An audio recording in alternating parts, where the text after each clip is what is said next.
This is the part of your life where you stop running from the past pain and start using it. Not as a weight, but as a weapon. You were built for impact. No more hiding. No more playing it small. How long does it take to save up a down payment to buy a house? 5 years? 5 years. How long does it take to prepare to run a marathon?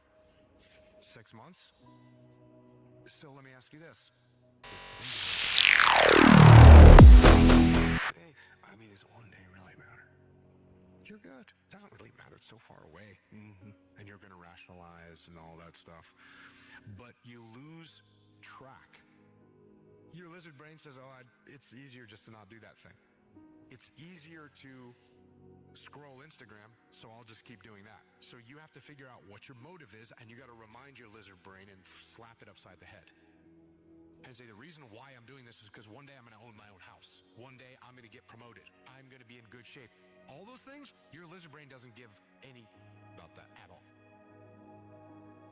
The process is actually not that pretty. It's getting up when you don't want to. It's eating the same thing every single day. It's doing the same boring work that is not pretty, not sexy, not interesting to look at, day in and day out, over and over and over again. And just when you think you've earned something, you have to do exactly what you just did 100 more times before you actually earn something. There is no amount of motivational speeches in the world that's going to get you through that. It is a matter of the cost of not doing it outweighing the cost of doing it. And the only reason that you are not currently going down that path is because you look at the cost of not doing it and you say, it's not that big of a deal. The warmth of the trophy is relative to the fire that burned to get there. It shouldn't be easy. It should be hard. It should be the hardest fucking thing you've ever done. It should be the shit that you don't want to do. The shit others won't. If you want to be great, there's a commitment to sacrifice you must make. A commitment not many people do, but a commitment that separates good from great. A good man has ideals that they stand for and they'll stand against, and when they're tested. A good man is not a nice guy. You know, being a good man's a lot harder. For good reason. Hey dog, look, I'm gonna be straight up with you. You gotta want it more than you hate it. These days get hard. I know you're gonna have days where you do want to quit, but those are the days that you're being tested. God's not gonna reward anyone who isn't being resilient. You gotta fight through them feelings and stop working based off your emotion and start working based off your discipline. And I promise you, if you do that, you're gonna make it. Trust me. Be safe, bro. Whatever it is you want to become, you could be. Wherever you at right now, if you picking up garbage, if you sweeping, mopping, if you on the top of a hot-ass roof, pouring tar, whatever it is you're doing, I just need you to understand and know that success on the largest scale is so realistic. It's about to be your time. You about to have a major comeback. Why? Because you've been putting in the work.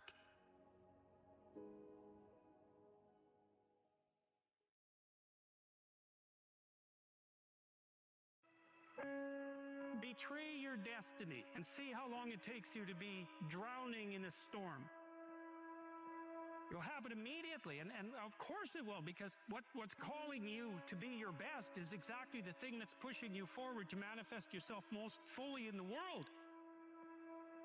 It's what you need. You run away from that, the boat's going to start to rock very, very quickly. Failure, hell, disappointment, discomfort is a great learning tool. And many people don't understand that, but it's these few moments in life that you have. Rocky won round 14. That 1 2-minute and 13-second clip of Rocky getting up when Apollo knocked him down. That one clip, when I was going through a very bad time in my life, I saw what I wanted to be. It is simple. Ignore and outperform. Yes, while you're over there watching me and talking about me, I'm working. I'm working hard. I'm taking things to the next level. I'll keep focusing on what I can do right. And when you finally look around at where you are and where I am, you will realize you have nothing to talk smack about, because you will lose and I will win. It's not lonely at the top. That's just something losers say to excuse themselves from doing the work that is necessary to actually become who it is they want to become. Because everybody has this little version of themselves in their heart they know they're supposed to become. They know what it's supposed to be. They can feel it, they can see it, they know they're supposed to be this bad mother that exists inside of them, but they do not have the courage to even say, this is what I want to become. And if you don't have the balls to say, this is what I want, you sure as don't have the inner grit, fortitude, tenacity to go out and create it. If your life isn't everything it could be, you could ask yourself, what would happen if you just stopped wasting the opportunities that are in front of you? You'd be, who knows how much more efficient, 10 times more efficient, 20 times more efficient.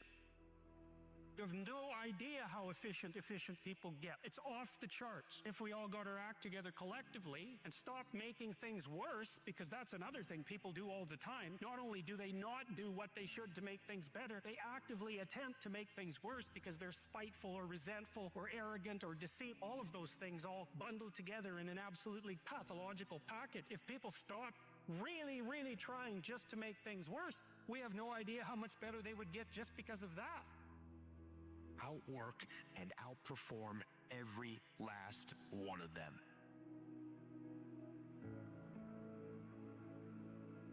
What do you do when 1,000 other people want exactly what you want? What if you're not the only one that wants what you want? What if there are thousands of other people who want what you want? You have to outwork them. You gotta outfind them. You gotta get up earlier. You gotta stay up later. You gotta execute, and you gotta go from 70 to 120. I think we have it backwards. We're so worried about the external things. We're so worried about competing with other people. We're so worried about what this world thinks of us. We're so worried about all these things. The greatest victory isn't external. It isn't a follower account. It isn't a dollar account. It isn't a position in society. The greatest victory is knowing you already have victory. The greatest victory is knowing that God has already given you victory. The greatest victory is an internal victory, because it don't matter how victorious you are in the world. If you're defeated inside of you, what does it matter? Right? You have all the things in the world, but you have no peace inside of you. What does it matter? Right? If you're pleasing everybody else, but you're unhappy, what does it matter? So I want to just say it off top. Make sure you're working in your internal self, because that's the thing that truly matters at the end of the day. So I want to say that. Get away from these people that's in your life that ain't doing nothing. Get away from people in your life that's hate. Get away from your family members that ain't ever followed their dream. Get away from them.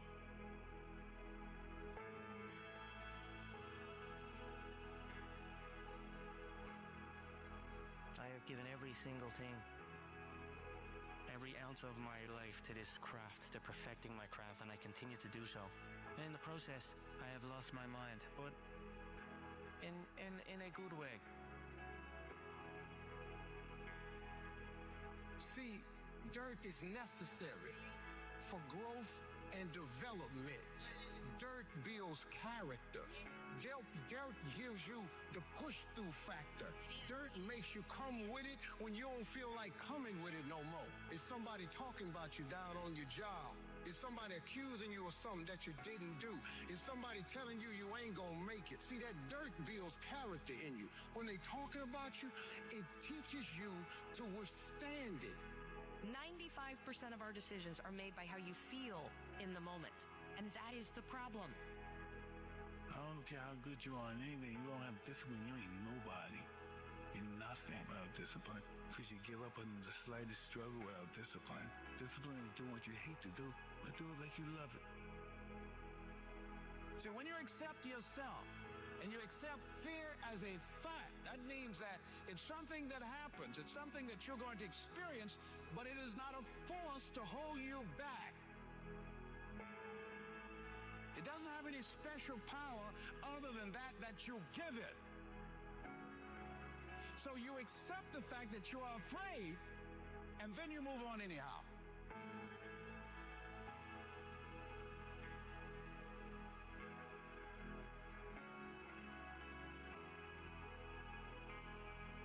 I believe you were born to do something great with your life.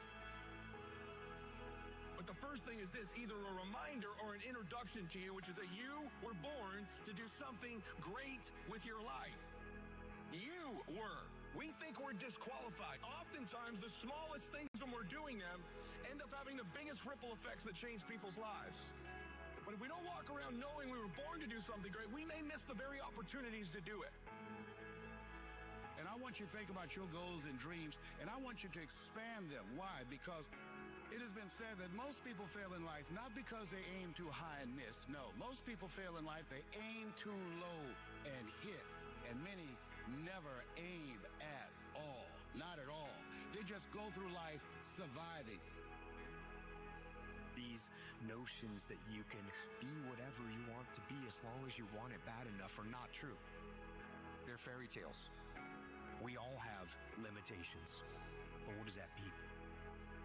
Does that mean I give up? Does that mean I quit? Of course not. Not at all. It means that I'm going to try to be the best that I can be, the strongest, the fastest, the smartest human being that I can become. What will it take for you when others are quitting because of the rejections, when others are stopping because they just become so discouraged and they have creditors breathing down their neck and they have family members and friends telling them they're full? What is it that will allow you to have the mental resiliency to keep on keeping on, to keep your commitment to your commitment, the will to do it? You want to surround yourself with people that are hungry. People that are hungry are willing to do the things that others won't do in order to have the things tomorrow others won't have. There's a few lies in life that most people buy into.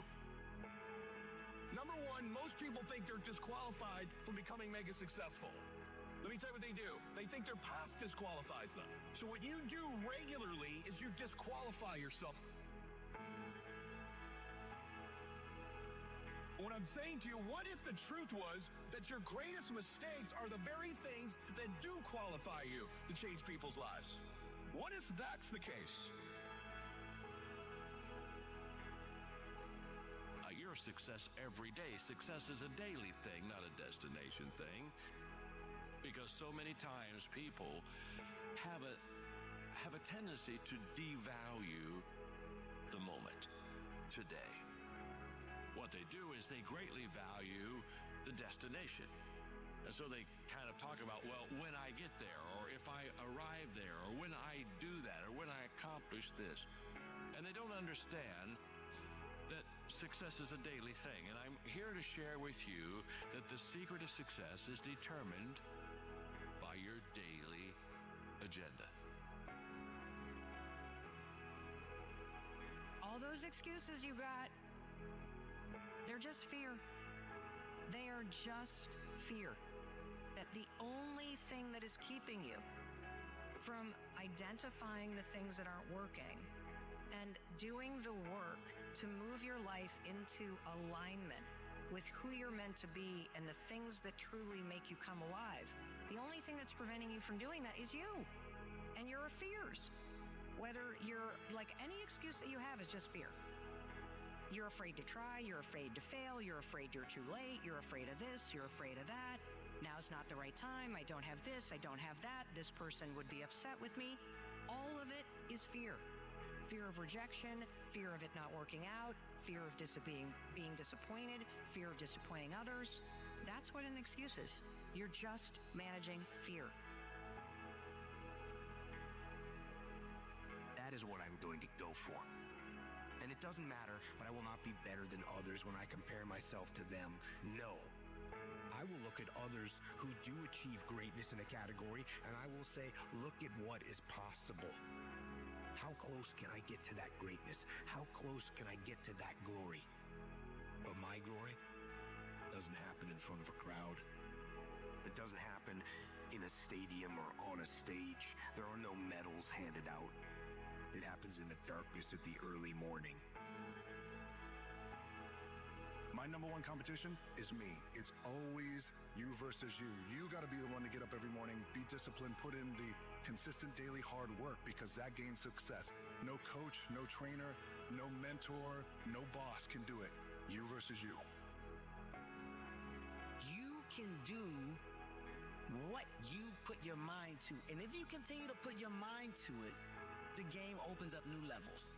And each new level that gets opened up, you're able to adapt a different mindset and a different approach.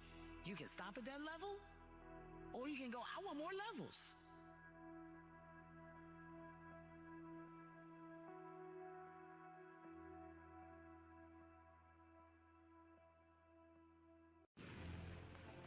You should be a monster.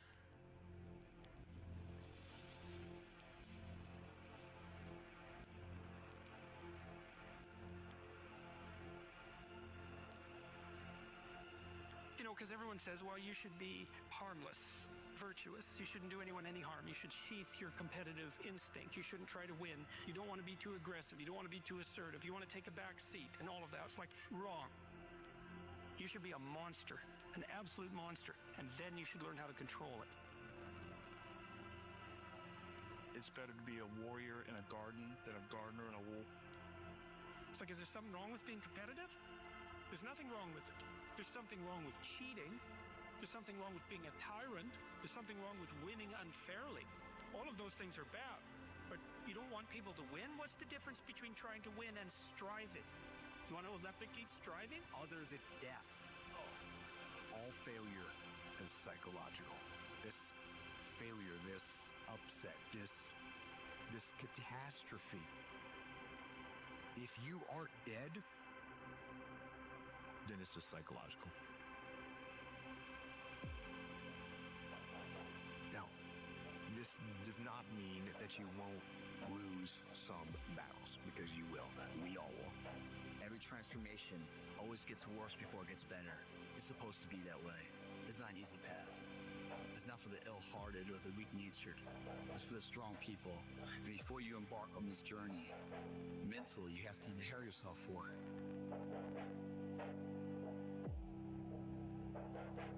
No one's going to get worse before it gets better.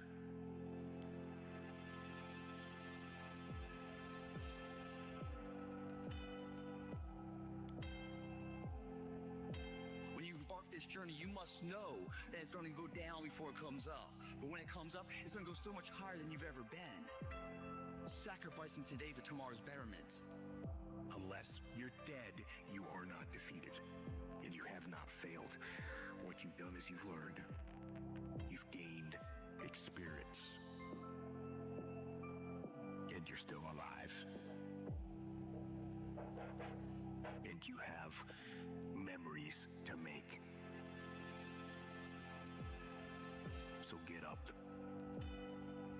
and go get after it. As long as you don't surrender, as long as you don't give up, as long as you don't quit, then you haven't failed. Or maybe it's time to stop. No, it's time to move even further. We're constantly looking at life. What is it? What is it? Where are we? You know, look how interesting. Look at different cultures, different beliefs. You know, how do they come to that? How do I feel about that? How do, you know, what do I think? It is a daily adventure. You have your voice. It's there. Just do it. Do it. Do it. Do it. Create. You know, don't let anyone stop you. You will go through things, and while you're going through them, you can't understand why it's happening to you. But after you go through it, you get back and you look at it and you say, oh, now I understand why I needed that lesson. I couldn't understand it then. But after I got through it, then I saw that that was preparing me for bigger and better things.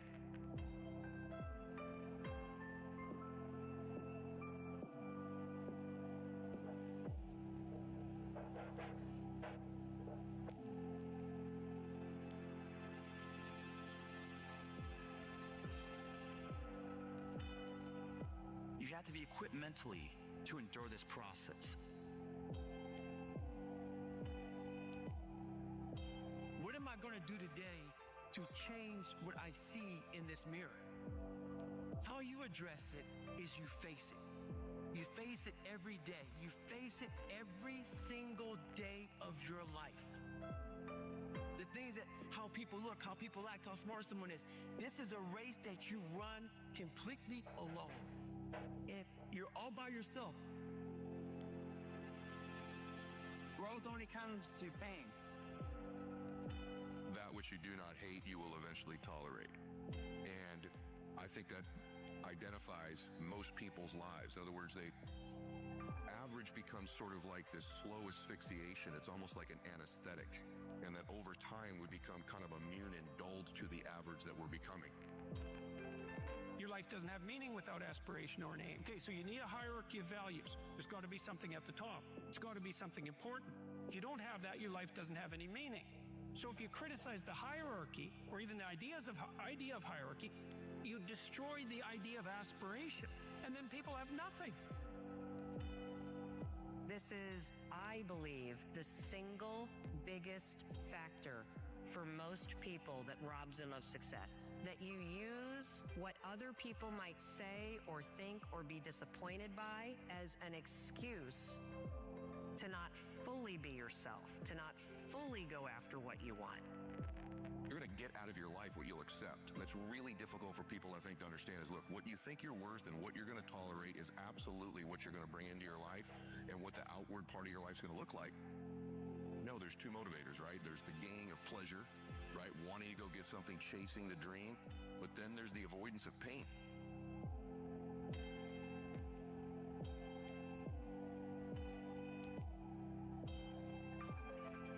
I'm great. We surround ourselves around people that make us feel great, that tell us what we want to hear. The second we put ourselves amongst the uncommon people, we don't like that feeling. We like that person who says, hey, you know, man, I don't feel good today, man.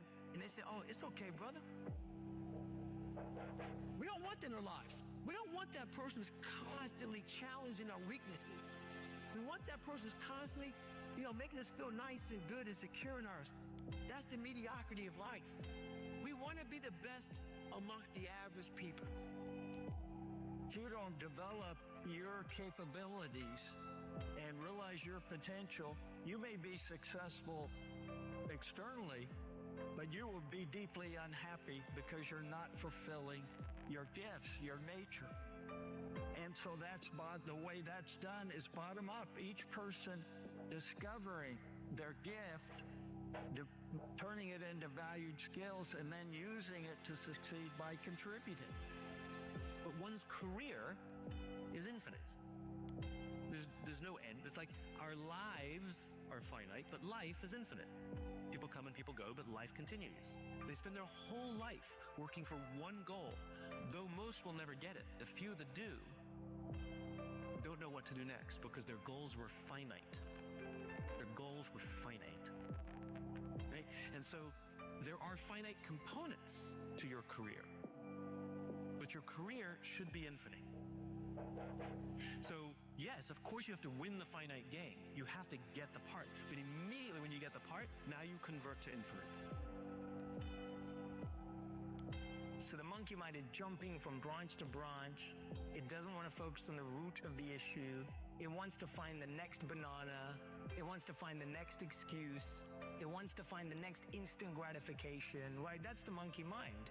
And so the monkey mind is never going to help you focus on your strengths. The reason why we struggle to find our passion is because the world has constantly pushed us away from our strength. We've constantly been told to focus on your weaknesses. And so we've all been programmed to say, oh, your strengths, they're fine. They're good the way they are. But why are you not performing at this? And so the one way to know your strengths is to ask yourself, what do you do that you feel the most confidence doing? When you get tired, when you get fatigued, when you get down, when you're in a slump, it's your habits, rituals, routines, and your standards that carry you through. If you don't have good habits, you don't have good rituals, you don't have good routines, always in your life you will fall down in bad times, in slumps and fatigue and in stress.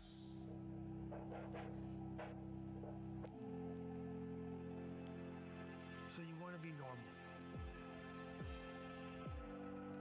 So you just want to be like everybody else that roams the world, not knowing the power that's in them, being fine with being mediocre. I see a whole bunch of people walking around out here who have no idea how talented they truly are.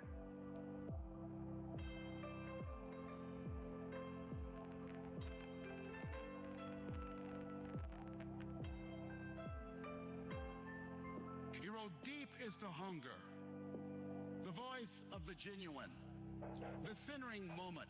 One of the things that I can just tell you as you think about your goals and dreams, all of us can say in a spirit of integrity that it's possible. That if anybody at any point in time lived their dream, then it's possible that I can live mine. All I want you to ever do is try. That's it. I just want you to try. In those moments where you hear yourself, I want you to try. In those moments where you know that it's time to speak up, I want you to try. That's all that I ever ask of you, because if you simply do that, and I say simply as if it's so easy, right? You will literally unlock the potential of your life. You'll have to ask, am I able to turn this fantasy of mine into a fact? Can I actually realize it? Can I turn my dreams into reality? Now, you're either going to say, yes, I'm able to, or no, I'm not. If you realize you are able, if you have an understanding of this potential, this power within you, then you have to ask yourself, are you willing? And there's a long series of tests there. You don't even know what you're going to come up against. One thing is for certain, you'll come up against ridicule. You have to be willing to do whatever is required if you really want to turn your fantasy into a fact. The second you say, yes, I'm willing, at that instant, you've created your theory.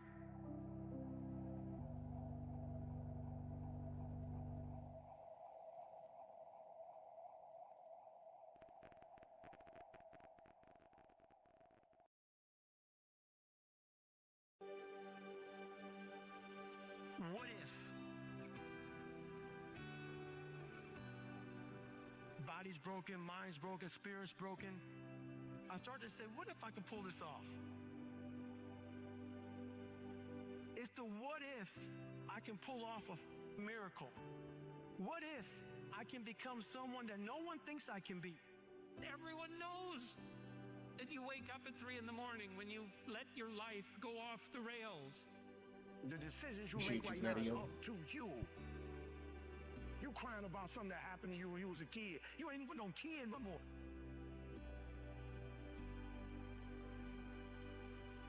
The hard thing is taking the first step. Everything else is just persistence. So what I want you to understand about the breakthrough is that 90% is work. But the last 10%, that's fight. You commit to do this for the long term. Whether it's hard or easy doesn't matter. You're doing this. I tell you to set goals beyond your lifetime. I tell you to set goals as soon as humanly possible. You will never exceed your highest expectation. You will never exceed your highest, craziest thought. That's a guarantee. And so then why to set low goals? Every tool you have, and most people will not use every single tool they have because they're afraid. They don't know how to control it. They don't want to acknowledge it. They're afraid of being judged. They want to stand out. They want to be different.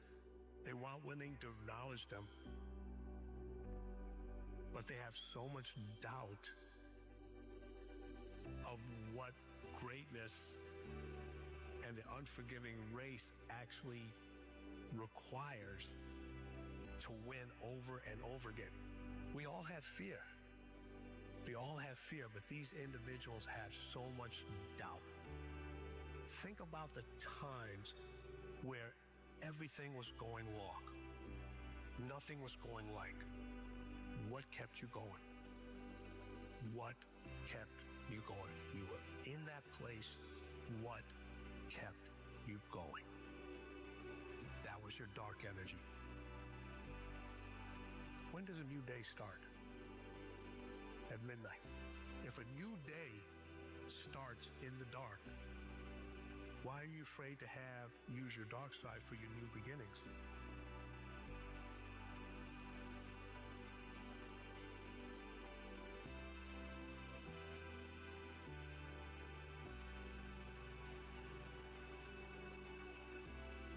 ourselves the story. We play the only part we've ever known. And then that part becomes our own, and we don't know how to separate it. So we understand praise manipulates. Will accept your own praise. Your mind says if you say it, it must be true, which is why self-criticism goes in and does so much damage. And self-praise goes in and does so much repairing, because the most important words you'll ever hear are the words you say to yourself.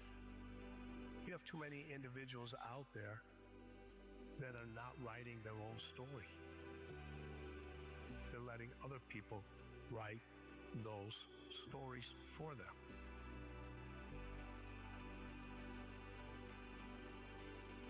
So the first thing is, that's the first big problem right there. First big problem is that you have put a lot of people above you, put no one above you, no one. And how many times have we given up on a dream because we were mocked by the people around you? And all I'm suggesting to you is when you get laughed at, ridiculed, and where people don't understand your next level of world class, that just means you've got a great dream, and that just means you're on the path of growth. But momentum requires you always do the next thing to keep the momentum going.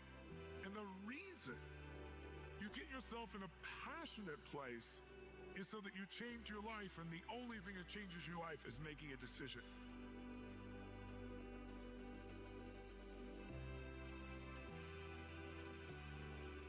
And nothing will happen in this world. Everything will happen wonderfully well, even if you're not there. Every human being should be aware of this every moment of his life.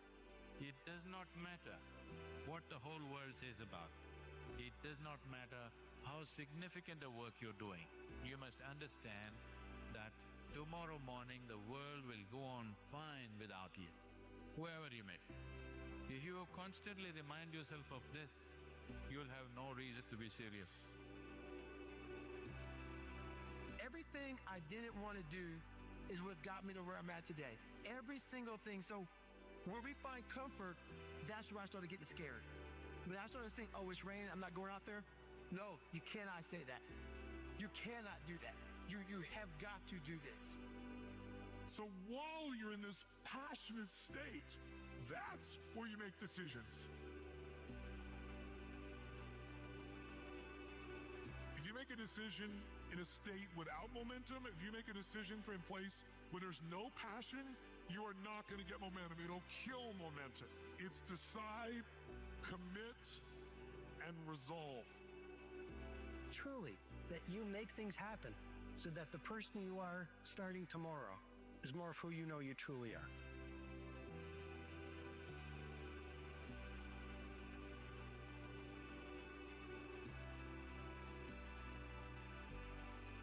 Most individuals, your mind will make a decision.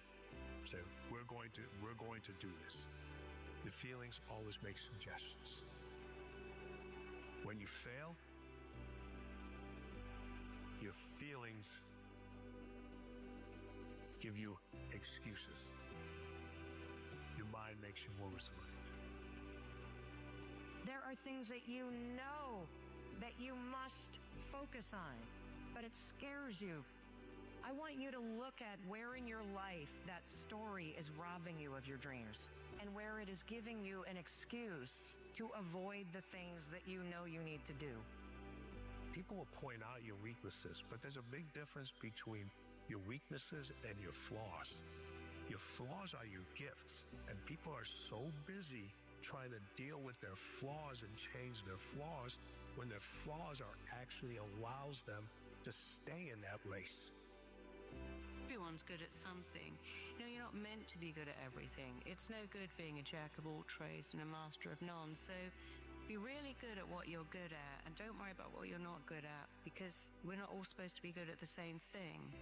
Find your talent, find out what you love to do. What you're meant to do lies directly behind and is absolutely linked to what you love to do.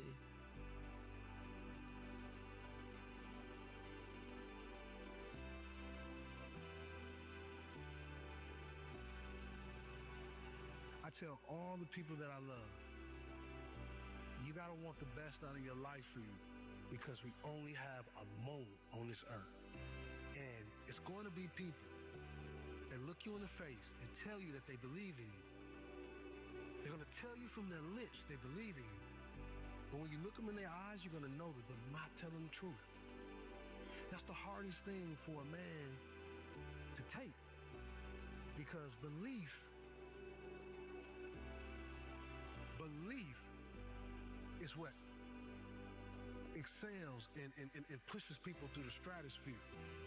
And I can always tell people, I'm no bigger than you. What I tell people is the way you get to the next level of your life is keep going. Keep going, keep running. Even when you don't even know, when you get turns into chaos. You cannot be great if you cannot operate in chaos. That's my way. Because if you can operate in chaos, the world becomes Disneyland. Problems become scratches. Many people focus on the problem and not solutions. We spend a split second, 15, 20 minutes tearing our body down, tearing our mind down over something that we can't control. Everybody talks about their faith, but do they really got faith? Do you got that halfway faith, or do you got that whole way faith? Real motivation comes from pain. It comes from the bottom. Building yourself begins with intention, clarity. You have to know who you want to become. You can't just show up in the gym of the mind and do random stuff any more than you can show up in the gym of the body and do random stuff and think that you're going to end up on the stage competing for Mr. Olympia. Because until you know exactly in what way you are trying to serve people, you don't know what skills you need to acquire in order to lead people in awe so that you may become extraordinary. You have to push yourself long past the point of boredom. Boredom kills more people in the pursuit of success than any hater will ever kill. Boredom is the great killer of dreams. Boredom. Because people don't have the focus, they don't have the clarity of what they're trying to achieve. They've not built into their life an intoxication for what they're trying to accomplish. Why is it so many people have big dreams, but such a small number of people ever make those dreams a reality? And for those that do make it a reality, what is it that gets them not only to follow through, but then to enjoy what they have? I don't know if you've ever had the experience of achieving something that you've always wanted and then afterwards thinking to yourself, is this all there is? It's one of the worst feelings, It's almost worse than failing, because when you fail, at least you know, hey, I can still find a way to make it happen. But when you succeed and you're not happy, you're not fulfilled, then you got a real problem. There's two things that control everything in your life. Every thought, every feeling, every emotion, every action you have in your life, your beliefs and your values. Whatever you believe, if you think life is just a waste of time, doesn't matter what you do, beliefs control us, but so do our values. Some people value making it happen. Some people value their family the most. Some people value love. But you know what the real challenge is? We have values in conflict.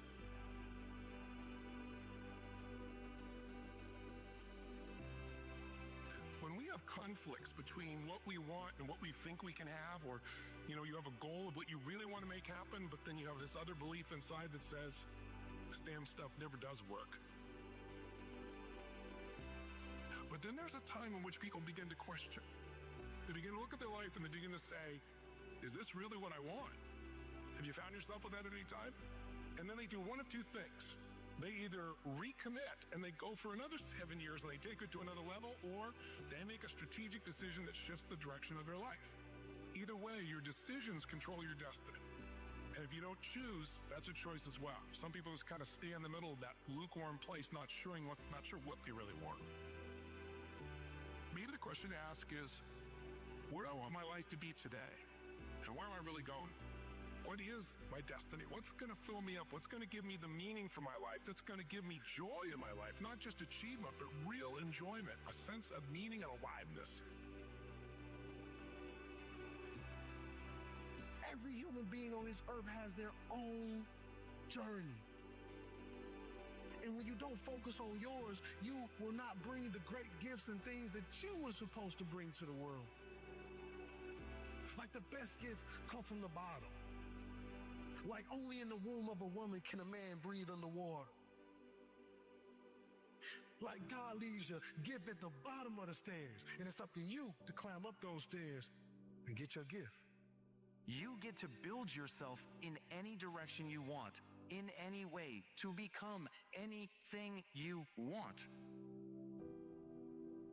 There will be an extraordinary price to pay, but you can go in any direction.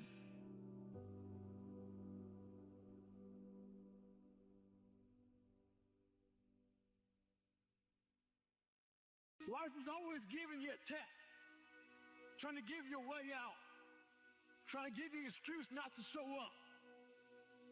This is my excuse today. But guess what? You gotta have the mentality to show up every fucking day of your life. No matter what life throws at you. I don't care what you're going through, what life's throwing at you. It's your responsibility to find your new 100%.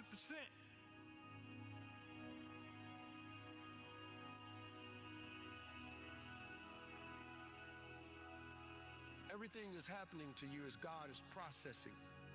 Every difficult moment you're having, He's just processing it. That's all He's doing. Everything you're going through is preparing you for what you ask God for. And if you need to be tough when you get to where you're going, then He gonna toughen you. If you gotta be more caring along the way, He gonna let you have some trials come your way that's gonna have to produce that in you.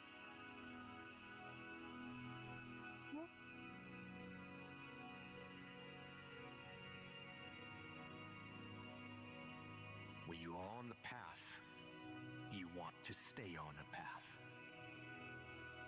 Unfortunately, the opposite is also true.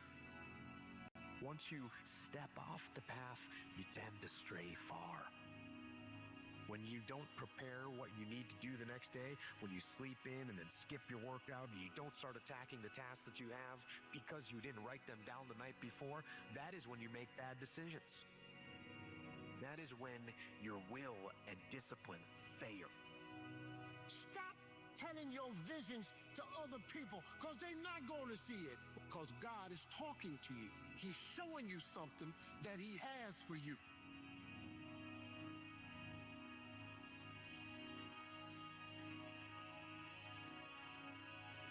There will be people who will see your talents, your time, your abilities, all those gifts that you have, and they will want to take advantage of it. But you've got to be careful. Protect your gift. Realize that your gift is something that you can't waste. You have to learn to look at yourself and find the value and then put value to it every day. It increases. Every day that you survive, every day that you learn something, you increase in your value. Don't get settled for a job. It's your dreams, your aspirations. Keep chipping away at them.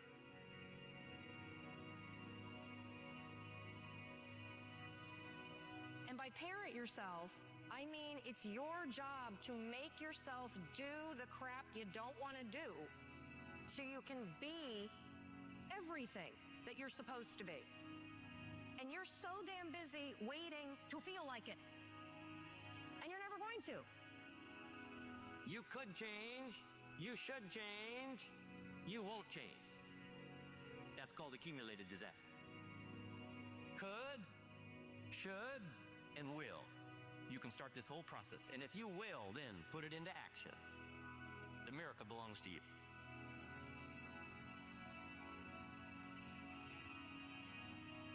Because self-control is a power. In fact, it's a superpower. Once you have that, you have everything you need to succeed. Just don't get comfortable. Just don't get settled. Get hungry. Discipline, habits, and self-control. Well, you should be afraid of taking risks and pursuing something meaningful.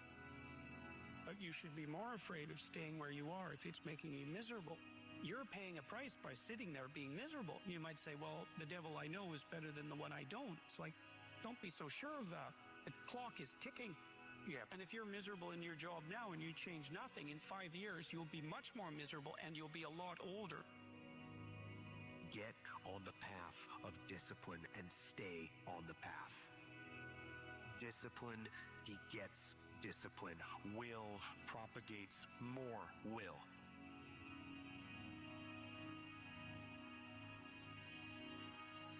No one's coming. No one. No one's coming to push you. No one's coming to tell you to turn the TV off. No one's coming to tell you to get out the door and exercise. Nobody's coming to tell you to apply for that job that you've always dreamt about. And because you're only ever going to do the things that you feel like doing right now or that feel good right now, unless you understand you got to push yourself, you're not going to make your dreams come true.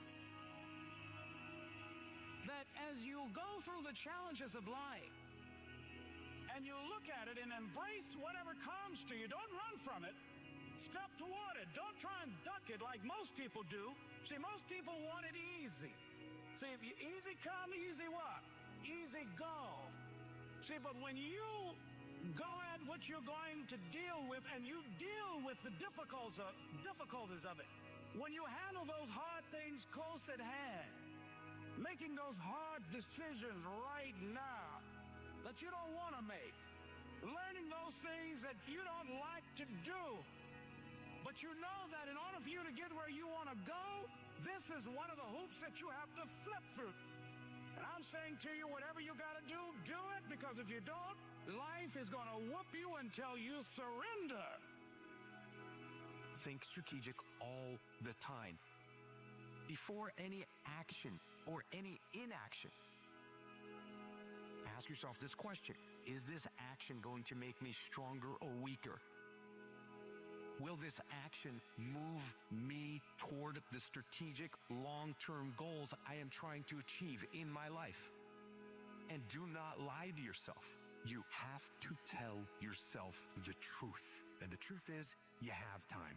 You have the skill, you have the knowledge and the support and the willpower and the discipline to get it done.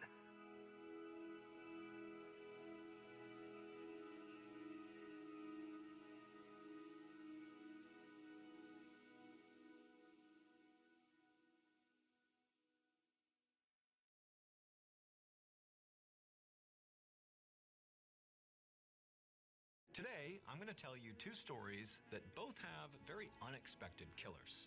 But before we get into those stories, if you're a fan of the strange, dark, and mysterious delivered in story format, then you've come to the right place because that's all we do, and we upload once a week. So, if that's of interest to you, please gift the like button a brand new signed copy of Mr. Ballen's brand new graphic novel, Where Nightmares Live.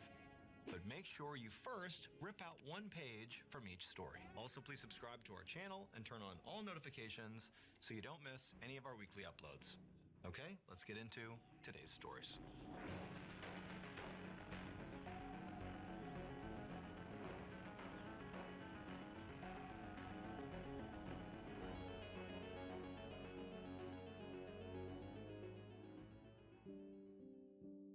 On the morning of September 12, 2007, 20-year-old Ashley Wallace was in her dorm room at Bryant and Stratton College in Buffalo, New York, getting ready for her very first day of classes. And this was really exciting for her. I mean, she had just moved out on her own for the first time. You know, it feels like she's an adult here.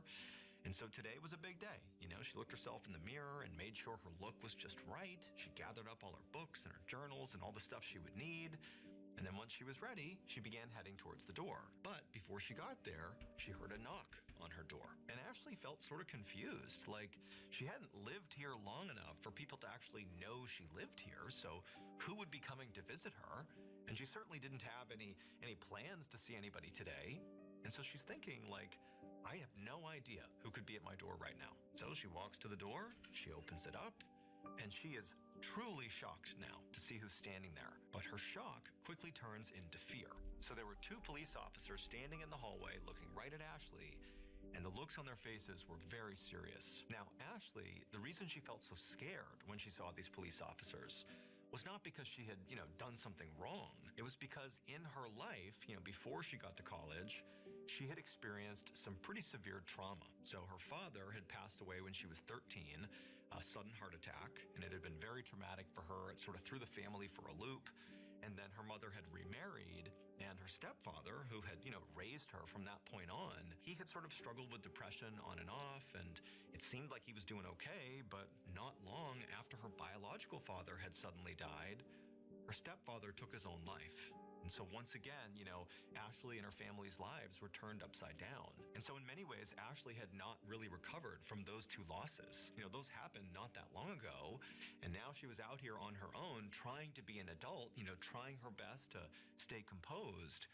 But she just had this awful feeling when she saw these police officers that they were there to tell her that, somebody else close to her had died. But when the officers actually began speaking to Ashley, it was clear they were not here to notify her about, a new death, but they were here to talk about her family. They told her that they were there to speak to her about her father, her biological father, who had passed away 7 years earlier. And so when they said that to Ashley, she was like, okay, what do you mean? What do you want to know about my dad? And they told her that, Ashley, we exhumed your father.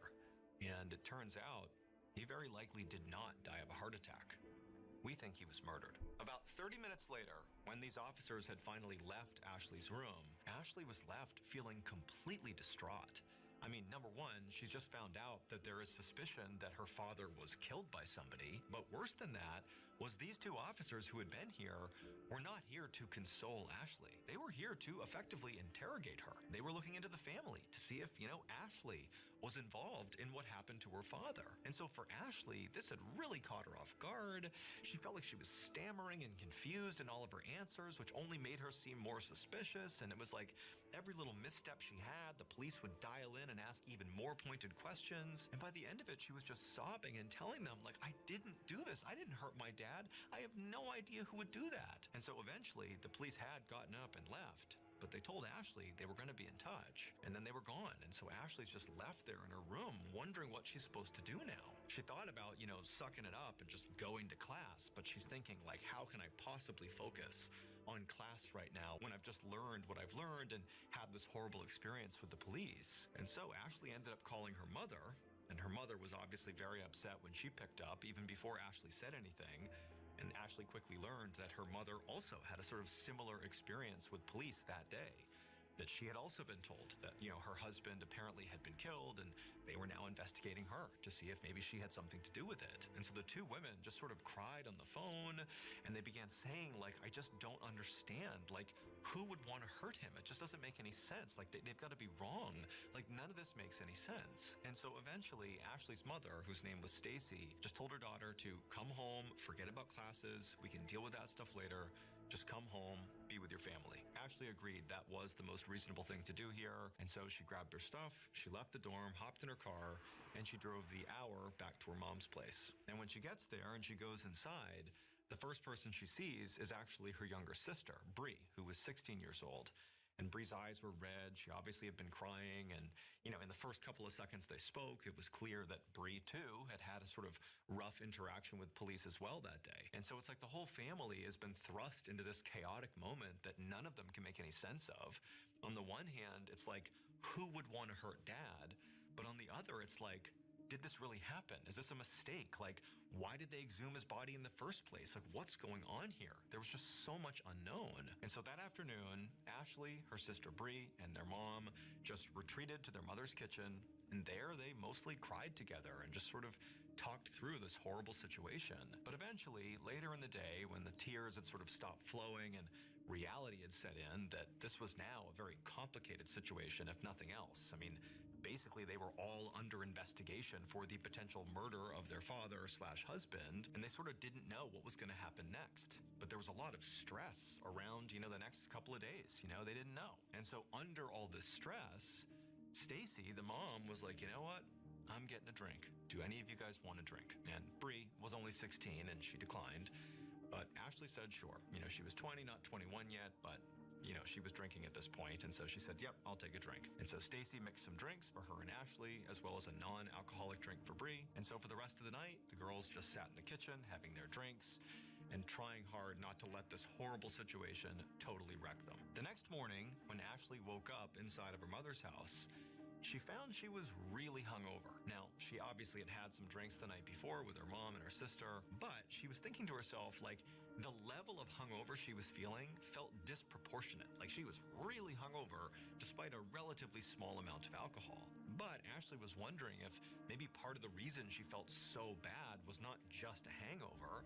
Maybe it was like this emotional fallout from this horrible thing that happened the day before. And so Ashley, she's laying in bed feeling so bad, and she's just convincing herself that I just need to get up, I need to go to my classes, I need to sort of treat the day like a normal day and sort of get my life back together and be ready to potentially deal with police or, whatever else is going to happen here. And so Ashley sort of wills herself out of bed. She's got a blinding headache. She feels horrible, but nonetheless, she takes a shower, she gets herself together, and before long, she's saying bye to her mom and sister, and she's driving back to the campus. And when she gets there, she still feels terrible, but, she goes to her classes, and she does her best to focus, which really turned out to be a gargantuan task, but she did it. And then finally, at the end of the day, during her last class, Ashley began to sort of break out of this fog, this hangover fog that she was in, and she began sort of feeling normal again.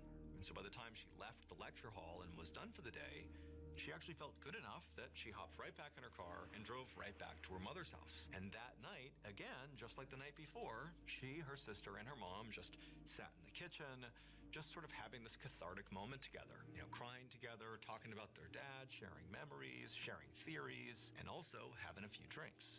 And again, Bree did not have any alcohol, but Ashley and her mother did. The next morning, when Ashley woke up, once again, her head was pounding. She was so hungover, way worse than the day before. Except when she opened her eyes and kind of looked around, that really was not the first thing that hit her. The first thing that hit her is, I don't know where I am.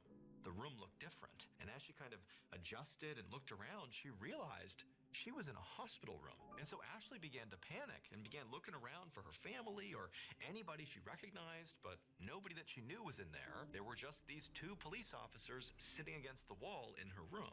And these two officers, when they saw Ashley coming to, they got up and they walked over to her and they explained to her that she was very lucky that her mother had actually found her in her bed at her mother's house that morning, and Ashley had been unresponsive. And so her mother had called an ambulance and they had rushed her here, and luckily she was stabilized now, but apparently she was very close to full-blown organ failure. Like, she almost died. It was very lucky she got here when she did. But before Ashley could ask any questions, like, well, what was it that was causing my body to shut down? Like, what's going on here? These two police officers kind of looked at each other, and then one of them pulled a piece of paper out of their pocket, and they handed it to Ashley. And they said, you need to explain yourself. It would turn out the way Ashley's stepfather had taken his own life was by drinking antifreeze. At least that was the initial theory. But pretty quickly, investigators started to say, like, why would somebody take their own life that way? Drinking antifreeze is slow and painful. Like, that's not a good first choice if you're going to take your own life. And so as suspicions rose around the stepfather, investigators thought, okay, well, the biological father died just a few years before, and apparently he died of a heart attack, but maybe we ought to make sure, because we're basically suggesting that maybe somebody did this to the stepfather. Is it possible somebody, killed the biological father? And so they exhumed the biological father, and during the autopsy, they discovered antifreeze in his remains. And so now, fast forward to the hospital, where Ashley has woken up. These officers have walked over to her, they've handed her a note and told her to explain herself, and this note was effectively a confession. The writer of this note said they killed Ashley's biological father, and then they also killed Ashley's stepfather. But now, because of the blood on their hands, they're going to take their own lives. So this was a suicide note / confession. And at the bottom of this note, it was signed by Ashley. Except Ashley did not kill her father or stepfather. Her mother did. Her mother used antifreeze to poison and kill both men, and then when police began poking around saying, what's going on here? We think somebody killed this guy and maybe him too. Well, what did Ashley's beloved mother do? She tried to poison her own daughter. She laced those alcoholic drinks they were having in her kitchen with all these painkillers to make it look like Ashley had taken her own life because she felt so guilty about murdering these two men. Except Ashley's mother called the ambulance a little bit too early the following day, feigning that she had just found her daughter unresponsive, because the ambulance, they showed up, and first responders, they saved Ashley's life. Narrowly. Apparently, she was within 15 minutes of dying when she showed up at the hospital. Stacy was convicted of 2 murders, as well as the attempted murder of her daughter, and she was sentenced to 51 years in prison. However, she would die behind bars in 2016.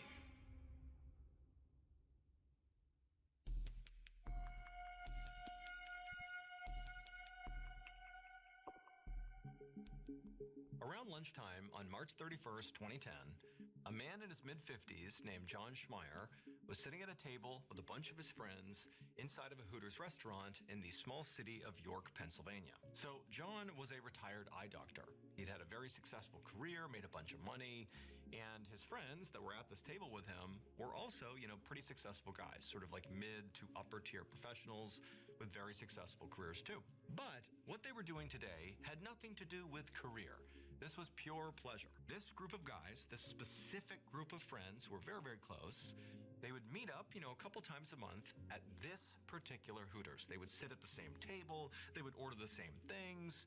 They loved it. It was sort of like their little clubhouse. And in fact, they had even come up with a name for, this group of friends. They called themselves the Orange Shorts Society. And so the reason they did that is because Hooters has a sort of vibe to it that if you've been there, you know exactly what I'm talking about. If you haven't been there, basically the waitresses dress in very scantily clad clothing, and they all wear these sort of iconic white tank tops and orange shorts. And so basically these men were sort of joking that they were the Orange Short Society because of the shorts these women would all wear. And so that afternoon, John and the rest of the members of the Orange Short Society all sat around chatting and, BSing with each other, just being guys. And at some point, John brought up a subject that the rest of the society was accustomed to him bringing up, and that was his ex-wife, Monica. So all of his friends knew that John had been married to Monica for 20 years, but then they got divorced in 2003, so 7 years earlier.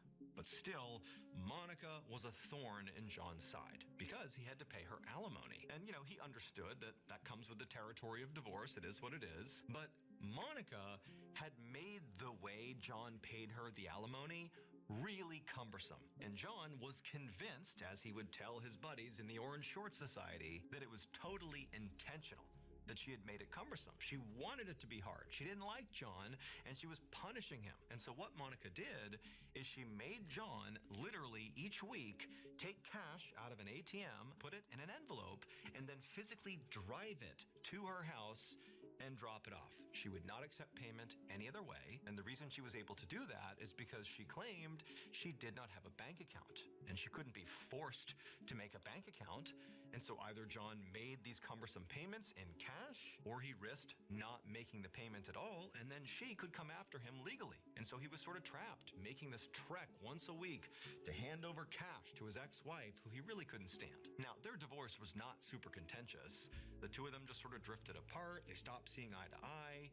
And actually, Monica really didn't like the whole Orange Short Society thing. She thought it was totally scummy and that John and his buddies were just kind of gross for going to that restaurant and sort of making jokes about, what these women are wearing and making that part of their identity, the Orange Short Society. She didn't like it. And so they just kind of drifted apart. That was all it was. But now it had become this sort of bitter feud between the two of them. And so at the same time that John and his buddies in the Orange Short Society are sitting in the restaurant and John is going on his tirade once again about Monica's alimony, simultaneously on the other side of town, police rushed to Monica's house. Minutes earlier, there had been a 911 call that came from Monica's house, but when the operator answered, there was no answer. And so by protocol, they had just sent first responders out to the house to see if whoever had called was okay. And so the police, they get to Monica's house, they park, they go right up to the front door, they're knocking on the door, there's no answer, they're looking around, there's no sign of forced entry, no sign of anything really going on here. It's just a quiet day in the neighborhood. But they go to the door again, they knock a few more times, and when there's no answer, they try the doorknob, and it's unlocked. So they open the door up, and right away, they look in, and there's Monica. And she's dead on the ground with the phone right next to her, and she's been shot in the head. Shortly after this discovery, The lead detective, Douglas Demagon, along with his team, began to survey the crime scene, and they quickly found a purse next to Monica's body, and inside was her license. That was how they identified her. And then they also found a .32 caliber shell casing lying near the body that clearly seemed to be from the round that struck her in the head and killed her. But perhaps the most unusual aspect of this crime scene had really nothing to do with the body. It was all the money that they found all over the house, specifically cash in envelopes. There were these envelopes in trash cans and drawers, on tables. I mean, it was kind of like all over the place, some out in the open, some hidden, but there was lots of money stashed in this home. And so Demagon and the other investigators began to wonder if, okay, maybe this was a robbery and Monica got killed in the process. But it's like, okay, if it was a robbery, why is there so much cash out in the open, literally packaged up in envelopes, easy to, remove from the house? Why is it all here? It's almost like no cash was taken, or certainly not very much was taken, and also other valuables are still in place. It didn't have the feel of somebody ransacking the house. It just sort of felt like somebody came in here and killed Monica. Detective Demagon and his team searched the whole house, and they couldn't find any sign of forced entry. So basically, whoever came in here and did this either, just walked in because a door or window was unlocked, or maybe Monica let them in, maybe she knew who they were, or they had a key. Detective Demagon asked the forensics team to begin sweeping the house for DNA, to see if maybe they could find something that could show them who had been here lately. And so while that team got started, Demagon continued to walk around the house, and he eventually found a Rolodex, which is basically like a big book full of phone numbers and addresses. And as the detective was flipping through that book, that was how he discovered that Monica had an ex-husband, John Schmeier. That evening, Detective Demagon and another investigator rolled up to John Schmeier's house. They walked up to the front door and they knocked,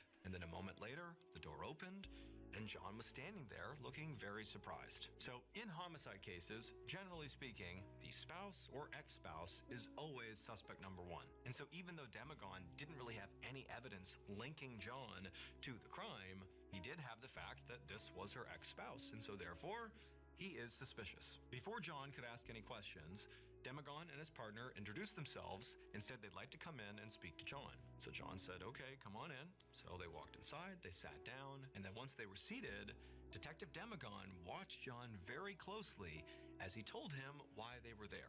Basically, your ex-wife has been murdered, and we're here to talk to you about it. Detective Demagon wanted to see if John would have a big reaction or maybe a subdued reaction. Whatever reaction he might have could be telling to how involved he maybe was or wasn't in this case. When Demagon told John that Monica had been shot to death, John's reaction was huge. His eyes went wide, he clutched at his chest like he was having a heart attack, and then he kind of leaned forward and began sobbing. But when he came back up again, the detective noticed there were no tears in John's eyes. It was just this sort of huge reaction, but Demagon couldn't really tell if it was genuine or not.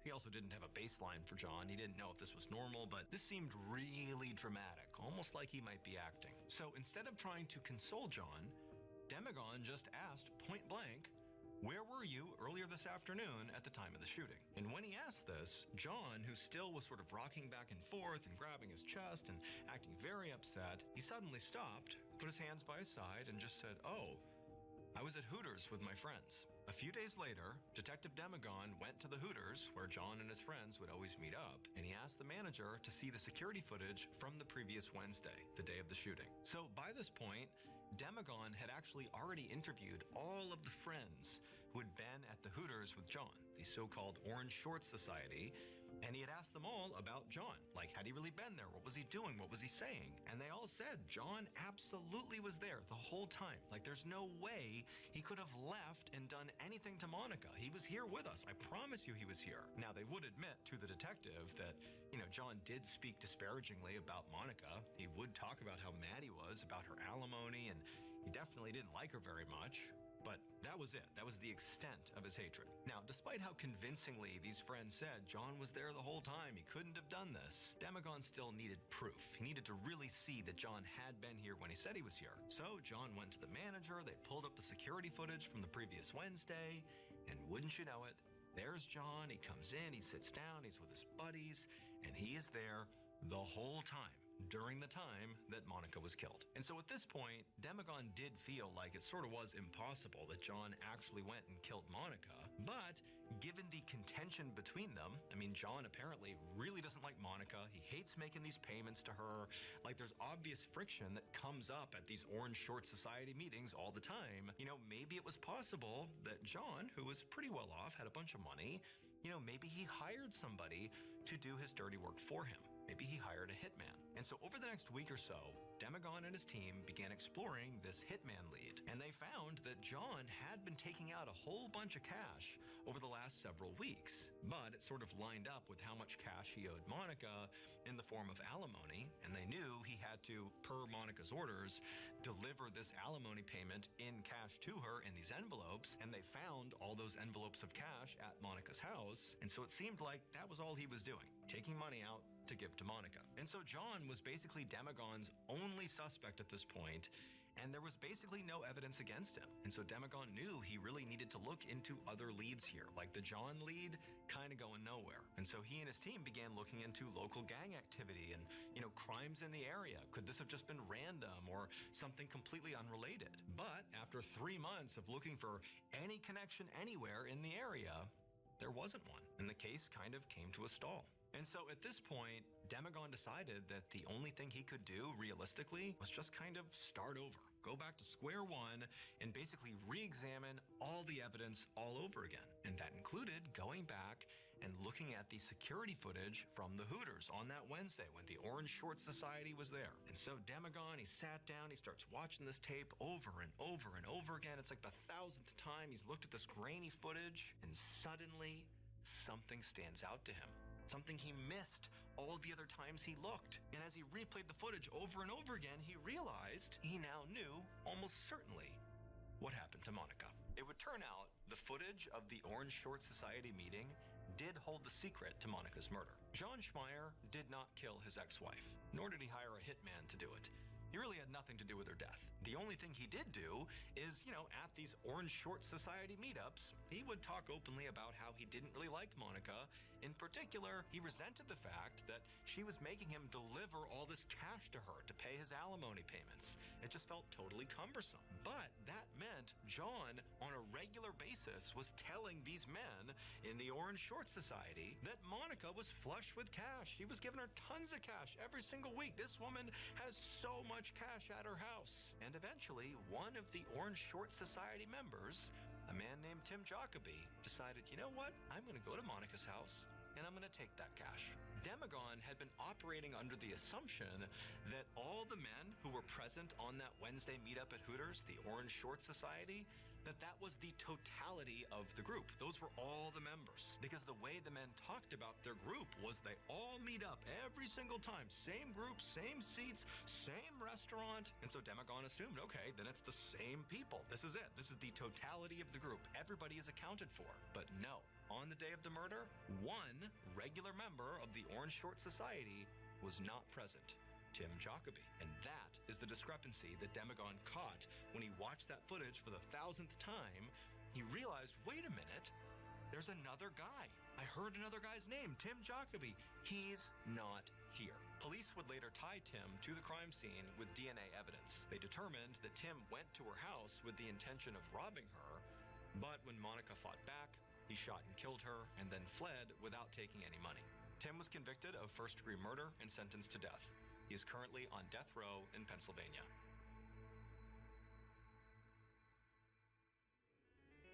Thank you so much for watching. Let me know what you thought of today's episode in the comments. And remember, we have hundreds of videos for you to binge right now. But if you're looking for a recommendation from me of that one video that's worth your time, well, it's this one right here. So give it a watch. All right, until next time, see ya.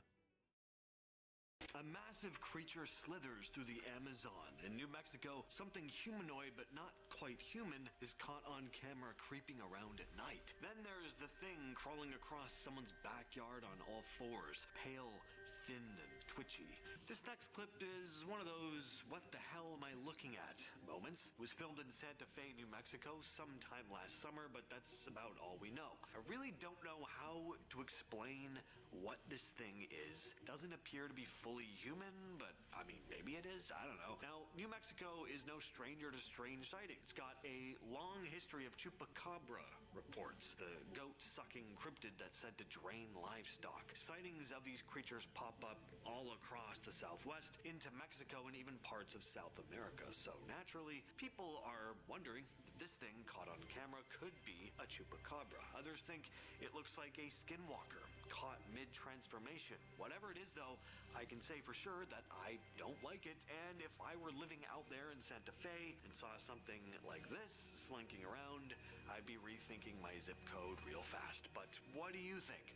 Real cryptid? Elaborate hoax? Let us know down below. This next clip comes from deep in the Amazon rainforest, and if you're one of those people who roll their eyes at the idea of 50-foot snakes, this might give you second thoughts. Now, at first, it looks like just another shot of something slithering through murky water, nothing too out of the ordinary, probably a big anaconda, right? But then the camera zooms out, and you start to realize just how massive this thing really is. Some people say it could be a modern-day Titanoboa, a prehistoric snake that was said to grow over 40 feet long. Supposedly extinct for millions of years, but who really knows with a place like the Amazon? It's one of the most unexplored regions on Earth. If a monster-sized snake was going to survive anywhere without being found, this is definitely the place. Now, sure, this could be a trick of the camera. Maybe the angle makes the snake look bigger than it is, but when you see something that looks like it came straight out of the Jurassic period, moving that smoothly through a real jungle river, it's hard not to wonder what else might be out there. Sometimes it feels like we've just barely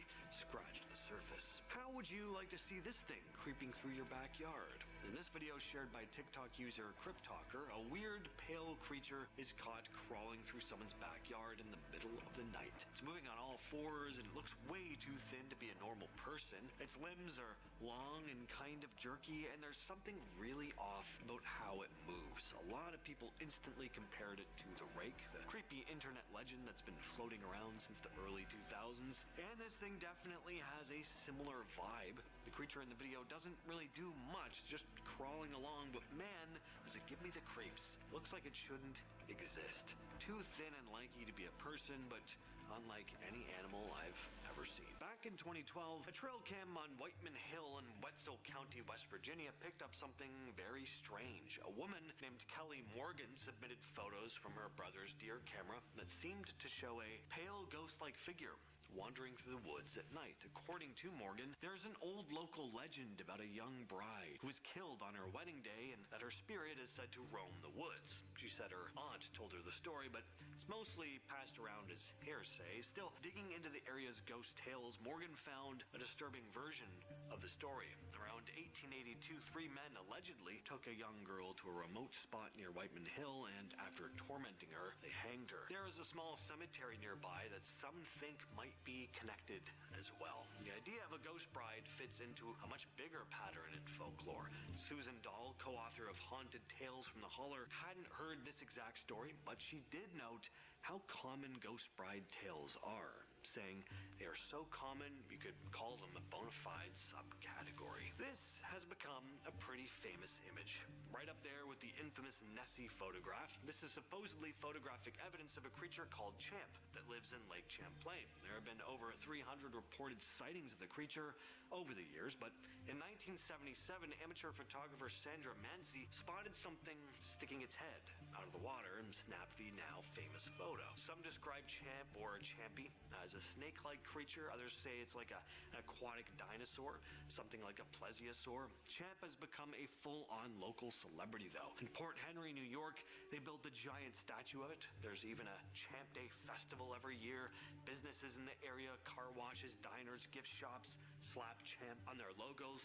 And Vermont's minor league baseball team is literally called the Lake Monsters, with Champ as the mascot. It's a modern-day mythical creature, and people keep watching the lake, hoping to be the next to spot it. Did a fisherman just capture footage of the real-life gill man?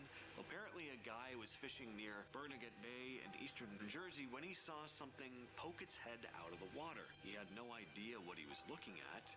The more he looked at it, the thing just kept rising and rising until the whole upper half of its body was out of the water, and it was clear that this was not your ordinary animal. I mean, yikes. How'd you like to be swimming in the water with this thing? I gotta say, this creature looks pretty convincing. Definitely gives me the ick, but there are a couple fun comments that I want to mention as well. One person says, "This is BS. If anyone saw that, they'd run, not record for 3 minutes." Which, fair enough. I can see where they're coming from there, but someone else responded, "It's called a stare down. The person out of fear and the frog out of confusion. Hence the term scared stiff." Also a good point, but I really just love that they called this thing a frog.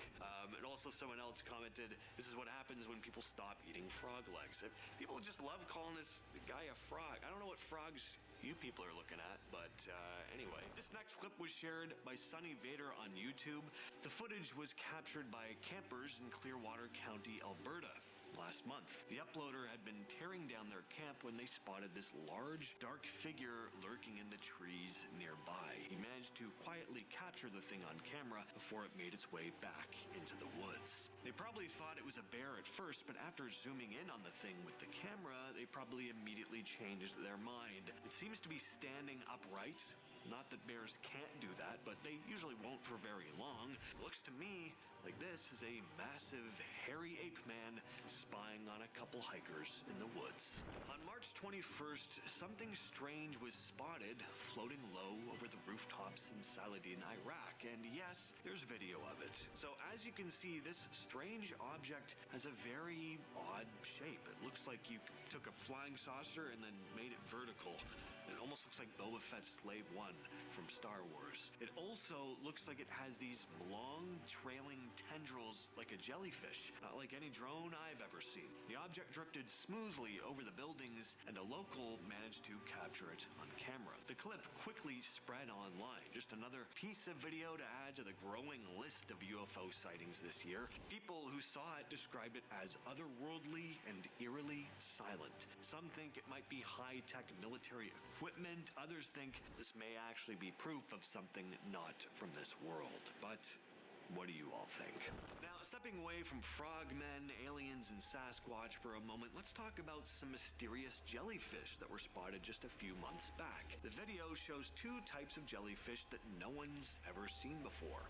At least ones that haven't been documented by science. The footage comes from researchers at the National Oceanic and Atmospheric Administration, or NOAA. First up is this one here. A very bizarre looking creature. It's so hard to make sense of. It's just so different from anything we see day to day here on land. Almost looks like it belongs in space. As one of the researchers said while filming the thing, though, "I've never seen one of those. Have you?" And then another researcher's like, "Nope." They also captured footage of this smaller jellyfish. NOAA scientists couldn't identify this one either. Both were found during a deep sea dive off the northeastern coast of the US near Newport, Rhode Island. We see so many supposed videos of Bigfoot, but barely ever any Dogman videos. Well, that all changes today. This dashcam footage comes out of Bladensboro, North Carolina. A man drove up to his property late at night when he got the fright of his life. Some big, hairy creature had been lurking just outside his home, but his headlights hit it, and the thing scuttled off into the trees. Not in the most graceful manner, I must add. This Dogman is rather dainty in its movements. Does this kind of toddler hop as it moves away. It can't be too hard on Dogman, though. He's not as used to being in the spotlight, always being outshined by the ever so famous Sasquatch. Starting off this list in our number 10 spot, we have the Yakumama. Deep in the winding currents of the Amazon River, stories persist about the Yakumama, the legendary mother of water. This isn't your average fish tale. We're talking about a serpent of unimaginable proportions, said to reach lengths of up to 160 feet. Locals believe this colossal creature lurks near the river's mouth, waiting silently beneath the surface. The most unsettling part? The Yakumama is rumored to have the power to suck in anything within a 100-foot radius. Boats vanish without a ripple,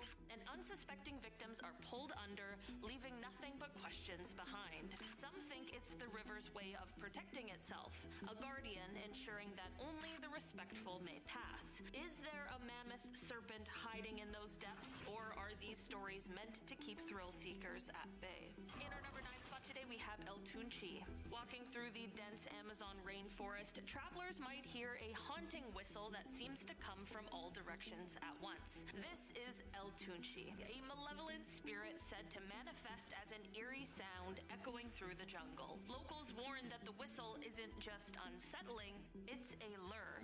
Those who follow it are drawn deeper into the labyrinth of trees and shadows. People who disrespect the jungle, taking more than they need or harming its creatures, are particularly at risk. Many have ventured towards that mysterious sound only to vanish without a trace. Is it just the wind playing tricks, or could there truly be a vengeful spirit guarding the heart of the Amazon? Either way, the legend of El Tunchi adds an unsettling layer to the already mysterious rainforest, reminding us that some paths are better left unexplored. In our number 8 spot today, we have the Mapinguari.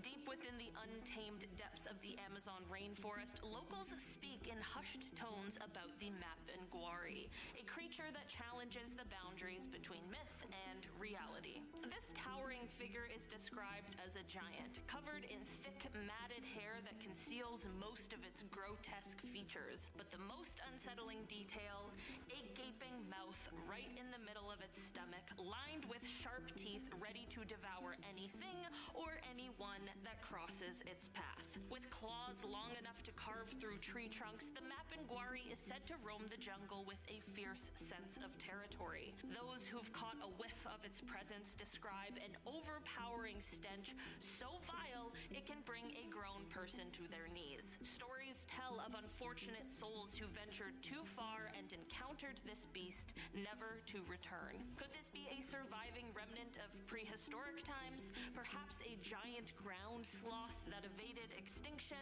Or is it a cautionary tale woven to keep explorers wary of the rainforest's hidden dangers? In our number 7 spot today, we have Encantado. Amid the winding rivers and dense foliage of the Amazon, tales abound of the Encantado, a creature as captivating as it is dangerous. Locals speak of these shapeshifters who often take the form of sleek river dolphins, known for their intelligence and mysterious aura. But when the sun dips below the horizon, the Encantado is said to emerge from the water as an irresistibly seductive human, blending effortlessly into nearby villages. With enchanting music and charm that can bewitch even the most guarded hearts, they draw people into their spell.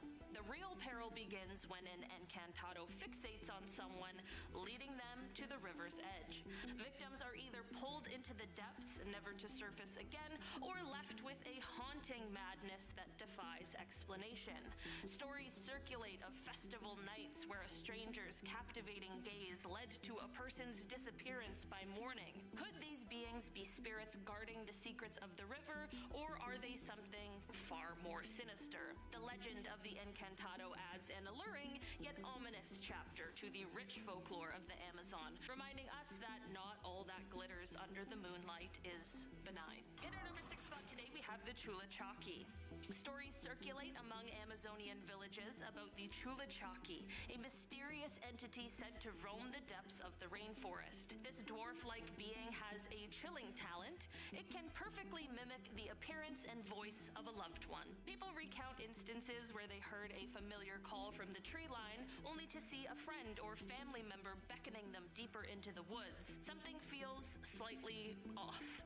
A mismatched shoe, perhaps, or an unusual gait, but curiosity often overcomes caution. Once the Chulachaki has lured its victim away from the beaten path, the forest seems to shift and change, leaving them hopelessly lost. Many believe that the Chulachaki is the guardian of the jungle, fiercely protecting it from those who would do it harm. This next video comes out of Puerto Rico, captured on a hotel security camera. Take a look at this.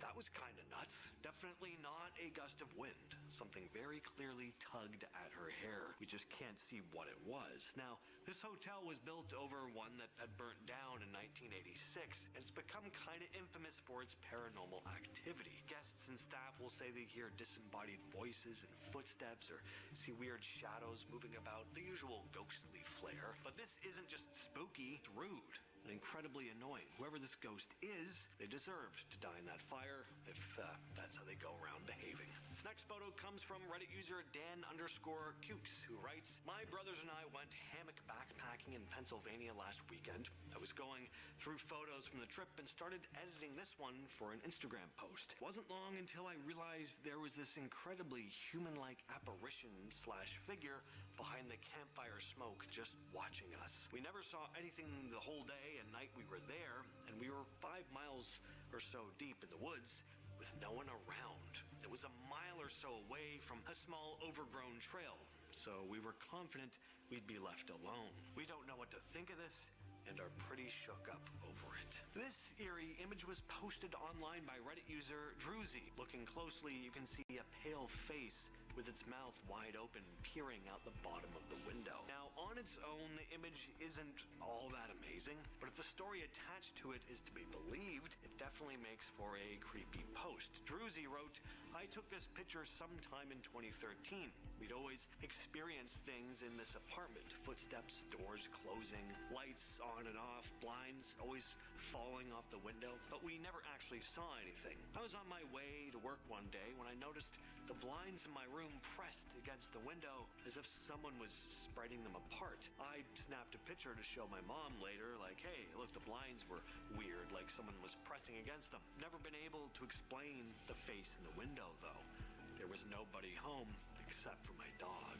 This is a photograph of a beastly animal that was burnt alive by this group of brave men, the Hodag. This story comes out of Rhinelander, Wisconsin, a small town in the north of the state. It all started back in the 1890s when a local timber cruiser named Eugene Shepard came out saying that he'd come across this terrifying creature in the woods. According to his description, it had, quote, "the head of a frog, the grinning face of a giant elephant, thick, short legs set off by huge claws, the back of a dinosaur, and a long tail with spears at the end." Shepard claimed they had to use dynamite just to kill the beast. He'd even released a photo of the charred remains, calling it the, quote, "fiercest, strangest, most frightening monster ever to set razor-sharp claws on the earth." In 1896, Shepard said that he captured another Hodag alive with help from a few bear wrestlers and a chloroform-soaked pole. He showed the thing off at the Oneida County Fair and at his own home, where he'd rigged it to move using wires just to scare people for fun. Yeah, the whole thing was a hoax. Shepard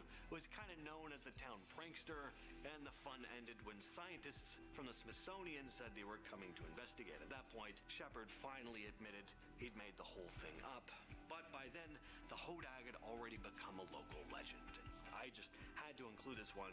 It was just too fun a story. So this farmer in India walked out onto his property to see this massive snake that had just finished swallowing one of his cows. Look at the giant bulge right in the middle of the snake's body. Instead of running away, the farmer actually grabbed a rope and lassoed the snake, just threw it right over the middle of his body like he was wrangling a steer. I don't know what kind of nerves that guy has, but if I were in his boots, I'd have quit farming on the spot. I would be halfway across the country before even thinking about coming back.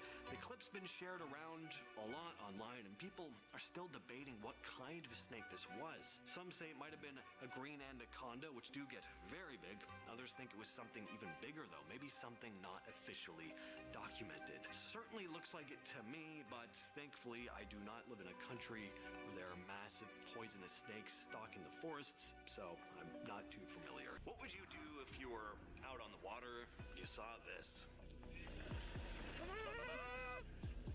What the is that? Go!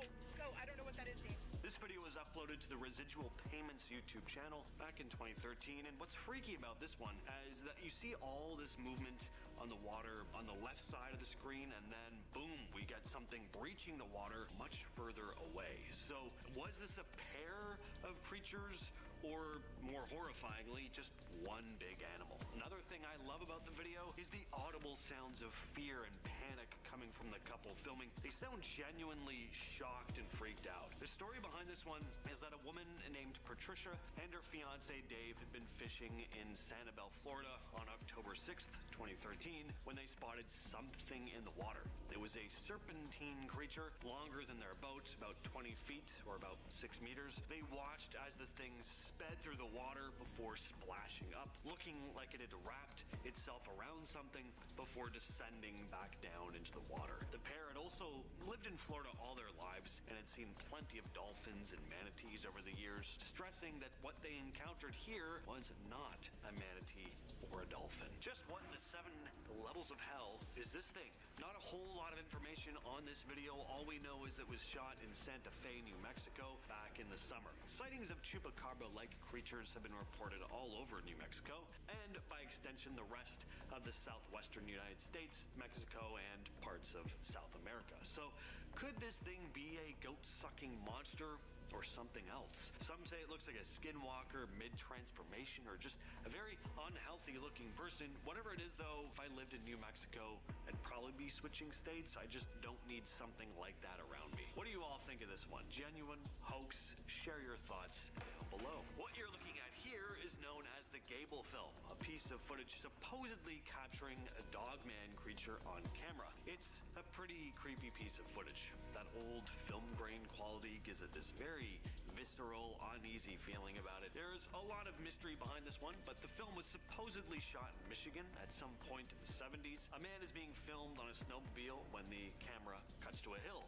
Crouched atop it is a dark, hairy-looking figure which begins bounding towards the camera, and then this happens. The legend of the Dogman dates all the way back to 1887 when a group of lumberjacks in Wexford County reported seeing this huge, hairy creature with the body of a man and the head of a dog. They described it standing on 2 legs, like a person, but with glowing eyes, sharp teeth, and claws. Since then, sightings have popped up all over Michigan, especially in the northern parts of the state. People claim they've spotted this eerie creature prowling the woods, particularly in areas like the Manistee National Forest. It's said to be about 7 feet tall, covered in fur, with the body of a human, but the face of a snarling dog.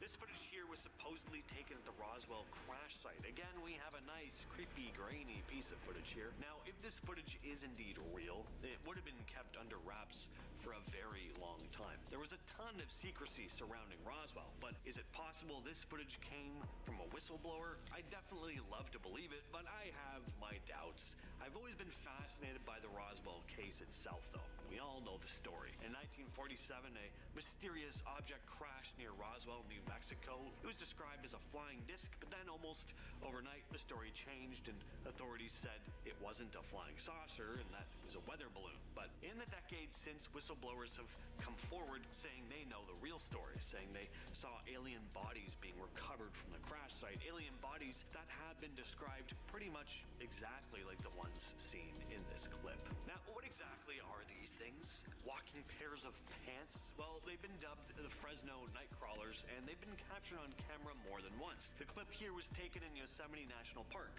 This next video was actually the first time the creatures were ever caught on camera. Take a look at this. It all started with a man named Jose in Fresno, California.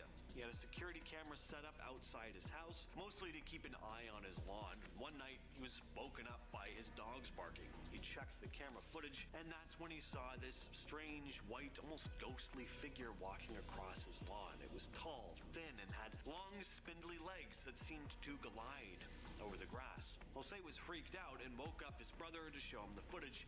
His brother even said he found small, weird footprints outside, but by the time investigators showed up to check it out, all the evidence had been washed away. Now, the footage that initially blew up online has kind of disappeared.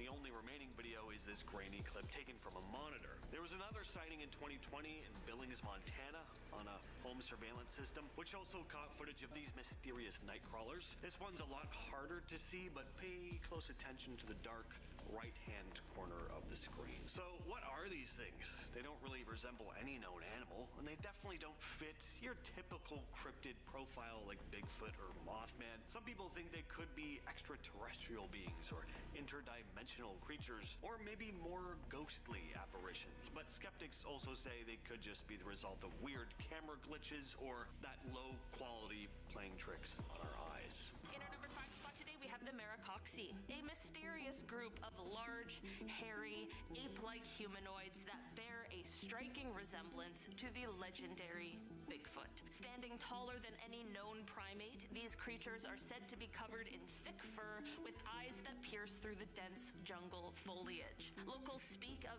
eerie encounters where menacing figures watched from the shadows, emanating guttural sounds that sent chills down the spine. Highly territorial, the Maracoxy are believed to be fiercely protective of their domain. Those who unknowingly cross into their territory risk facing aggressive displays or even outright attacks. There are unsettling stories of explorers and hunters who ventured too far and vanished without a trace, their disappearances attributed to these elusive beings. Some speculate that the Maracoxy could be a lost branch of the evolutionary tree, or perhaps a primitive tribe shrouded in secrecy. Could there be truth to these stories hiding just beyond the edge of the known world? In our number 4 spot today, we have the Sucuriju gigante. Deep within the shadowy waters of the Amazon, legends speak of the Sucuriju gigante, a serpent of unimaginable proportions that makes even the largest known anacondas seem like mere garter snakes. This isn't just another tall tale. Locals swear by sightings of this behemoth, describing a creature so massive it can coil itself around entire boats and drag them under without a ripple left behind. Fishermen share whispered stories of ripples that grow into waves, of enormous scales glimpsed just beneath the water's surface, and of friends who ventured into certain parts of the river, never to return. The jungle teems with unexplained disappearances and eerie accounts of livestock vanishing from riverbanks overnight. Could a snake of such colossal size truly evade scientific discovery, or is this just a manifestation of the Amazon's untamed spirit? Either way, the mere possibility keeps even the bravest souls a little wary, reminding us that some depths are better left unexplored. In our number 3 spot today, we have the Sachamama. In the deepest reaches of the Amazon rainforest, where the trees tower like ancient guardians, stories emerge about the Sachamama, the mother of the jungle. This isn't merely a snake, but a colossal serpent so immense that over time, the forest has grown over her, with trees and vines intertwining across her massive form. Travelers speak of moments where the jungle falls eerily silent and a strange tranquility washes over them. It's then that they realize they're standing upon something that's not Earth, but the scaled back of the Sachamama herself. Despite her seemingly immobile state, she possesses a hypnotic power that can entrance anyone who wanders too close, trapping them in an eternal spell. Those ensnared are said to become one with the jungle, their stories ending where the Sachamama's begins. Is she a benevolent protector of the wild, or a lurking danger awaiting the next unsuspecting soul? In our number 2 spot today, we have Latunda. Among the many eerie tales that echo through the Amazon rainforest, the legend of Latunda sends shivers down the spine like no other. Originating from Afro-Ecuadorian lore, this shape-shifting vampiric creature is said to prowl the jungle, searching for unsuspecting victims. Latunda has a terrifying ability. It can perfectly mimic the appearance and voice of a loved one, be it a family member, a close friend, or even a romantic interest. Everything seems normal, but there's always something subtly off that hints at the imposter beneath the facade. Luring people deeper into the tangled heart of the forest, Latunda isolates them from any chance of rescue. It's in this remote wilderness that she reveals her true form, draining the life force of her victims to sustain her own existence. Stories tell of people who followed a familiar face into the trees, only to disappear without a trace. And finally, in our number 1 spot today we have the black jaguar. Amidst the labyrinth of vines and towering trees in the Amazon, tales abound of the black jaguar, known locally as the jaguar negro. This isn't your average big cat. It's a mystical, melanistic jaguar said to be larger than any ever documented. Cloaked in fur so dark it seems to absorb the light, this elusive predator moves through the jungle like a shadow-given form. Locals whisper that its eyes glow with an otherworldly light, piercing the inky darkness of the forest nights. Believed to possess supernatural powers, the black jaguar is more than just an animal. It's considered an omen of death. Hunters who have attempted to track this creature often vanish without a trace, fueling stories that it can traverse between the physical world and the spiritual realm. Some say it guards the secrets of the jungle, ensuring that its mysteries remain untouched by human hands. Whether rooted in reality or born from cautionary tales, these creatures embody the perils that can befall those who venture unprepared into the unknown. Exploration is a human instinct, but some secrets of the Amazon might be best left undisturbed. So this guy caught something really spooky on camera while motorbiking. TikToker Owens was riding through a forest trail as the sun was setting. He was pretty deep into the trail, which he said seemed to go on forever. And he comes to a fork in the path. Then he notices something strange. It's eerily quiet. Holy crap, dude, this trail going on forever. He sits there for a few moments, trying to decide which path to take, before he spots something poking out of the brush. Take a look at this. As soon as he sees the thing, he rightly zips back in the direction he came from, but not before struggling to get his bike started like he's stuck in a monster movie or one of those awful nightmares where you're being chased only to find that you've lost the ability to run. Pretty awful.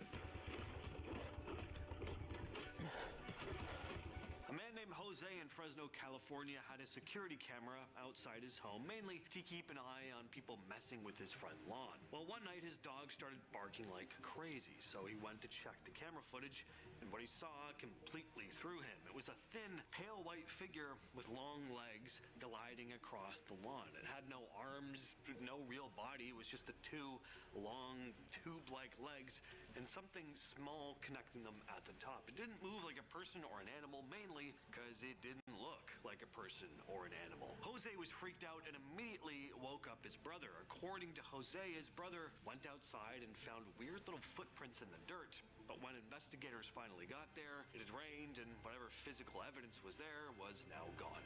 This was the first ever footage of what's been referred to as the Fresno Nightcrawler, or crawlers, because some folks have seen multiple of them at once. In July of 2022, a home security camera in Moorhead, Kentucky picked up something really weird. Something that looked like a pale, almost human-shaped figure moving through someone's backyard late at night. The creature was thin, with long arms and legs, and no visible clothes or fur.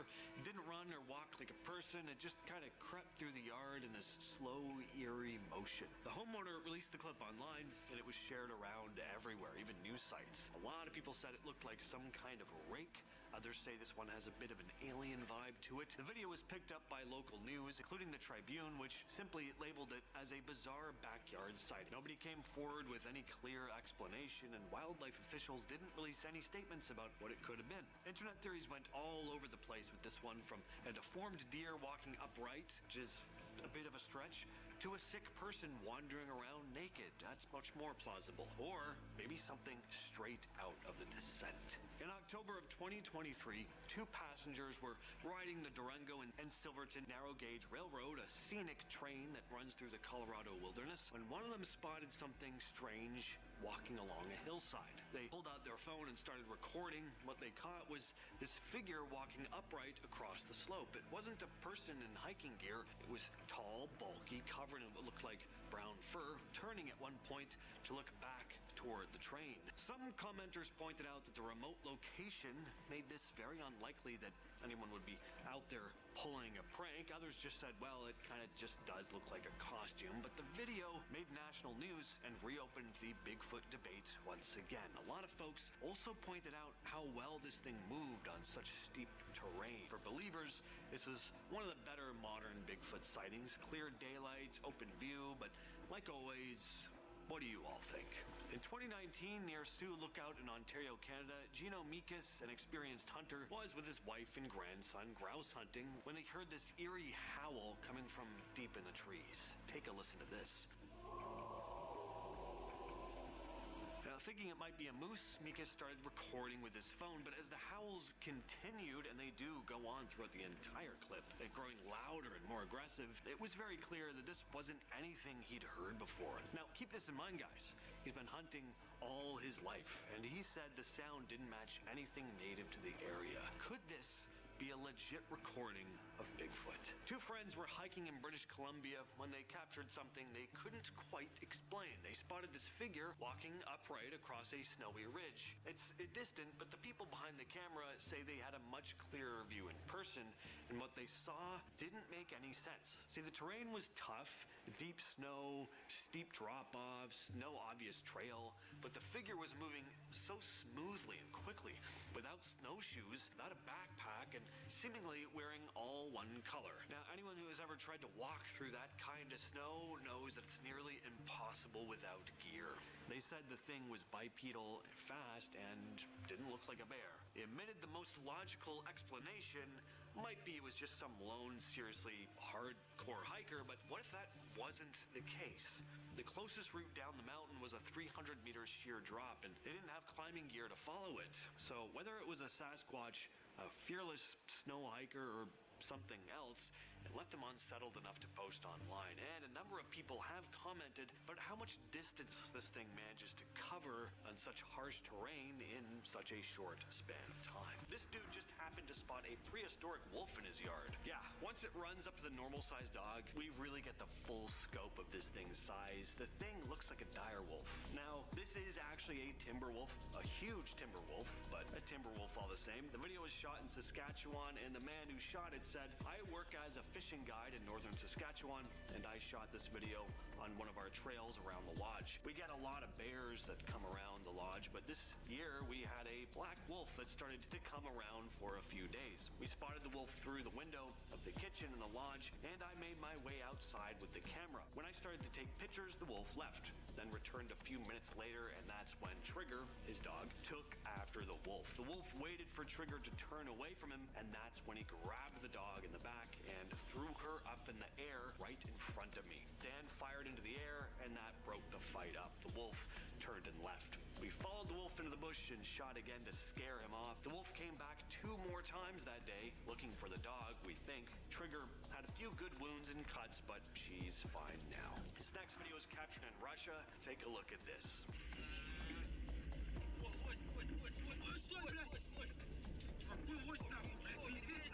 The footage is from a remote area in Russia, located between the Ural Mountains and the Volga River, close to the Kazakhstan border. So in the video, we've got a car driving down a dark road. The driver and passengers are chatting in Russian, and if you listen closely, you can clearly hear the word Yeti pop up a few times in their conversation. Now, at first, it sounds like they're just having a normal drive, but then we see what we see about 36 seconds into the clip. This blurry, shadowy figure dashes across the road right in front of the car's headlights. The moment it happens, the car immediately slams to a stop and the engine cuts out. Now, as far as what exactly is in the video, it's hard to say. The figure that dashes across the road is too blurry and fast to make out much detail, plus it's white, so it blends in pretty well with the snow. But from what we can see, it doesn't look like any normal animal or person. Next up, we have another strange video out of Florida.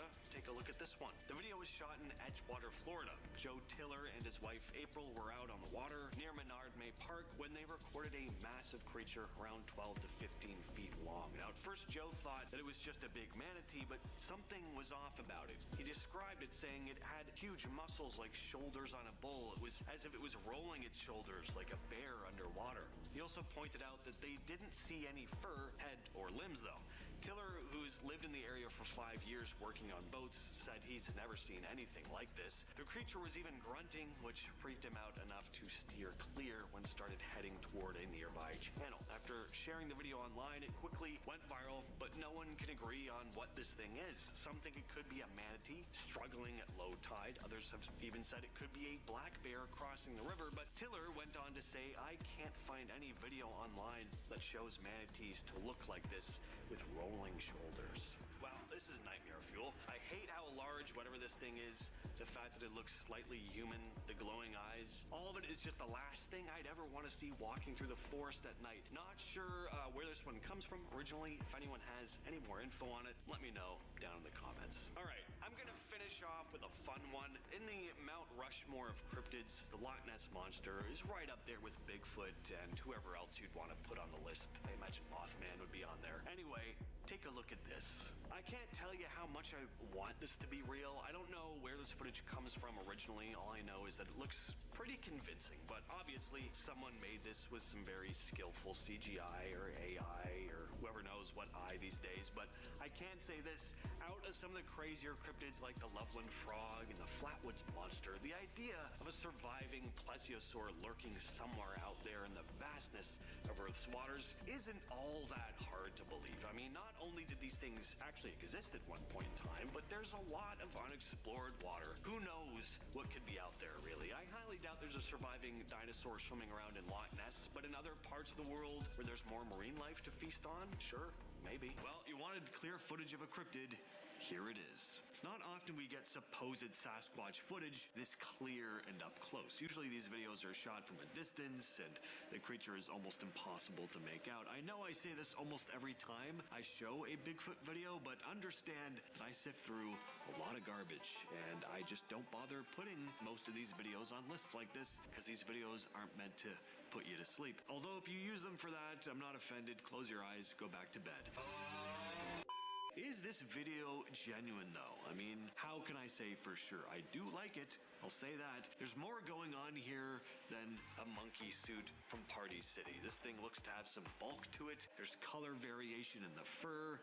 If it is a hoax, I think it's pretty well done. Well, this is a freaky piece of footage. Not only is there a massive dead cow floating through the water, there's something under it. Gonna guess that something was involved in the death of the cow. I mean, good lord, look at the size of this thing. There's a full-on dinosaur swimming in this river. Of course, this is a croc or a gator. I couldn't actually find where this video was filmed, but the thing is an absolute beast.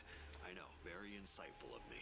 Take a look at this strange photo. Picture was snapped on Navajo land between cornfields and Greasewood, Arizona. It's been making the rounds on social media lately. According to the person who shared it, her aunt snapped the picture at the end of a small canyon after hearing weird noises while tending livestock on her property. There's not much more info about it, other than claims that the creature was seen again a few days later. The family chose not to go after it. They figured it was best to just leave it alone.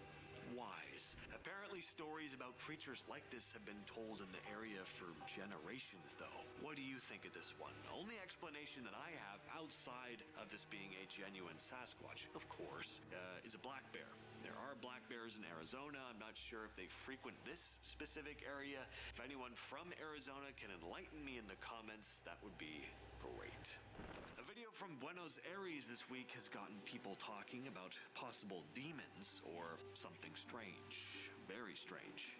This short blurry clip that's been getting shared around quite a bit on social media, at least on the forums I check out, shows what looks like a street or garden in Argentina. Here we can see some sort of bizarre dark figure crawling on all fours toward the camera while a few dogs walk around in the background. The creature seems to have very long spindly limbs, but it's hard to see clearly because it's dark and the video quality isn't really the best. Local news says this happened in the town of Saladillo, and people living there are reportedly scared of whatever it was. Some witnesses have called it demonic and say it has inhuman agility that lets it climb walls and jump between trees. A local firefighter who didn't want to give his name said that, quote, something was going on. Another witness Eyewitness added, "He's something big. He doesn't walk on all fours, he walks backwards. He's disjointed, he comes apart, his head is upside down while his body moves in an impossible way." All of that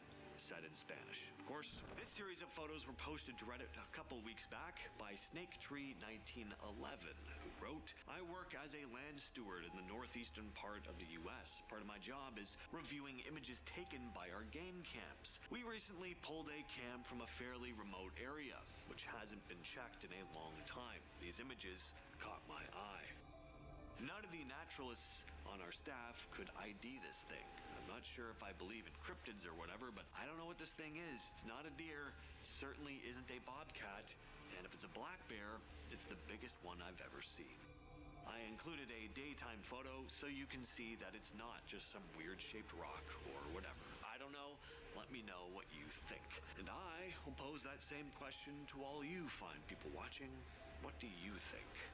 Known locally as the Lagerflot worm, this creature is Iceland's answer to the Loch Ness Monster. Said to live in the icy depths of Lake Lagerflot, the beast is described as massive, up to 40 feet long, and not sleek like your typical idea of a sea serpent. Instead, it's said to have a series of large, visible humps. Reports of the creature go all the way back to 1345, and sightings have trickled in over the centuries. In 1963, the head of Iceland's National Forest Service claimed that he saw it with his own eyes. In 1998, a teacher and a group of students said they saw it as well.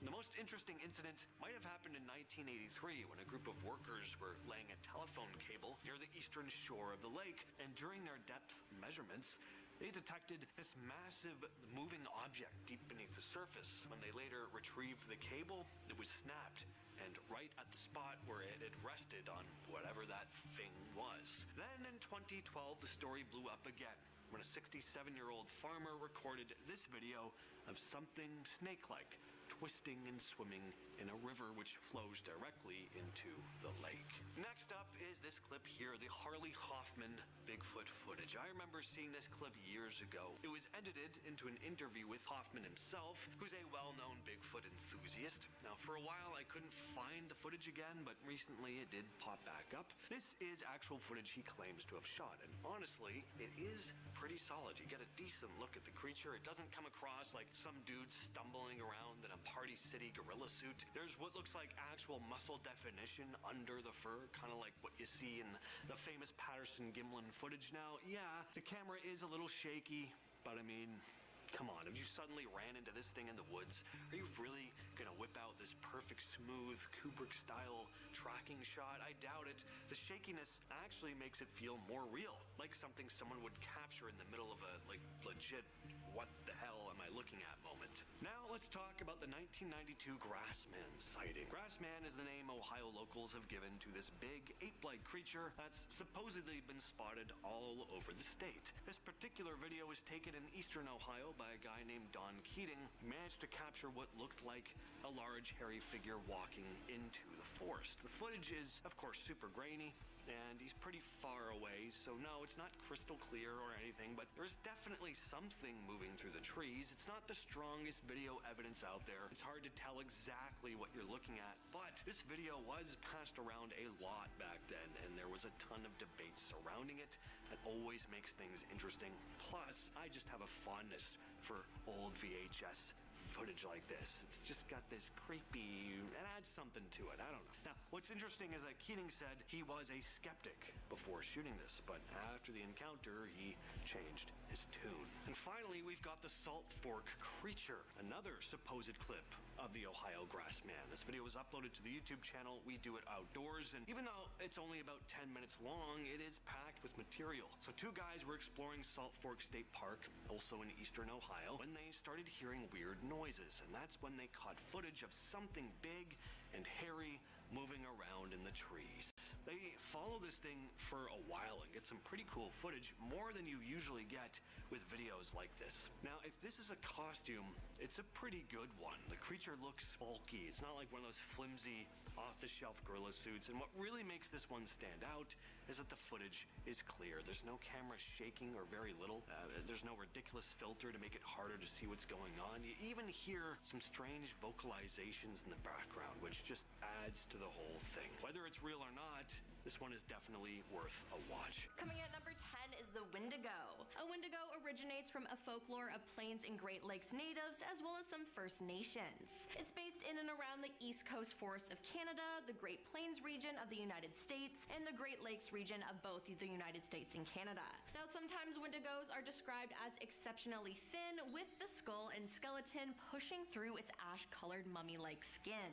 Other stories describe the Wendigo as a well-fleshed giant who gets proportionately larger the more it eats. According to other legends, the Wendigo has a pointed or animal-like ears with antlers or horns sprouting on its head. The Wendigo's eyes have been described as sunken or glowing like hot coals. Sharp and pointy teeth, extremely bad breath, and bodily odor are often traits of a Wendigo. It is usually, but not always, endowed with powers such as superhuman strength and stamina that allows it to stalk, overpower, and devour its victims.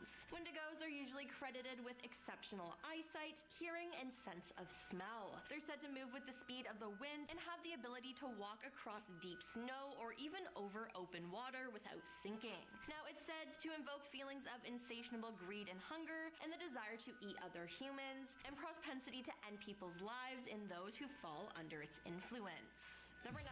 El Chupacabra. The El Chupacabra is a legendary creature in the folklore of parts of the Americas. In 1975, a series of livestock killings in the small town of Mocha, Puerto Rico, were attributed to the vampire of Mocha. Now, each of these animals were reported to have its body bled dry through a series of small circular incisions. A few months later, in August, an eyewitness reported seeing the creature in Puerto Rico, where as many as 150 farm animals and pets were reportedly killed. Now, physical descriptions of the creature vary. In Puerto Rico and in Latin America, it is generally described as a heavy creature, reptilian and alien-like, roughly the size of a small bear, and with a row of spines reaching from the neck to the base of the tail, while in southwestern United States, it is depicted as more dog-like. Shortly after the first reported incident in Puerto Rico, other animal deaths were reported in other countries, such as Argentina, Bolivia, Brazil, Chile, Colombia, Dominican Republic, El Salvador, Honduras, Mexico, Nicaragua, Panama, Peru, and the United States. Coming at number 8, we have Bigfoot. Bigfoot, also commonly referred to as Sasquatch, is an ape-like creature said to inhabit the forest of North America. North American settlers started reporting sightings during the late 1800s and into the 1900s, with the occasional finding of footprints, sporadic encounters, and even grainy photos and videos adding to the mystery. Bigfoot is often described as a large, muscular, bipedal ape or human-like creature covered in black, dark brown, or dark reddish hair. Descriptions estimate the height of roughly 6 to 9 feet, with some depictions having the creature standing as tall as 10 to 15 feet. Some alleged observations describe Bigfoot as more human than ape, particularly in regards to the face. Common descriptions include broad shoulders, no visible neck, and long arms. Now, some alleged nighttime sightings have stated the creature's eyes glowed yellow or red. In 1971, multiple people in the Dalles, Oregon, filed a police report describing an overgrown ape, and one of the men claimed to have sighted the creature in the scope of his rifle, but could not bring himself to shoot it because it looked more human than animal. Now, there have been hundreds, if not thousands, of Bigfoot sightings, and Bigfoot has come somewhat of a pop culture figure, as there are TV shows, movies, and fan clubs dedicated to him. Number 7. Lizard Man. In the folklore of Lee County, South Carolina, the Lizard Man of Scape Ore Swamp is an entity said to inhabit the swampland of the region. First mentioned in the late 1980s, the sightings and damage attributed to the creature yielded a significant amount of newspaper, radio, and television publicity. On July 14, 1988, the Lee County Sheriff's Office investigated a report of a car damaged overnight while parked at a home on the edge of Scape Ore Swamp. The car reportedly had tooth marks and scratches with hair and muddy footprints left behind. Sheriff List in Truesdale noted that this was the start of various claims that eventually turned into a story about a lizard man in the swamp. Prompted by the news of the vehicle damage, local Christopher Davis reported to the sheriff that his car was damaged by a creature he described as green, wet-like, about 7 feet tall, and had 3 fingers, red eyes, skin like a lizard, and snake-like scales 2 weeks earlier. According to Christopher, he was driving home from working a night shift at a fast food restaurant when his car got a flat tire. After fixing it, he saw a creature walking towards him. He got in his car and began to drive, but the creature was soon on top of the car. He applied the brakes, causing the creature to roll off the car, giving him enough time to escape. Number 6. Loveland Frog. In Ohio folklore, the Loveland Frog is a legendary humanoid frog described as standing roughly 4 feet tall, allegedly spotted in Loveland, Ohio. In 1972, the Loveland Frog legend gained renowned attention when a Loveland police officer reported to a colleague that he had seen an animal consistent with the description of the frogman. After a reported sighting in 2016, the second officer called a news station to report that he had shot and killed the same creature some weeks after the 1972 incident and had identified it as a large iguana that was missing its tail. Now, according to various legends, the creature was first sighted by a businessman or traveling salesman driving along an unnamed road late at night in 1955, with some versions of the story specifying the month of May. In one story, the driver was heading out of a Branch Hill neighborhood when he spotted 3 figures standing erect on their hind legs along the side of the road, each 3 to 4 feet in height, with leathery skin and frog faces. In other versions of the story, the creatures were spotted under or over a poorly lit bridge, and one held a wand over its head that fired a spray of sparks. Coming in at number 5, Mayaka skunk ape. While Bigfoot tends to get all of the fame in the cryptid world, there are other similarly hairy creatures that could be roaming around the United States as we speak. According to one Google Maps location, there may have been a sighting of the skunk ape near the Mayaka River in Sarasota, Florida. According to details online, in October of 2000, a senior woman sent a letter to the local police station accompanied by some photos of what could only be described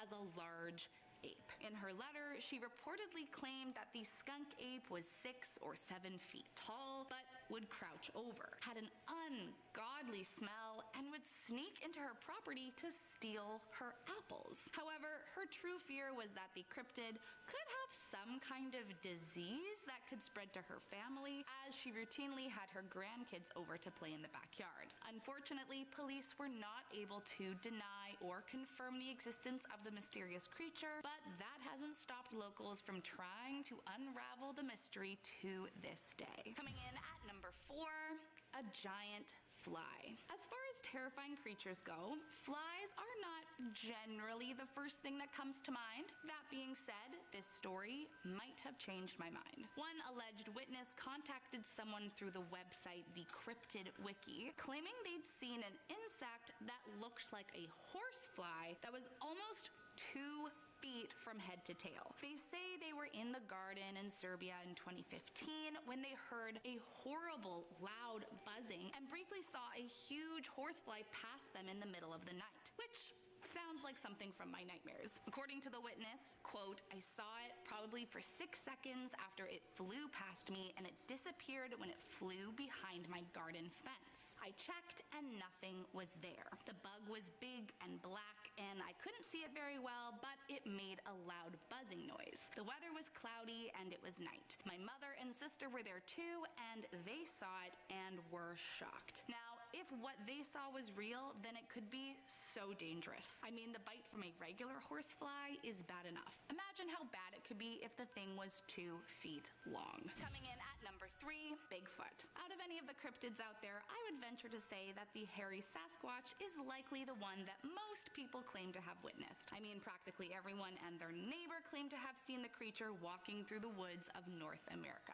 Dating back further than recorded history, this man-like ape has been a household legend with nearly 10,000 recorded sightings throughout the United States. And with just a quick search, you'll literally find hundreds of photos and articles aiming to prove Bigfoot's existence. Arguably, the most famous evidence we have is Roger Patterson and Bob Grimlin's 1967 film, where the alleged creature is seen walking along the side of a creek in plain day. And though we still don't know if the authenticity of the photo stacks up, we've also never been truly able to debunk it entirely. Of the many, many stories of alleged sightings, including some saying they were captured and held captive by the creature, and others claiming to have spotted the Sasquatch roaming about the woods, one of the only sightings you can find on Google Maps is located in Seven Chutes, Canada, where a photo of a large, broad-shouldered humanoid creature covered in hair shocked everyone who stumbled upon it. However, considering these things roam around the woods, I highly doubt it's still in the same spot as it was captured on Google. Coming in at number 2, Lake Monster. If you grew up in the Okanagan Valley of British Columbia, then you are no stranger to this mythological sea creature. But could it be that there is more to Ogopogo than we thought? The tale of the creature dates back thousands of years, with the Salish indigenous people having passed along stories about a spirit of the lake, which was later turned into what we now call Ogopogo after white settlers landed and began altering the stories. Described as a serpentine creature with smooth skin and a length of up to 50 feet, it's said to move at incredible speeds, using its powerful tail as a propeller to speed through the lake. The first alleged sighting dates back to 1872 by a woman named Susan Allison, who was the first white settler to live in the region, but she has not been the only one to come forward with so-called evidence. In the 1980s, a tourist agency offered a cash reward for anyone with proof of the beast, and many flocked with pictures and videos trying to claim the reward. Then later in 2008, a photographer by the name of Sean Valoria captured several photos of something peculiar he saw in the water, which he described as having humps measuring 18 to 20 feet long. After inspection by many local experts, they confirmed that it didn't look like any known animal to the lake, but there also wasn't enough evidence to confirm the existence of Ogopogo from Sean's photo. Since then, many mysterious sightings have popped up on Google Maps, so I guess people will just have to keep returning to the lake for more proof.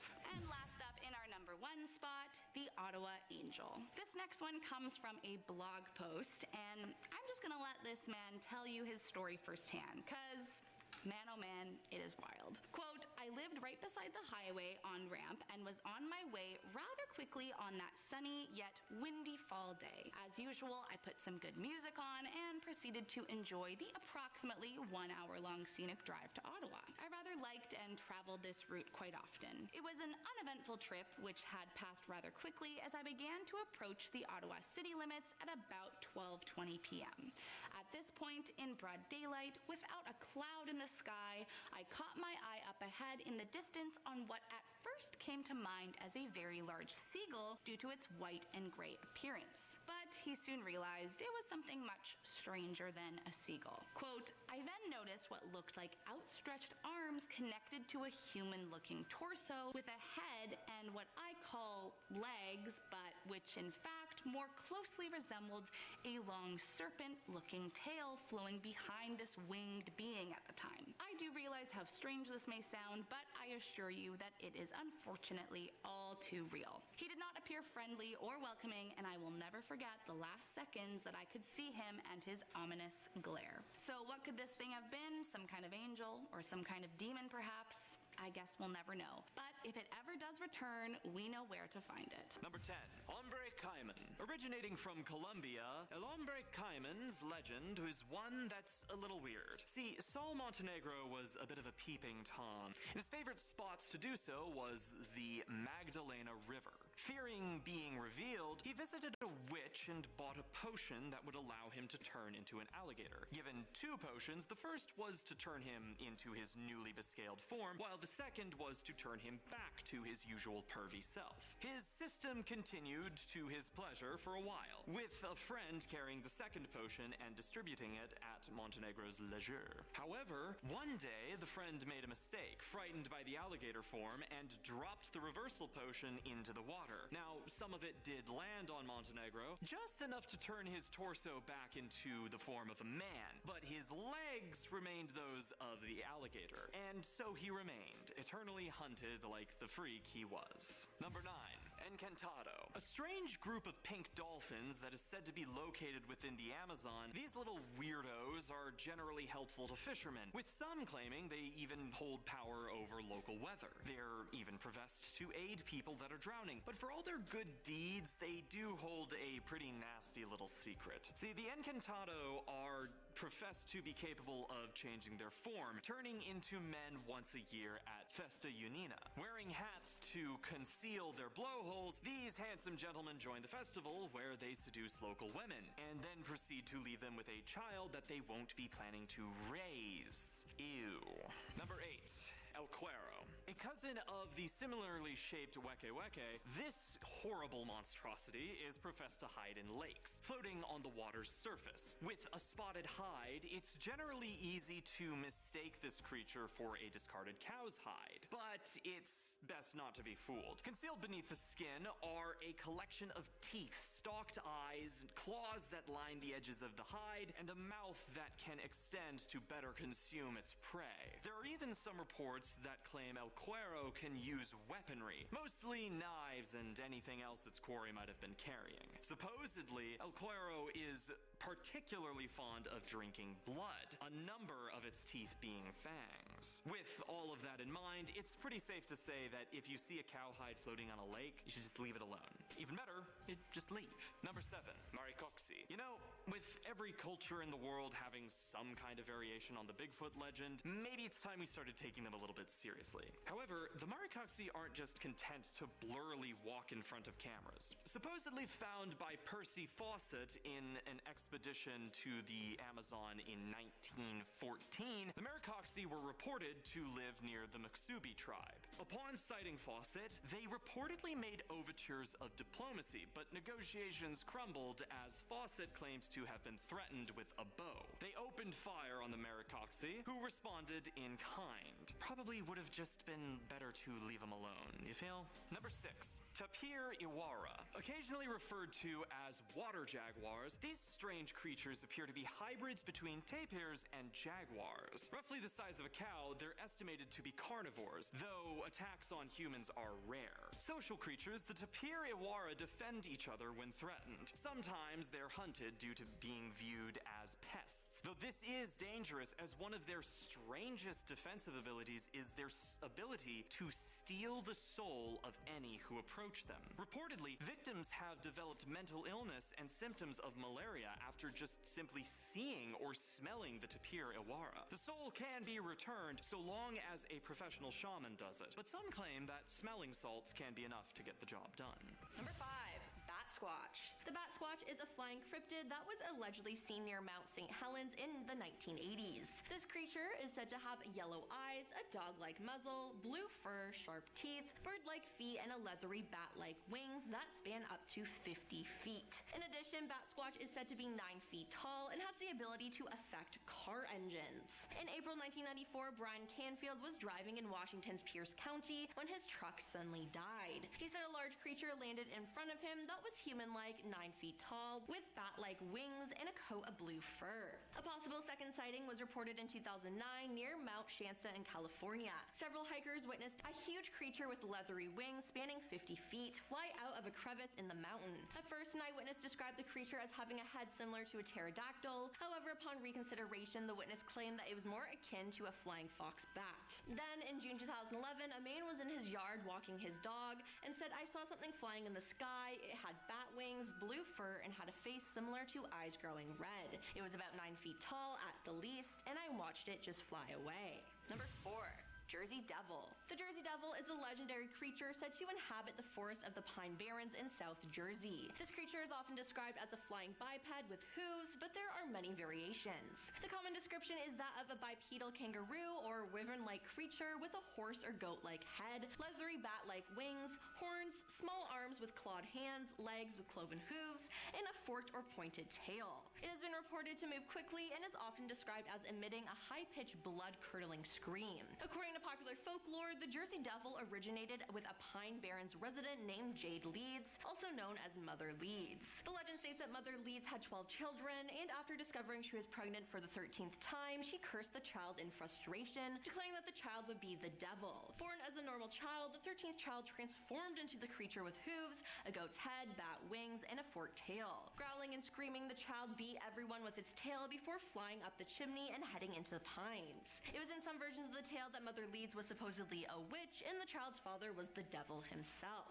Then one of the first reported Jersey Devil sightings was in 1812, when Joseph Bonaparte, Napoleon's older brother, claimed he saw the Jersey Devil while hunting near his Bordentown estate. Number 3. Mothman. In West Virginia folklore, the Mothman is a humanoid creature reportedly seen in the Point Pleasant area from November 5th, 1966 to December 15th, 1967. The first newspaper report was published on the Point Pleasant Register, dated November 16th, 1966, titled Couple See Man-Sized Bird, Creature, Something. The national press soon picked up on the reports and helped spread the news story across the United States. On November 15th, 1996, two young couples from Point Pleasant, Dickie and Linda Maxwell, and Steve and Mary Mallet, told police that they had seen a large white creature whose eyes glowed red, standing at the side of the road near the TNT area, the site of the former World War II munitions plant. Linda Scarberry described it as a slender, muscular man, about 7 feet tall with white wings, and said that she was unable to discern its face due to the hypnotic effects of its eyes. Distressed, the witnesses drove away at a high speed and said that the creature flew after their car, making a screeching sound. It pursued them as far as Point Pleasant city limits, and during the next few days, other people reported similar sightings after local newspapers reported it. Two volunteer firemen who saw it said it was a large bird with red eyes. Number 2. Skunk ape. The skunk ape is a cryptid ape-like creature that inhabits forests and swamps in the southeastern United States. Perhaps most prominent in the state of Florida, the alleged creature is also commonly referred to as the Florida Bigfoot and is often compared to or called the cousin of Bigfoot, a prominent subject within North America popular culture. Now, the skunk ape is commonly described as a bipedal ape-like creature, approximately 5 to 7 feet tall and covered in malted reddish-brown hair. It is named for its foul odor, often described as being similar to a skunk. The skunk ape has been recorded as appearing in Florida, Georgia, and Alabama folklore since European settlers first occupied the region. In 1818, local newspapers reported a story that spoke of a man-sized monkey raiding food stores and stalking fishermen along the shore. And coming at number 1 is skinwalkers. In Navajo culture, a skinwalker is a type of harmful witch who has the ability to turn into, possess, or disguise themselves as an animal. According to some traditions, skinwalkers were once healers and medicine men who were corrupted by their own power and turned evil. By draping the hide of certain animals over themselves, the witch takes on the form and traits of the animal. Now, in doing so, the witch gains the animal's strength, speed, and endurance. They sometimes transform themselves into animals simply for the purpose of traversing great distances quickly. They may also transform in order to wreak havoc on others, as well as their identity will be hidden and they'll be able to escape quickly if necessary. Now, they curse people and cause great suffering and death, one Navajo writer explained. At night, their eyes grow red like hot coals. It is said that if you see the face of a skinwalker, they have to kill you. If you see one and know who it is, you will die. If you see them and you don't know them, they have to kill you to keep you from finding out who they are. Skinwalkers are also telepathically linked with each other, enhancing their coordination during hunts and fights, but allowing little or no privacy at any time. Now, they can also copy animal or human voices to lure victims to feed on. They generally copy the sound of a human that is in need of help, so make sure you don't get tricked. Number 10. Mothman. So the Mothman is this big old flying dude with wings and red eyes. Floats around. You know what? Boo! Mothman sucks. Look, okay, I grew up in the area where this cryptid's supposedly like haunted, and you know what? Yeah, I did see him. You know, big old spooky red eyes flying around doing whatever. Oh no! He was near a bridge when it collapsed. He precipitated disaster. The only thing that actually happened to me when I saw him was this: my house flooded, I failed on my final test, and my girlfriend broke up with me. I mean, who even cares, right? God, Mothman is such a loser. Oh, I'm a big scary moth. Look at me. Oh, I'm mothing it up. No, I'm not bitter. Shut up. Number 9.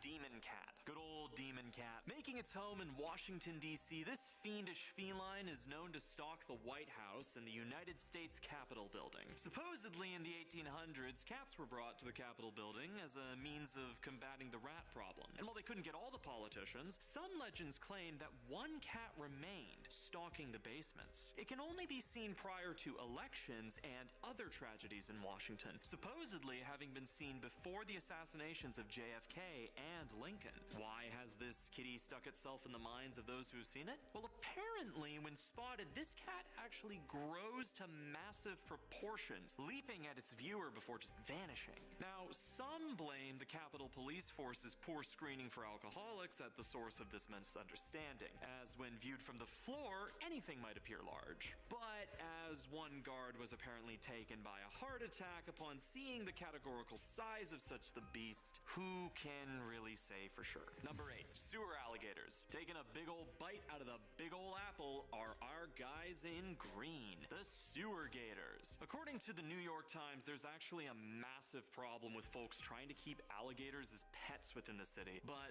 as for the ones that aren't caught, what might happen to their pets once they've outgrown their owners? Now, legend has it that in the 1930s, an infestation began, gators making their home within New York's stinky subsystems. Supposedly, they've clashed with the NYPD, who claimed to have vanished their bescaled opponents, though sightings have continued throughout the modern days. Likely, their greatest impact was the inspiration for the Teenage Mutant Ninja Turtles, though I might just be making that up. Number 7, the Honey Island Swamp Monster. Better known as Le Bête Noire, this humanoid horror is reported to be located within the Honey Island Swamp in Louisiana. Described as walking on 2 legs and 7 feet tall, Le Bête Noire is reported to be preceded by a foul odor. Now, casts have been taken of its feet, showing a total of 4 toes, which indicates that it may not be related to humans or apes, as some legends claim that a crashed circus train may have allowed for a band of chimpanzees to escape into the wild, where they probably adapted to their environment and fell into legend. Knowing how circuses generally treat their animals, good for them. Number 6, lava bear. Discovered in the area surrounding South Central Oregon, the lava bears are a group of extremely small bears that have been observed emerging from the lava beds common to the area. Several hunters have claimed to have caught these ferocious beasts, which initially appeared to be bear cubs, but were in fact fully grown adults. Once news of this made rounds, the hunt for the bears was on, and in 1923, one was caught by a U.S. Forest Service trapper by the name of Alfred Andrews. Andrews was offered a reward for the bear's body, but turned it down in favor of parading it around the country, making quite a chunk of change on the side, until his partner stole the bear and vanished. Several other bears have been captured, and in 1924, one of the local high schools decided that its mascot would become the lava bear. It is also still their mascot. Seriously. Number 5, Saucy. Generally considered to be a bit of a pain in the neck, Saucy is a one-legged man wearing a red cap and smoking a pipe. Originally from the Tupi-Guarani mythology, Saucy is generally known to reside within dust devils and is commonly attributed with their creation. There are multiple versions of Saucy, and he's known to be able to even turn invisible or shapeshift into a large bird to escape capture. When given a chance, Saucy will cause mischief in just about any way he can, hiding toys, keeping popcorn from popping, dropping rakes where people will step on them. It's generally stated that if something goes wrong, 9 times out of 10, it's because Saucy thought it'd be funny. That being said, he can be captured, whether with a rosary, a bottle, or even just by stealing his red cap. From there, he might become a friend. But if he's treated poorly, you better watch out. Number 4, Yakumama. With the name Mother of Water, this massive serpent supposedly resides within the Amazon rainforest. Attributed with the birthing of all creatures in the famed Amazon River, Yakumama is known to hunt by ingesting massive amounts of water, which it then spits at its prey. The sheer force enough to knock out the victim, who will then be ingested by the serpent's leisure. Supposedly, if one decides to fish in any river and they see an unbelievable bounty of fish within its waters, they must blow a conch horn before engaging in their hunt. The Yakumama will then reveal itself if it's nearby, its plot foiled, and the fisherman given a chance to escape. The whims of Yakumama are strange indeed, as unlike most reptiles, it doesn't always consume its prey, sometimes simply frightening them to the point where they run away, though why it does this remains to be seen. Number 3, Wallapen. A Chilean creature, the wallapen resides mostly within lakes and rivers. With the body of a sheep, the head of a cow, and flipper-like feet, this creature is supposedly capable of inducing miscarriages upon sight alone. While harmless on land, Wallapen are famously violent when encountered in their natural habitat. Even stranger still, they appear to be capable of mating with both cows and sheep, which does at least explain their bizarre appearance. Some believe that they might be the source of, or a possibly younger version of El Cuero, the Wallapen potentially shedding its skin, which might then be taken on by or transform into El Cuero. Regardless, these creatures are just another reason why I won't be taking a dip in any rivers anytime soon.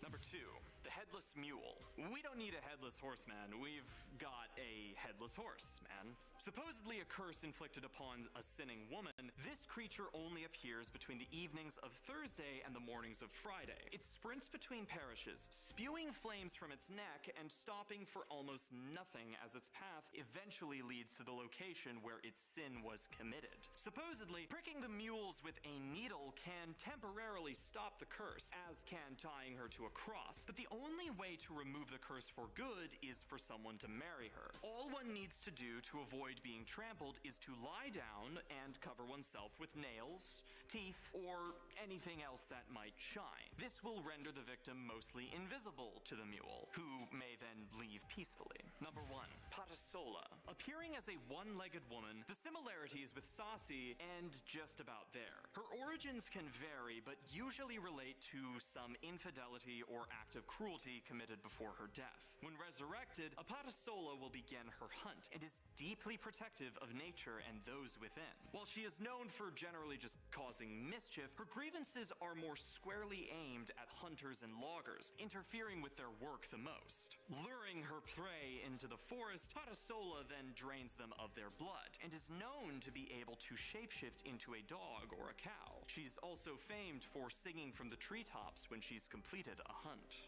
In our number 10 spot, we have Nessie is real.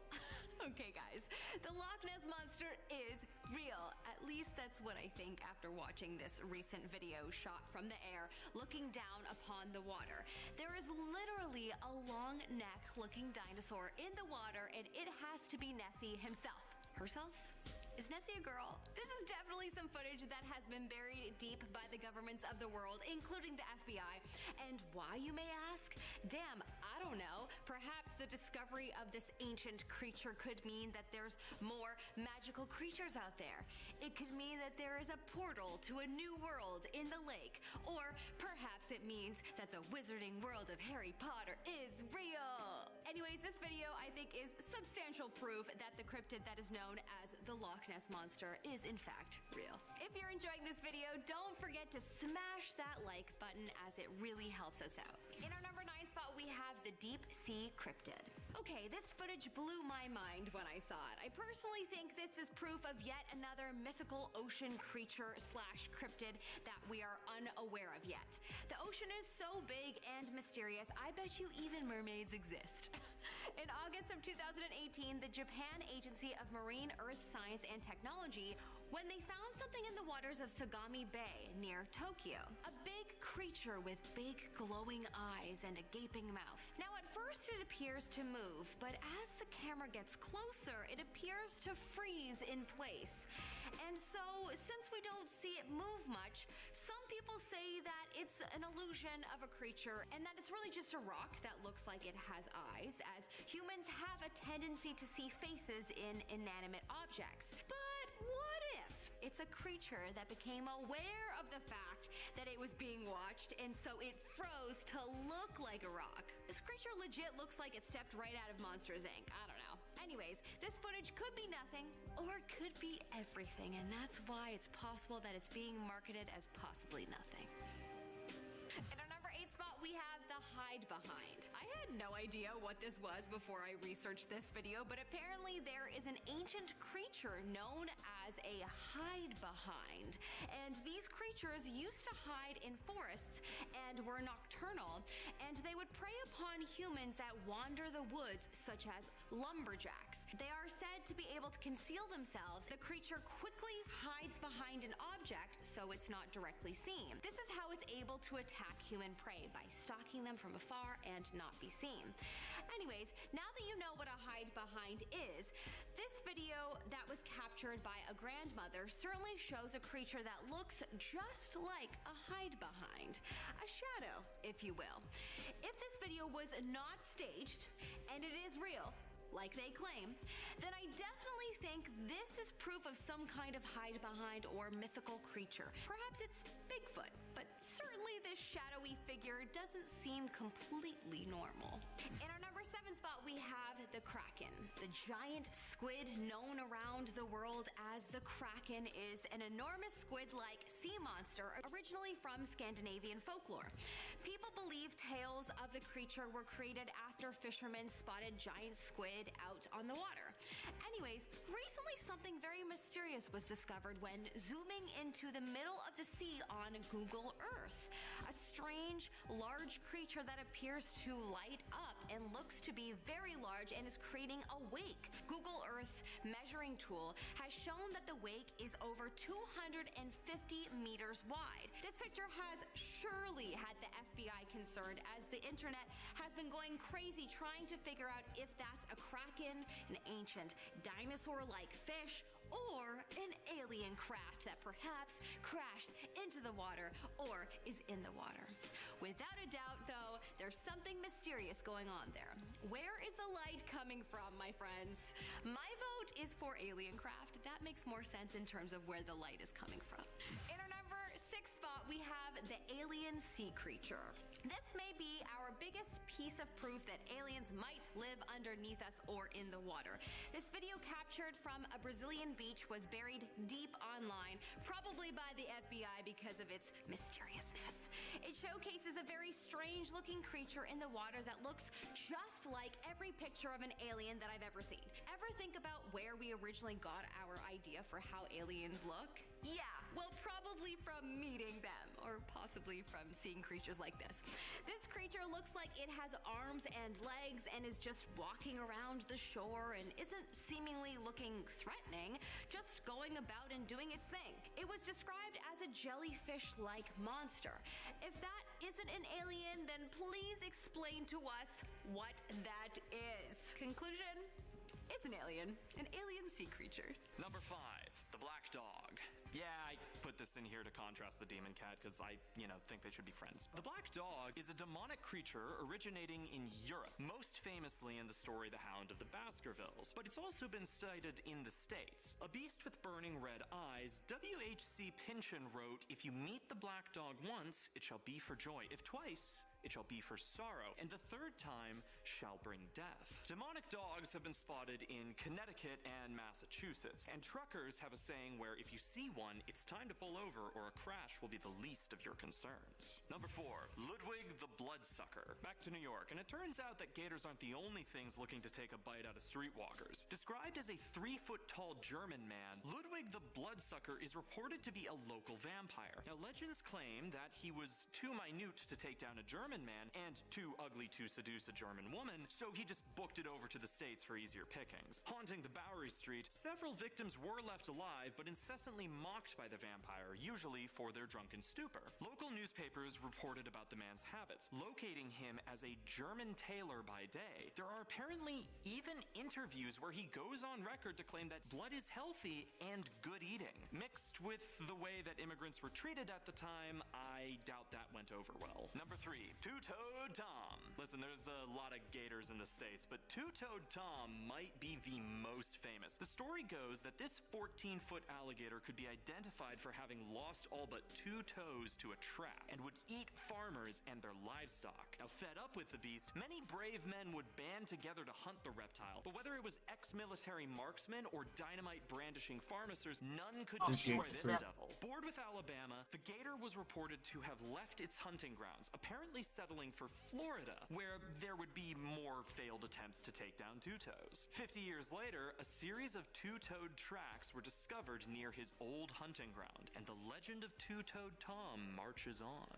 Number 2, Hodag. bag. Now, this strange creature made its home in Wisconsin, described as possessing the head of a frog, the face of an elephant, short legs with massive claws, the back of a dinosaur, and a long spiked tail. Reported by land surveyor and trusted member of the community Eugene Shepard, he rounded up a group of brave hunters to capture the beast, an attempt which apparently required the usage of dynamite. Sending a picture of its remains to the media, they declared the safety of its primary food source for all time to come, the white bulldog. Thank goodness that the white bulldog may now roam Wisconsin once more. Alright, fine, it was a big hoax, and it was a really good one. Good enough that the local town decided to build a statue in honor of the beast. They also hold a festival in its name, which I've actually been to. But the effort that went into this hoax was actually quite extensive. And when Shepard had claimed to capture the creature, he even displayed it using a puppet show, piloting a wooden facsimile of the beast. Number 1,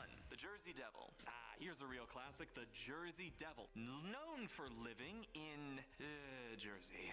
Well, okay, taste and location aside, this creature is a sight to behold. A horse-like demon with bat wings and a forked tail. It was apparently born human, the 13th offspring of Mother Jane Leeds, who had cursed the unborn upon discovery of her pregnancy. Once born, the demon was revealed in all its horror and gave everyone in the room a highly motivated beatdown before yeeting itself up and out the chimney. There have been sightings of this creature throughout history, one of the most notable viewers being Napoleon's brother. Seriously. This creature has also been reported to be capable of surviving direct cannon fire, and in 1909 there were a slew of sightings which set off a search for the fabled devil. A search which mostly ended in vain, even though there was a $10,000 reward that was promised for live capture. And, of course, someone then tried to submit a kangaroo with fake claws and bat wings. Anyways, it's just another reason not to go to Jersey, and it's just about as good of one as any. And we're starting it off today with pukwudgies. The pukwudgie is a creature from Native American folklore that is said to inhabit the forests of the northeastern United States. According to legend, pukwudgies are mischievous tricksters who can cause harm to humans if they are angered or offended. There have been a number of reported sightings of the creatures throughout Ohio. According to folklore, pukwudgies are small, humanoid creatures that stand about 2 to 3 feet tall. They are said to have gray skin, large ears, and a large nose. Some legends also describe them as having quills or spines on their backs. They're believed to be skilled hunters and are said to use their magical powers to disappear and reappear at will. They're also said to have the ability to shapeshift into animals or objects. In some Native American traditions, pukwudgies are viewed as protectors of the forest and are said to have the power to ward off evil spirits. However, in other legends, pukwudgies are seen as mischievous troublemakers who enjoy playing pranks on humans. So if you do happen to see one,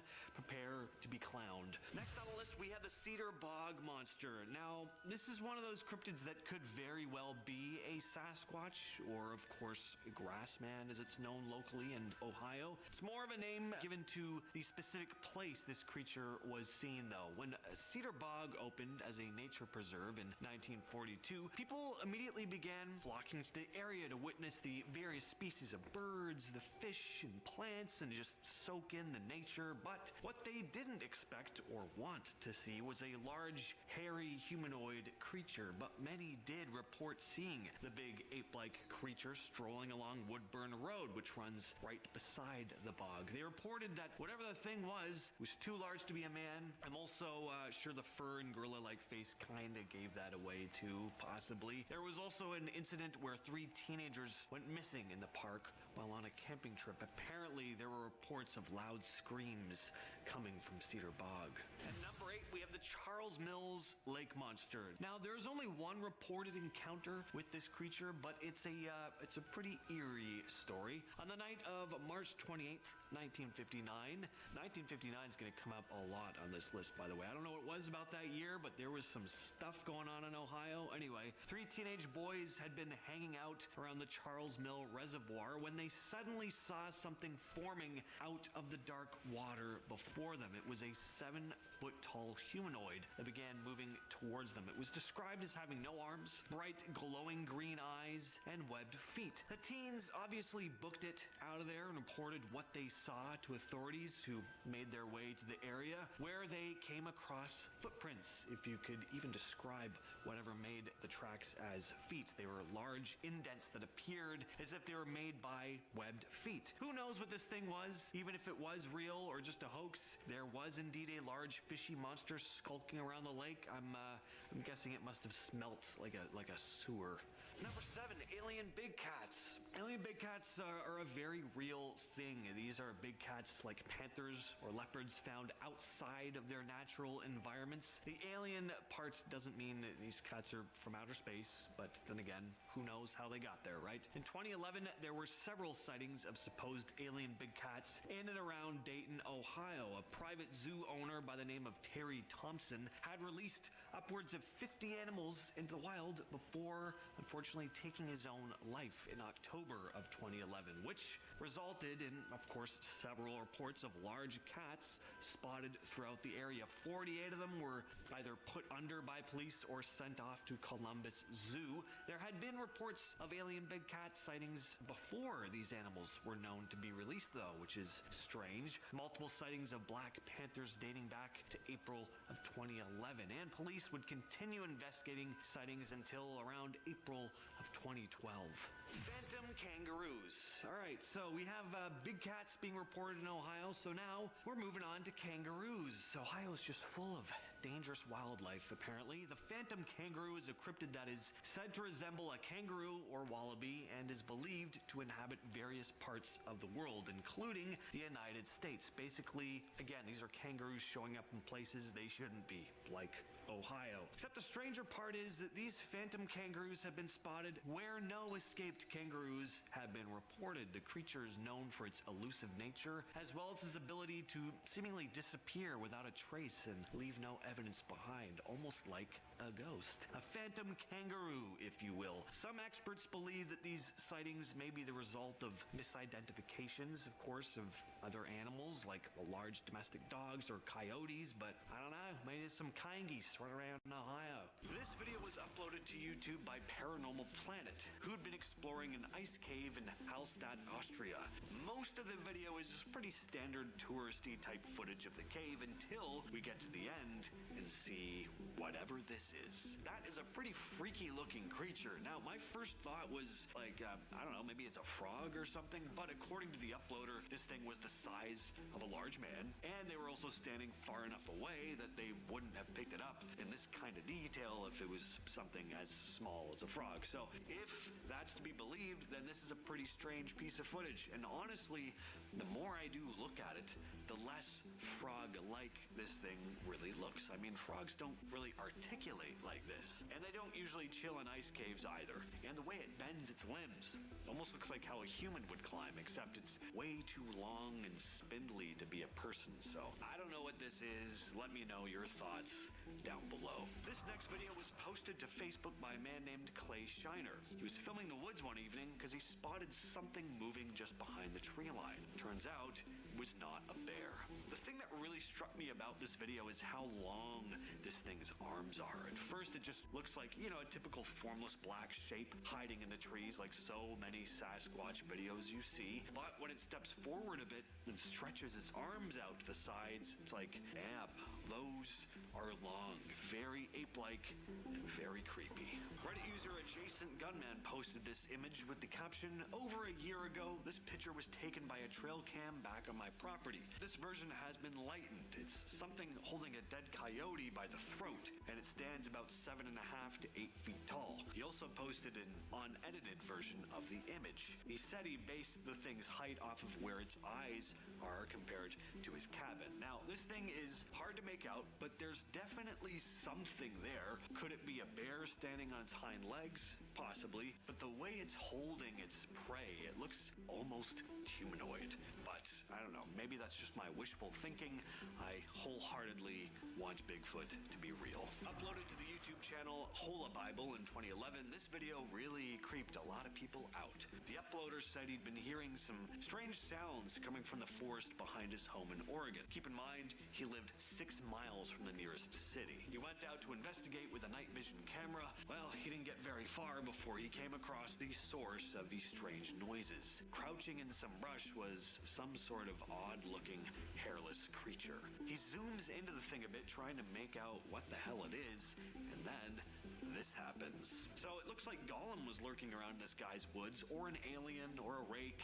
It looks like a lot of things, all of them creepy, none of which you'd want skulking around in your backyard. I just hope this dude moved. And finally, I have another piece of Bigfoot footage for you. This video comes out of Russia, and in it, we see some folks filming some woods near their property. They'd spotted something sprinting through the trees, and what they see is pretty shocking. What's really cool about this video is how the thing moves. How many supposed Bigfoot videos do you see where it's just this figure like lumbering through the trees like a dude in a costume, unsure of their footing? You kind of see them trying to keep their balance. Well, that is not the case here. This thing is sprinting at high speed and leaping across the ground as if it's an animal that is very familiar with its environment. That's why this has become such a well-known clip in the Sasquatch community, which no, I'm not a part of, but my interest is still very much there. Starting us off at number 10, the Kraken. The subject of many a superstitious sailor, this creature originated from Scandinavian folklore and is depicted as an aggressive, cephalopod-like creature capable of destroying entire ships and dragging sailors to their doom. Legends say that the creature could even devour a whole ship and its crew in entirety. And if that didn't work,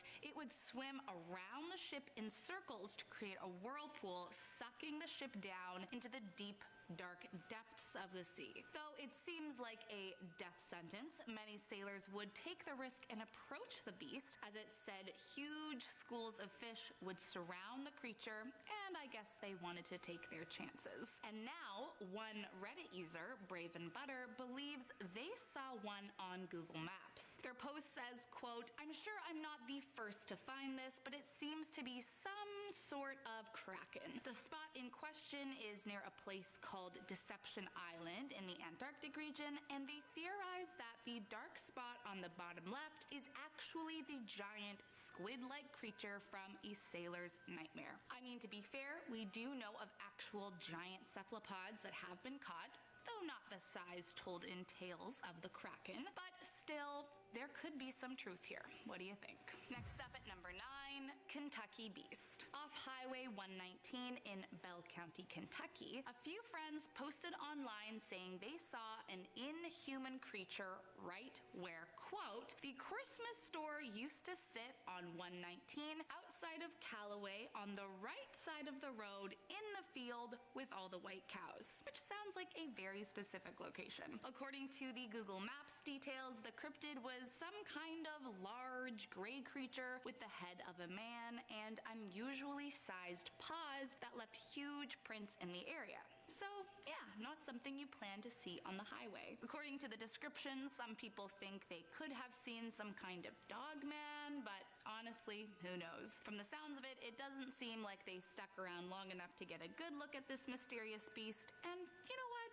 I don't blame them. Whatever it is, hopefully it comes in peace. Next up at number 8, Mothman. The legend of Mothman began in 1966 West Virginia after a group of grave diggers working late spotted an incredibly strange creature soaring over their heads, jumping from tree to tree. But it didn't stop there. Soon others were reporting a similar creature described as measuring 7 feet tall with beady red eyes and a wingspan of 10 feet, able to travel at incredibly fast speeds, which truthfully kind of sounds like a demon if you ask me, but let's hope not. Now, there wasn't much evidence to back up this terrifying cryptid until one Reddit user posted it to a Mothman subreddit with a Google Maps image that appears to be the Mothman in plain sight in a forest. Many of the comments on this post claim how terrifying this is and how this proves once and for all that the cryptid is real. But I'll be honest, I might need a little more convincing. While this image certainly looks like a perfect match to the Mothman, I must admit it does kind of look like someone is wearing a suit. But hey, maybe I am wrong, and maybe we should be very worried that someone finally captured evidence of this terrifying creature. Coming in at number number 7, fairies. Now, some of you who aren't familiar with fae might be asking yourself at this point, what could these adorable little creatures be doing on a list for terrifying cryptids? Well, unlike what Disney would have you believe, fairies come in many different forms and can be very scary creatures. And messing with any kind of fae is definitely a very, very, very bad idea. Now, luckily for this next person, they don't seem to have angered whatever it is they saw, but I can only imagine how terrifying it would have been in the moment. Reportedly, a 15-year-old boy was out for a walk when he spotted 2 strange creatures fishing. The cryptids were very short, unlike the size of any human he had ever seen, dressed in all green, wore brown shoes, and were talking to each other in Gaelic before they noticed him and vanished almost immediately. After they disappeared, the boy got closer to the spot he saw them and found a small pipe left behind that, according to him, disappeared later that night after he had safely locked it away. According to him, no one in his family took it, and he knows the box was locked. So, do you think the leprechauns could have returned for their pipe? Let's just hope they didn't leave any kind of evil curse on him if they did. Coming in at number 6, a mysterious creature. Posted online in June of 2022, this sighting was not just creepy and inexplicable to the general public, it even became a news story across the entire country. Apparently, this strange creature that is being called Wolfman was caught on camera walking around the Amarillo Zoo in Texas, and no one can figure out what the heck it is. According to city officials, it is real and not doctored footage, but that kind of just makes it even more concerning. It doesn't appear to be any kind of animal we're familiar with, and it is certainly not a human either. At least, no one thinks so at this point. This UAO, or unidentified Amarillo object, as it's being called, has people up in arms, with some saying it's a chupacabra, the absolutely horrific folklore creature that's said to live in the southern United States and attack and devour livestock. But that's not the only theory circulating the internet. There are conspiracy theories that it's an evil alien coming to Earth, that it's a skinwalker, or that it's even some kind of Sasquatch. But honestly, I just hope that whatever it is, it's not looking to hurt anyone. Number 5, devil monkeys.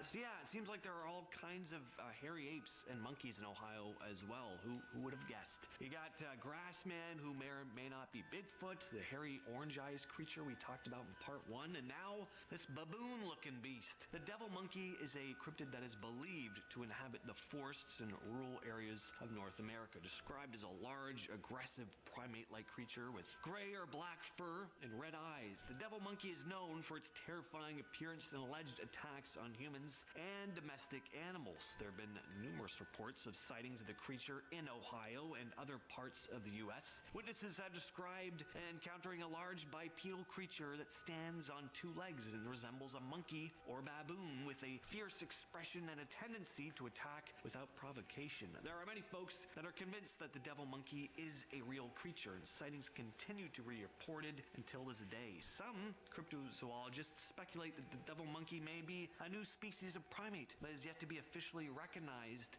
while others believe it could be a surviving member of a prehistoric primate species that was previously thought to be extinct. The Trumbull County UFO incident. Next up, we have a well-documented UFO sighting. There have been multiple UFO sightings in the state of Ohio, dating back a long ways, but this one is from 1994. I don't see why aliens wouldn't want to observe Ohio. Seems like there's a lot going on, as you could probably tell from these lists. They were hovering around, placing bets on what creature they'd spot first. Lots to choose from. There were tons of witnesses to this odd event on December 14th, 1994. Citizens, multiple police officers, dispatchers. It was pretty significant. Multiple residents had reported seeing low flying lights in the sky. The first police officer on the scene, Sergeant Toby Malero, had a pretty odd incident. As he was moving closer to the odd lights in the sky, talking with the dispatcher the entire time, his radio suddenly stopped working and his vehicle just shut off before he was engulfed in a bright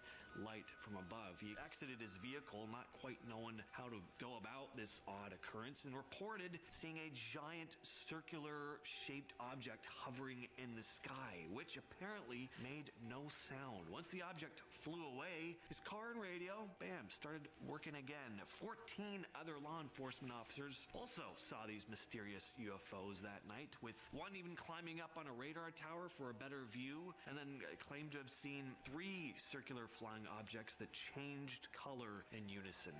Number 3, Helltown. So while this one is a place and not actually a cryptid per se, it is reported to be an incredibly strange and dangerous place where all sorts of spooky happenings occur. Helltown has been left behind, now an abandoned town where nothing but empty homes, cathedrals, and unused bridges still stand, though there are some who are said to still reside there, such as ghosts, mutant animals, and cultists. The residents of the town formerly known as Boston, Ohio, had been forced to leave their homes in 1974 when President Gerald Ford signed a bill that gave the federal government's National Park Service jurisdiction to expropriate land for establishment of natural parks. The NPS began buying up properties, and eventually it was a ghost town. In the mid-80s, there were several chemical spills in Helltown that some believed resulted in the mutated animals spotted in the area. And apparently there's also a haunted school bus and stuff like that. Interesting place to go, I'd imagine. And at number 2, we have Octoman. On a cold Cincinnati night in January of 1959, police began receiving several reports of a strange octopus-like creature. It started with a man who called police in a panic, saying that he saw something come out of the river, calling it completely indescribable. This report was followed by one from a truck driver just soon after, claiming to have seen a strange creature while driving into Cincinnati. More and more reports began coming in, but it was hard for anyone to describe exactly what they were seeing. What police did note, however, was that the people calling about these encounters sounded pretty shaken up. Even though the police kind of didn't believe it, they were joking a little bit, that was one thing they did know. These people sounded like they did see something. The more reports that came in as well, the closer they would get to form a description of the creature. A very large creature with grayish skin, tentacles, and a lopsided chest. It sounds like a pretty attractive creature there. One person was stated as saying, "It was large, not a dog or a cat. It leaped in front of my car and on 2 legs and was taller than the auto. When I looked back in my mirror, it was moving along the bridge rail. It was 3 or 4 times the size of a man and much bulkier. I have an eye in mind for dimensions, and I know it was huge." And coming in at number 1 is the Peninsula Python. Now, this is a really interesting one because it really did exist. Sure, it's not really a cryptid per se, but this was an incident that actually took place, and it's pretty wild stuff. The summer of 1944, people in Summit County, Ohio began spotting a massive-sized python in Cuyahoga Valley National Park. It was reported being around 15 feet in length and incredibly thick. It was a python, definitely a real animal. It was just in the wrong part of the world, that's all. It's still kind of a mystery as to how it got there, but it's rumored that it was being transported through the area, possibly for a circus or something, but managed to escape. Residents were understandably pretty scared that summer as the giant snake roamed through farms, leaving giant tire-sized indents in its wake. It even attacked livestock. The python was also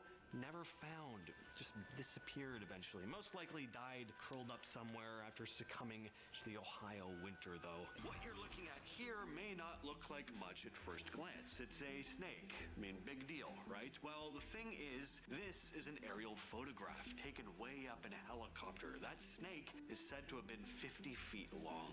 Back in 1959, Colonel Remy van Leerde, an experienced Belgian World War II fighter pilot, was flying a helicopter over the Congo.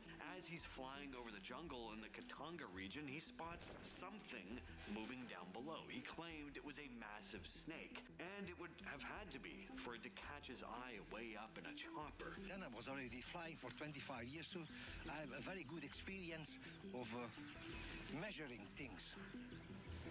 And I would say the snake I saw there was close to 50 foot. The snake had green and brown scales and a head that was was apparently 3 feet long and 2 feet wide. You could fit a grown man in its mouth.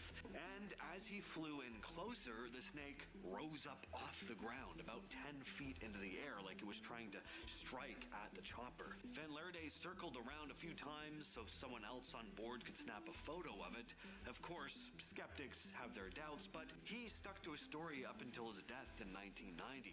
But what do you think he saw out there in the jungle? A new species, a leftover from the dinosaur age, or was the whole story a hoax? Let me know what you think in the comments. This next story takes us deep into the heart of Texas, a little rural spot called Dabina out in Fayette County. Michael Demmel captured something really strange on a hunting camera on his property. He has a bunch of these cameras set up, using them to track wildlife like coyotes, bobcats, and raccoons. These motion sensor cameras take about 100 pictures a day, and Michael goes through them every single day. He's been doing this for 10 years, so when he says something looks off, that's really saying something. Well, one night he captured whatever this thing was. He said he thought it was a monkey at first, and to be fair, in the blurry photo it kind of does look like one. Of course, that would still be very, very strange. There are no monkeys just running around in Texas unless one escaped from a zoo, and no, there were no monkey jailbreaks reported.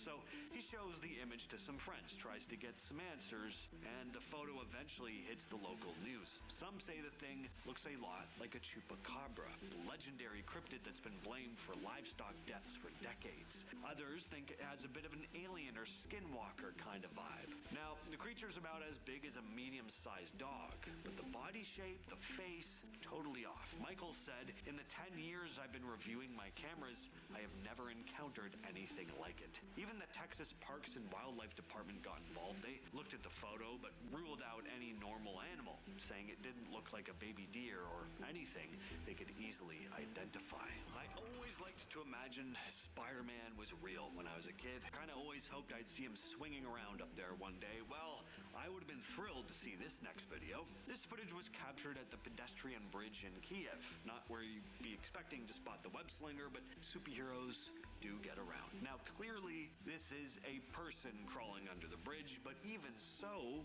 why? I mean, this is pretty dangerous. That water down below does not look very deep. Unless this person has actual web-slinging abilities, if they fall, they're getting hurt, or worse. So, who is this person? Is it just a thrill seeker? Are they out of their mind? Or is there a chance that this isn't even a person at all, and that the camera person caught something otherworldly crawling under that bridge? This piece of footage was uploaded to Reddit by user KeyProposal8529. Some sort of strange creature was peering out at them from the woods. They wrote, "Hello all, I live near the Trail of Tears in Missouri. As I got home one night, I saw this thing in the woods by my house.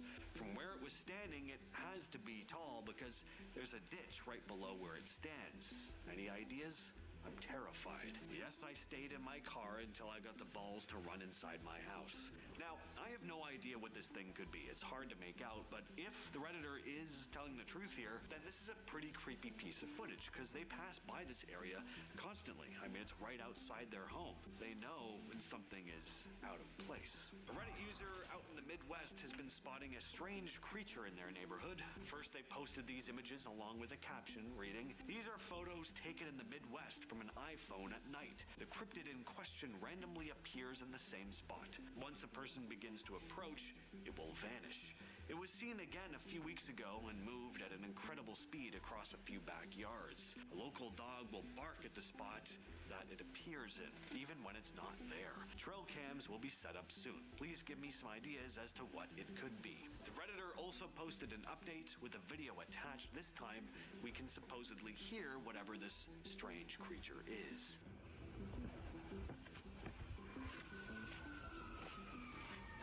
In the description, "We've got a video of the cryptid making what sounds like a scream. My friend was trying to find where it was standing but couldn't see it.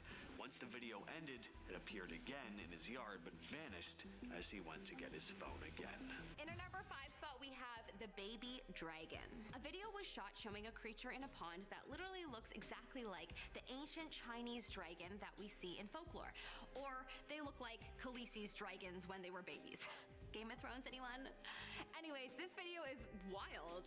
Very, very strange. This creature is exactly like every image of a dragon that I'm sure you've ever seen, and it is just swimming around in the water. Dragons are so embedded into many cultures, and over many civilizations, people believed in dragons, and so it just makes you think perhaps they were once real, or perhaps they are real. It's possible, though, that the old civilizations just stumbled across dinosaur bones that made them think fire-breathing dragons were real too. That's very possible. But in any case, this specific video hasn't been proven to be real, so it's possible that it's fake. But if it were to be real, I'm sure a narrative would be spun around it, because that would be a massive discovery that humans may not be ready for. In our number 4 spot, we have Bigfoot. Look, there are so many stories and supposed sightings of the Mudman, Bigfoot, and honestly, this one is the most interesting one yet. A trail cam was deep in the woods when it captured a giant creature walking through the wood. It might be behind a row of trees, but it is clear as day that this creature is big, whatever it is. It appears to have hands and feet. It doesn't move like a bear. It moves like an oversized human. So this could very well be the best footage of Bigfoot that I've ever seen. Apparently, the people that took this footage tend to upload footage of animals and bears and have no drive to tamper with the footage, so a lot of people believe it to be real. Also, apparently, after this, they set up more trail cams in the hopes of seeing it again, but all of the additional cams went missing. Whoa, that's a smart Bigfoot right there, making sure to watch the humans and get rid of all the evidence. Anyways, I think this is definitely footage the FBI would be worried about, so they themselves could have destroyed the trail cams. In our number 3 spot, we have the Blue Mountains Panther. The Blue Mountains Panther is a creature from Australian folklore that is essentially a giant panther that lives in the mountains of Australia. This panther has had sightings for centuries. However, Australia isn't known to have any kind of panther on the continent. Anyways, a picture of what looks like a giant cat-like creature, most likely a panther, was caught on camera, and it's had Australia in a tizzy. It's the Blue Mountain Panther, everyone thinks. It's clear as day that it's a cat-like creature, and it looks like a panther. If it is not this mythical creature, then what is it? Would love to know your thoughts in the comment section below. In our number 2 spot, we have Sasquatch. This next footage is really interesting and something I know has been buried because of the sheer amount of people that can confirm its validity. While on a ski slope, a bunch of skiers had to stop as they appeared to see a giant in the woods. Everything you have ever heard about Sasquatch would describe what these people saw. Hairy, ape-like, living in the woods. The footage captured shows it trying to hide, but without a doubt, it was seen by many, and that would certainly put a dent in the theory that Sasquatch is a mythological creature. Some people think that our human ancestors or relatives could have survived into the modern era, and so this creature could just be a human ancestor. If this is true, then 1, there must be 2 of them to have continued on the species like this, or 2, if there's only 1, is this an immortal human ancestor from centuries ago? The latter would certainly be cooler. We discovered how to fly in the sky. Perhaps we humans have discovered everlasting life, and the general public just doesn't know about it yet. Side thought. In our number 1 spot, an elf. On a First Nation reserve in Saskatchewan, a strange creature was caught on camera that quite possibly the FBI doesn't want you to see. In the video, you see a creature go behind a large rock when the person recording the video turns their light on. It's kind of hard to make out exactly what it is. Some people think that it's an elf, or a fairy, or a wendigo, a type of shape-shifting creature that is evil. Honestly, I don't know what it is, but it appears to be some kind of mythical creature. People have been reporting seeing this monster for thousands of years, and so it makes you think that there might be something to this video, and it could very well showcase something no human has officially been able to confirm before on camera. I hope it's an elf. That sounds way better than an evil shapeshifter. If elves exist, they should just come and live among us. I bet you us humans would accept them. How could we not? They're so cute and cool. Hello everyone, I'm Max, and today I'm here to maximize your fear. So far, 2025 has been a year filled with many strange things caught on trail cams. From weird unidentified creatures such as Bigfoots and skinwalkers to killers and to many other unexplainable phenomena. So today I decided to highlight some of the most chilling and downright horrifying creatures caught on trail cameras this year. Also stay tuned for a special and very scary nature clip at the end of this video. Trust me, you won't want to miss it. So grab your I Found Bigfoot coffee mugs and allow your fear to be maximized as we recap the scariest trail camera clips of 2025 Mega Compilation. Kicking the video off with a brand new creature sighting. This one comes from Mexico on August 9th, 2025. And recently, for some reason, Mexico has had a sudden increase in these types of sightings. From cryptids to UAPs to even ghostly entities. And we're going to take a look at a couple sightings coming from Mexico in this video. But anyways, in this one, the witness who wishes to remain anonymous stepped outside this night. He looked up because he saw something moving high up in a palm tree nearby. He pulled out his phone, zoomed in, and got a closer look, and he couldn't believe what he was seeing.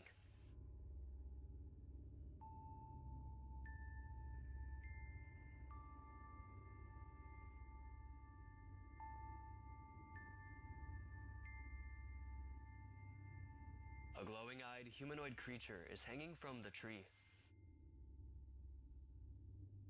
It has a round head and a slender body with long outstretched limbs. Its limbs grip onto the jagged palm tree with ease. It stays rather stationary, but moves its head around enough to show us it's a real living being. Some people in the comments tried to say it was a sloth. And yes, Mexico is home to sloths. However, many believe this creature is far too terrifying looking to be a sloth.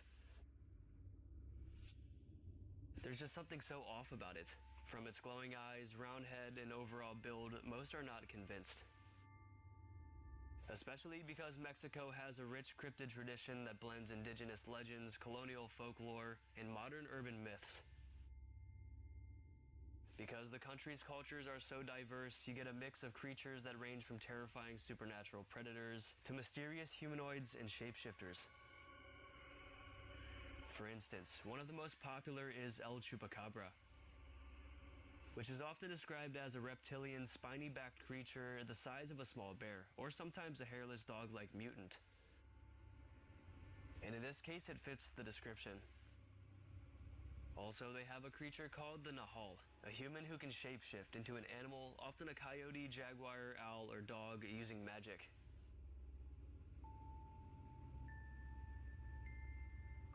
And they also have Aluxes, small goblin-like beings, usually under 3 feet tall.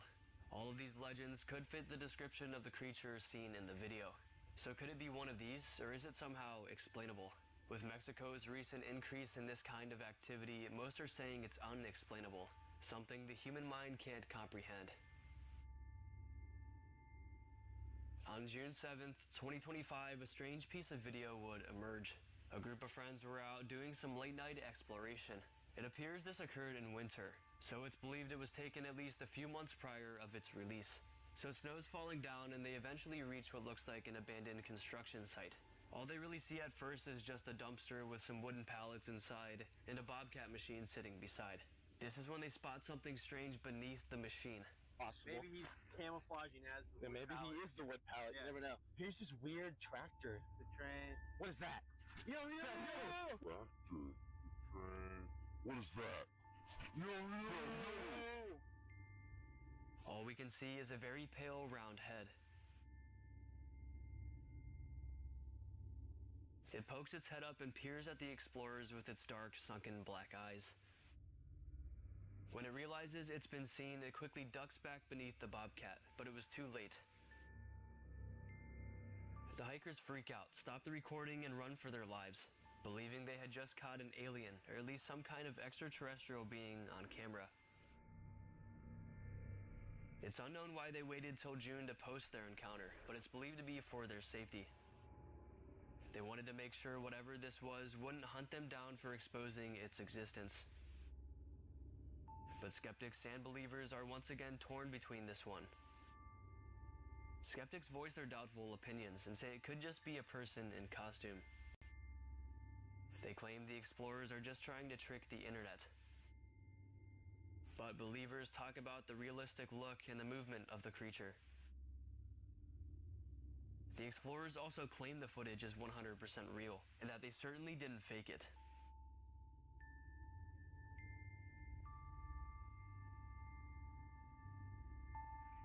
So it looks like this one's up to you, the viewers. Is this a real alien encounter, or is it too good to be true? A simple hoax to gain some internet fame? Let me know in the comments down below. Here is a video that some experts are calling either a legit dogman sighting or a Bigfoot sighting. A lone hiker was out in a reportedly secluded section of forest. The exact location of the forest was left classified, likely for the safety of the hiker and for the creature he captured. It was the end of winter, with very little snow left melting on the ground. As he trudged through the cold, rugged terrain, he eventually spotted a huge dark mass positioned up behind some trees.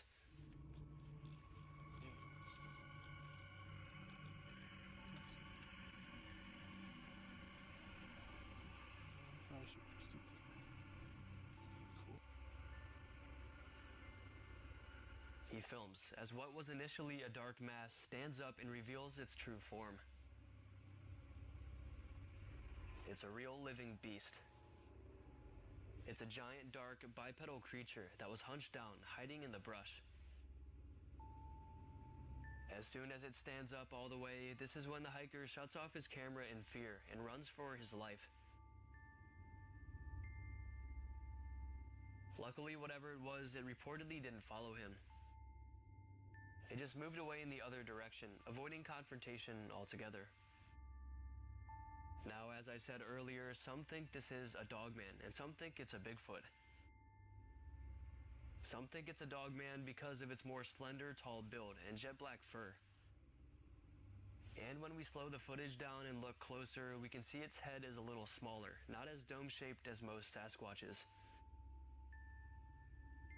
However, it still could be a Sasquatch too, because cryptozoologists say that Bigfoot come in all different shapes and sizes. Their sizes can vary, the hair color can vary, their overall build and strength can vary, and also female Sasquatches are said to be skinnier and less built than males.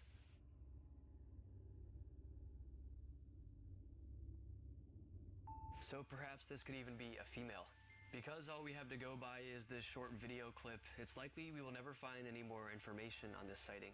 But maybe some more information will come out in the near future. Until then, all we're left knowing is this has got to be something we weren't meant to discover.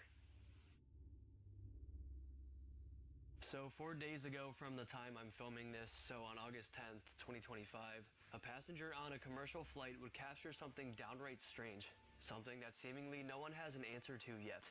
So I figured I'd bring it to your attention and see if any of you have any answers. The flight was reportedly at 10,000 meters up when it was spotted too. Check it out.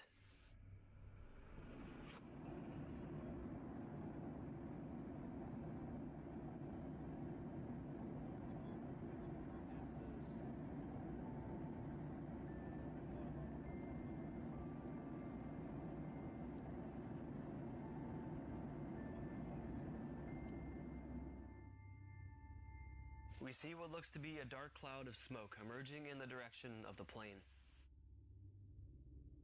As the plane flies by, we get a better look.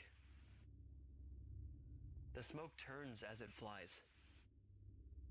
It seems something was flying in front, causing the ominous cloud of smoke, but we don't see any craft. From this distance, you would think we would be able to see it, especially since we can see the smoke so defined. Whatever this is, it certainly looks eerie. So many commenters pointed out its resemblance to the Dementors from Harry Potter, which was pretty funny. But it also got people thinking, maybe this wasn't smoke at all, and it was actually some kind of sky spirit or something.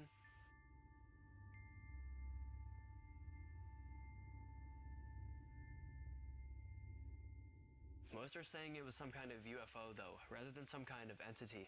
So like pretty much all of the videos I show and pretty much all the videos I'm going to show here today, the answers remain unclear. Spirit, plane, UFO? I would love to hear your theories in the comments down below.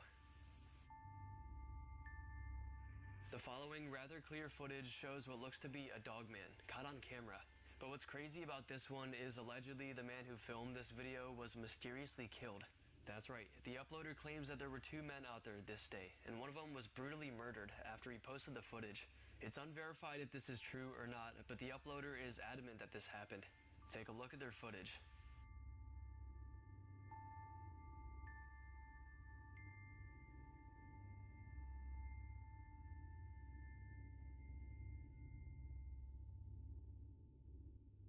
The 2 were boating down a marsh late at night when they spotted this massive creature. A huge dogman looking creature. It was tall, bipedal, and covered in fur with the head of a canine. It also looks extremely muscular. Reportedly, both men thought they were hallucinating and couldn't believe what they were seeing. But they realized that both of them could see it, so it couldn't have been a hallucination. And their footage attests. So did this mysterious footage get this man killed? The exact details of the supposed murder weren't listed as well. However, some believe it was this creature here that tracked the man down and killed him. Because dogmen and other cryptid creatures alike are said to be highly intelligent, this theory wouldn't be too far-fetched. I just wish more details were relayed about this one.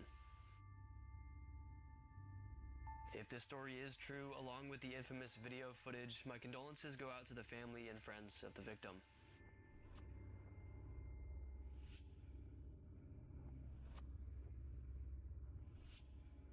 The man died, trying to prove to the world that these creatures do indeed exist, leaving behind a powerful story, legacy, and this truly haunting piece of video. This brand new cryptid sighting comes in from southeastern Oklahoma. It was taken in the Talamina State Park area on August 29th, 2025. A couple, Jose and Tanya, were reportedly camping in the area when they heard what sounded like huge animals moving through the nearby area. So they got up to check it out, and what they saw was not at all what they expected. Also, their dialogue has been translated from Spanish to English using an AI voiceover, so that's not their real voices in the video. Their actual reactions were filled with much more fear and emotion than the AI voice can create. So here's the video. There they are, there they are, there they are. They're going this way. Tanya, you recorded them. There they are, look at them. There they are, there they are. Which way? Tanya, you recorded them. We see 2 giant glowing-eyed humanoids crouch walking through the woods. They move swiftly, especially for their size. The one in the front appears to be a lighter shade, and the one in the back appears to be darker. But the shape and overall build of both are rather similar. Many cryptid researchers quickly said this was definitive proof of Bigfoot, specifically the Boggy Creek Monster. A legendary creature with deep ties to both Oklahoma and neighboring Arkansas folklore. The Boggy Creek Monster is a Bigfoot-like cryptid said to inhabit the Boggy Creek area. It's estimated at 7 to 10 feet tall and 300 to 500 pounds. It usually appears covered in long, dark brown or black hair, an ape-like face, glowing red or yellow eyes. The glowing eyes aspect directly pertains to this new clip.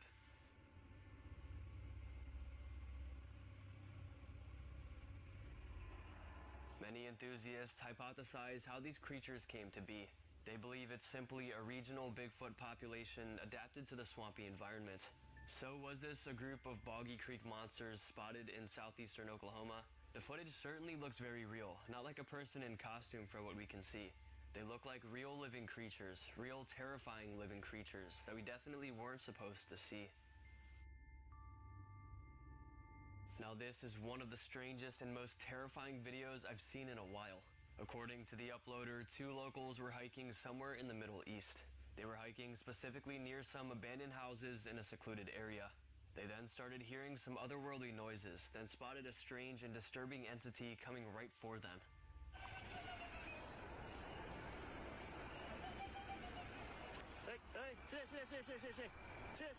Allahu Akbar. Allahu Akbar. Subhanallah, la ilaha illallah, Muhammad Rasulullah. The video, posted on August 1st, 2025, shows an oddly shaped entity floating and jumping up and down. There appears to be a fire burning right above it, following its every move. It emits strange, high-pitched whooping sounds, only adding to its otherworldly nature. The hikers freak out and call out to God to help them, not knowing what else to do. This is when the video mysteriously cuts off. It's believed they quickly fled the area after stopping the film, and that's why they stopped it. To focus on getting out of there safely. I mean, this sighting is like something straight out of a supernatural horror movie. An unsettling, small, mysterious entity with a flame burning over its head, hopping and jumping right towards you. To make the encounter even more believable, the Middle East has a huge wealth of supernatural folklore. Jinns and ghouls being the most popular. Jinns are shape-shifting beings made of smokeless fire who exist in a parallel world.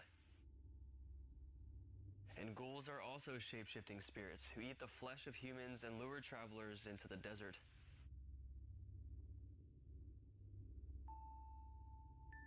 These kinds of spirits are also said to be tricksters and malevolent, using humans for their own selfish motives. All of this being said, was the creature in the video one of these Middle Eastern legends? The video is pretty unexplainable, and it's been shocking the internet. Not just in the Middle East, but all around the world. On June 24th, 2025, a deeply unsettling video was uploaded to the internet. An encounter with something seemingly otherworldly. The witness, a girl named Kada, stepped outside this night because she began to hear some very, very weird noises coming from the distance. High-pitched noises that sounded like they were almost on repeat or something. So she steps outside and films them, but little did she know something was much closer than she thought.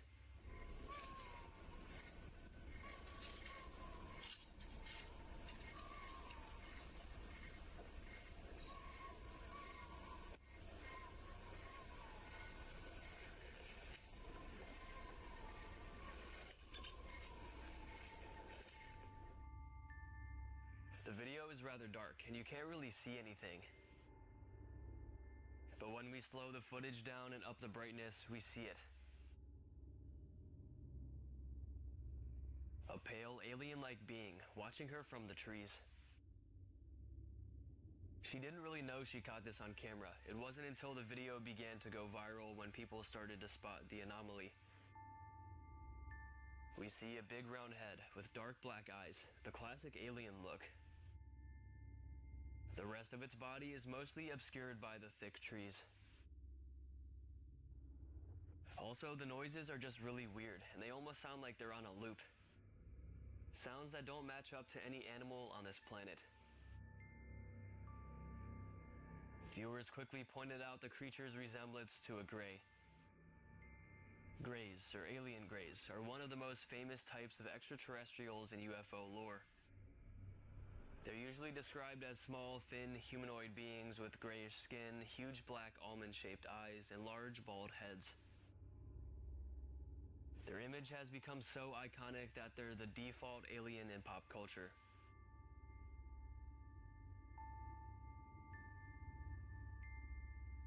An image that directly resembles this creature in this new video.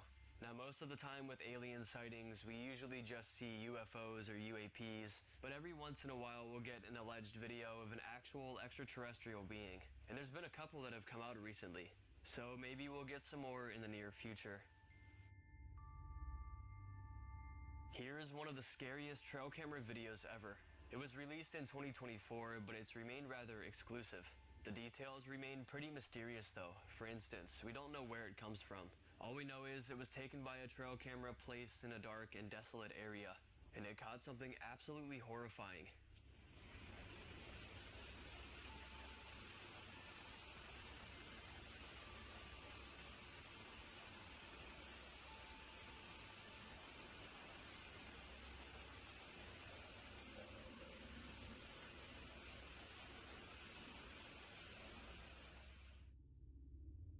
The camera films for about 20 seconds until something emerges. It looks like a Wendigo, but it's translucent. It's a ghostly looking entity, and it just walks right past the camera. As it gets closer, more features are revealed. We can see some huge horns atop its head, along with a distinctively human-shaped body. Yeah, you're an awesome motherfucker. Thanks. The camera owner was absolutely shocked to find this footage. So shocked that he even thought about taking his camera down altogether. So he then uploaded the footage to the internet to get some answers. And the answers he got made him even more scared. Most thought it was a sighting of an infamous creature called the Wendigo. The Wendigo is a legendary creature from Algonquian indigenous folklore, most strongly tied to tribes in the northern United States and Canada. It's often described as a spirit of insatiable hunger that can either possess a person or take on monstrous physical form. Descriptions vary widely because the Wendigo is more of a spiritual force than a fixed creature, but common depictions include an emaciated body, a gaunt skeletal frame with gray or ash-colored skin stretched over bones. It's also very tall, sometimes said to be impossibly tall, over 10 to 15 feet. It also has animalistic features. In some later interpretations, it has deer-like antlers, a skull-like head, and glowing eyes. It has rotting flesh covering its skeletal body.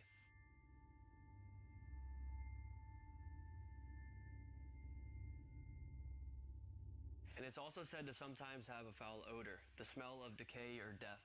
It's honestly one of the scariest cryptids out there. Its look and overall story are very haunting. Out of all of them, let me know which cryptid you think is the scariest in the comments down below. Here is a trail cam photo of what looks to be a Bigfoot-like creature, and it comes from New York. And it looks pretty similar to another creature recently caught on a trail camera in New York as well. The original photo was snapped on June 30th, 2015, but is flown under the radar. But once the other recent photo came out, it got brought up again. It was specifically taken in a dense, desolate forest in New York. The trail camera, like most of them, was set up in the area to capture wildlife. But this was much more wild than anyone could have imagined.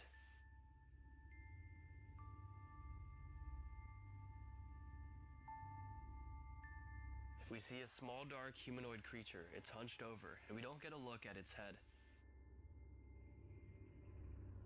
Something that people immediately pointed out was its massive feet. They're huge, especially compared to its small size.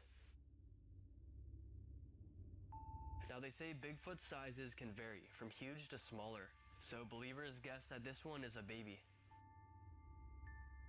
And also here is the other trail camera photo that's very similar. The fact that both of these come from a similar area in New York makes it more believable.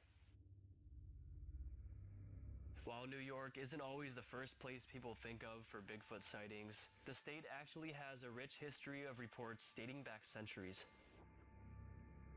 The state's dense forests, rugged terrain, and remote wilderness areas have made it a hotspot for alleged encounters.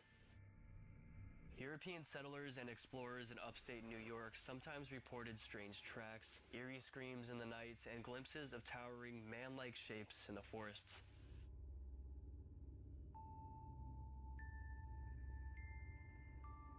While many of these were just brushed off as folklore, they echo modern Bigfoot descriptions. So, all of this being said, could these photos be real? Some say they may even show evidence of a different cryptid creature, like a dogman or something. Regardless, the captures are eerie and seem to show something otherworldly. Now, some Bigfoot researchers and enthusiasts believe that Bigfoot has the natural ability to cloak itself, essentially blending into its surroundings and becoming invisible to the naked eye. This idea comes from eyewitness reports where people say the creature vanished before their eyes, or they felt it watching them but they couldn't see it.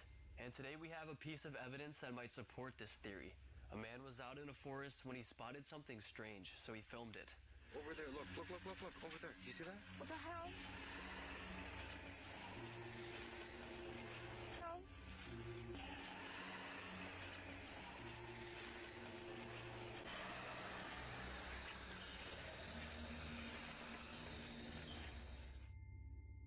We see a slight outline of some kind of humanoid.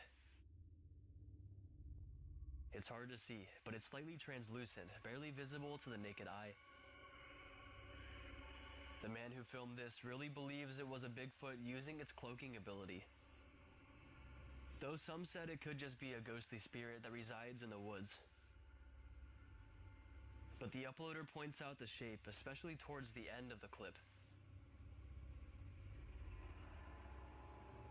Slowing it down, we see it has a hunched posture, and it looks extremely tall. Now there are two main interpretations of this cloaking theory: biological camouflage and paranormal or interdimensional cloaking. The one in the video looks more like paranormal cloaking. Biological camouflage is compared to how animals like chameleons or octopuses can change color to match their environment. And the interdimensional cloaking theory suggests Bigfoot isn't just a physical creature but something with paranormal abilities, like slipping between dimensions or using energy fields to become invisible.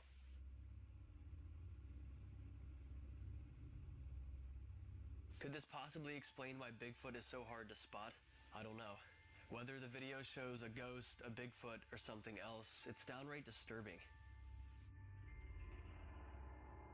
Let's go ahead and take a look at another new Bigfoot sighting, but this one specifically is of the skunk ape, a cryptid creature infamous in the southern regions and in Florida. It's pretty much Florida's version of the Bigfoot. But anyways, this one comes specifically from the Everglades. A man was out exploring the area when he spotted something that looked off, so he took this video and uploaded it for answers.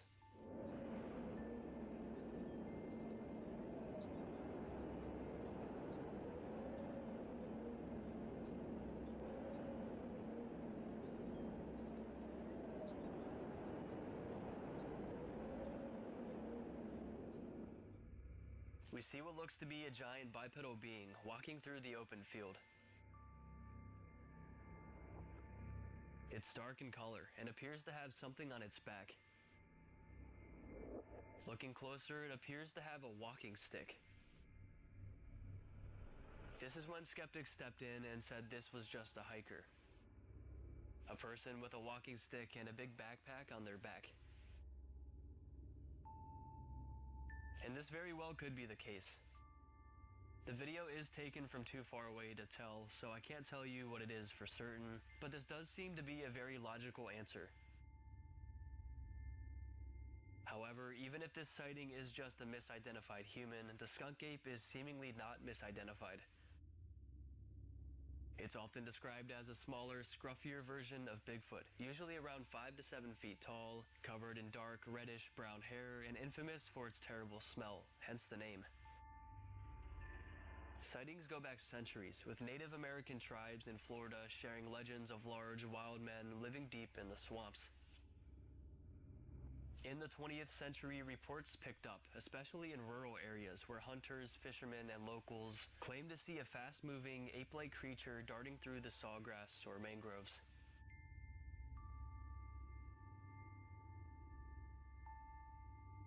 So even if this video is just a person in the distance, the skunk ape itself seems to be real, and it's been around for way longer than we could imagine.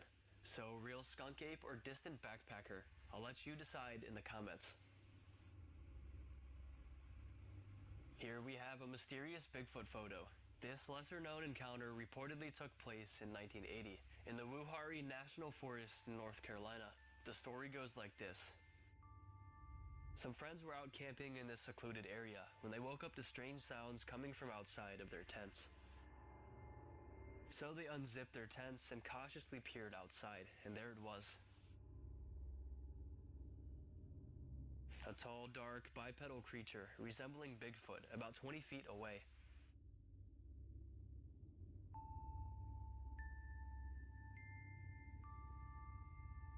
One of them quickly snapped this photo, the only piece of evidence we have to support their terrifying story. According to the campers, the creature looked to be 7 feet tall and ape-like. They also stated it was quickly moving away from them. After the creature left, they packed up their campsite and left, not taking any chances. Reportedly, the encounter did garner some fame from local newspapers at the time. But other than that, it's pretty much unknown.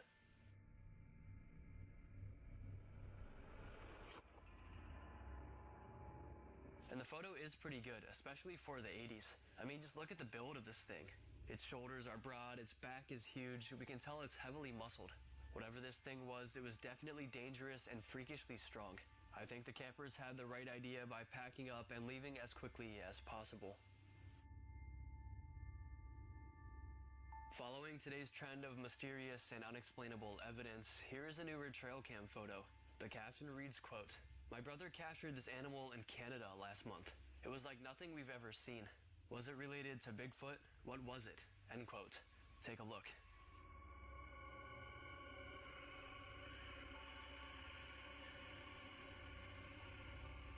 The up-close, clear capture shows us the hand or paw of some kind of huge predator. The hand is very large and human-like. It has 5 fingers, tipped with very sharp, long claws. It's covered in a dark brownish, reddish fur. Also to the right side of it, we see what looks to be the skin of the creature or something. Maybe some other part of its body that doesn't have hair on it. We can't tell what it is because it's so close up. Now some are saying this could just be a bear's paw and that everyone is just blowing this out of proportion. And I can't lie, it does look pretty similar. However, the length of the fingers are throwing people off. Bears' fingers are usually more short and stubby and more covered with hair. These ones almost stretch out as long as humans' fingers. So many aren't satisfied with this being labeled as a bear sighting.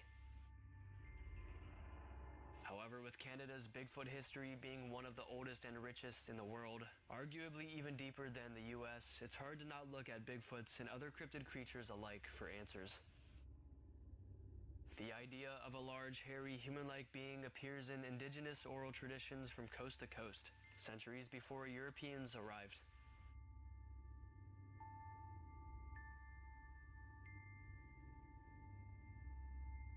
Reports in Canada span ancient legends, frontier-era encounters, and modern-day sightings from dense forests to remote northern wilderness. So is this Bigfoot or some kind of predator? Your guess is as good as mine.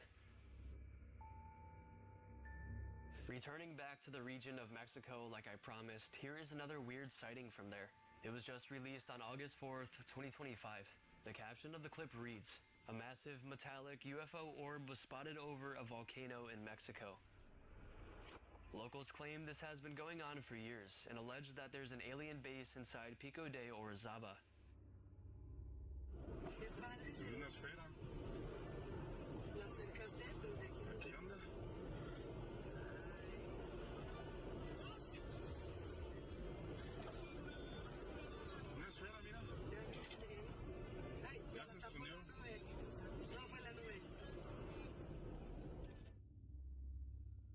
As we can see in the footage, just as the caption stated, we see a huge metallic sphere hovering over the mountain.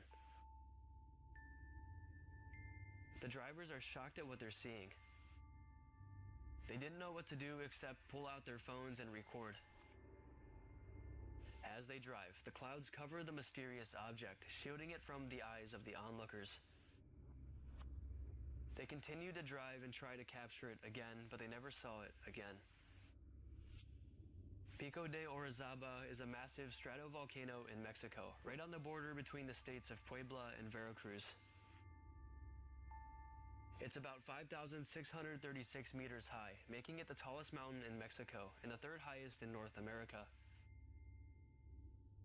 So this craft or unknown object was up there very high, and it also had to be exceptionally large to be able to be seen down here where the onlookers were driving. It really does appear to just be floating there, maybe hovering just right above the peak of the mountain. Could this be some kind of UAP? Maybe a UFO controlled by extraterrestrial beings? Or could it potentially be something else?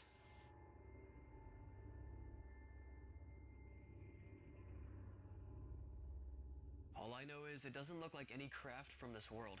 A hovering metallic sphere. How would something like this even be able to fly? I'm telling you guys, there's been some weird stuff going on in Mexico recently, and I'll definitely be on the lookout for more footage coming from the region like this. Until then, let's go ahead and move on to the next clip. Recently, a short, scary video clip has been spreading online. It reportedly comes from Australia back in 2014, but just recently surfaced. It's a video taken by a man's trail camera strapped to a tree in a remote area.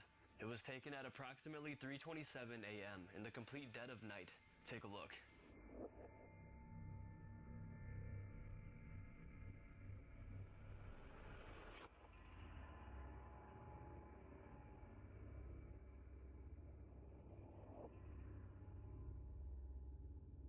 We see some kind of creature hunched down and moving around slightly. Its glowing eyes pierce through the night, followed by a round domed head. Because the video is rather quick and because it was taken in the darkness, we can't tell for sure what the being is. But one thing's for sure, it looks otherworldly. The trail cam owner claims this is a yowie, the Australian Bigfoot. I've definitely talked about the yowie quite a few times on this channel, but it's pretty much a mysterious, ape-like creature said to live in the country's thick forests, mountains, and remote bushland. Descriptions usually place it anywhere from 5 to 10 feet tall, covered in shaggy hair, with a powerful build and a face that's often described as somewhere between human and ape. Modern sightings appear especially in New South Wales and Queensland,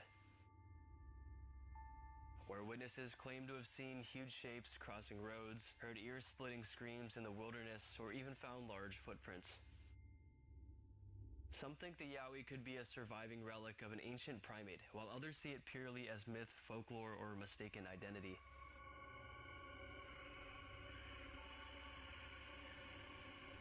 So is this the yowie in the trail camera video? Or could it maybe be some kind of different creature like an evil forest spirit or something? It looks like we'll never know for sure, but maybe it was supposed to be that way. Here is a downright terrifying creature encounter. It was highlighted on April 14th, 2025, but the original release date is unknown. A group of friends were out exploring a forest late at night. They ventured out with a camera and flashlights to document their adventures. They walk down an overgrown trail for some time until they see some slight movement in the thick brush beside. They shine the flashlight over and begin filming the area, expecting to see some kind of large animal emerge from the grass. But this was no animal at all.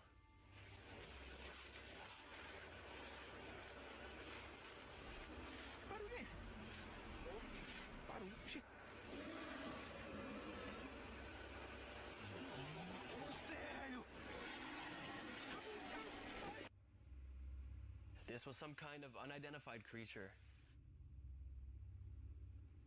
It peeks its head up, revealing its glowing eyes, dog-like face, and jagged teeth. Then it moves from its hiding spot and begins charging the hikers quickly. It lunges at them and attacks, then the video shuts off. It's assumed everyone made it out alive, considering the video footage was released. No details were released after the video though, like if the creature continued to attack or if it decided to flee, so we don't know the full story. All we have is this mysterious and chilling footage. Now, skeptics tried to say this was just a monkey. However, when we slow the footage down and analyze its features, we can see its face is more dog-like, not monkey-like. It also looks to have ears atop its head, like a dog. This is when people began calling it a dogman encounter. The human-dog hybrid cryptid that is said to roam in the deep woods.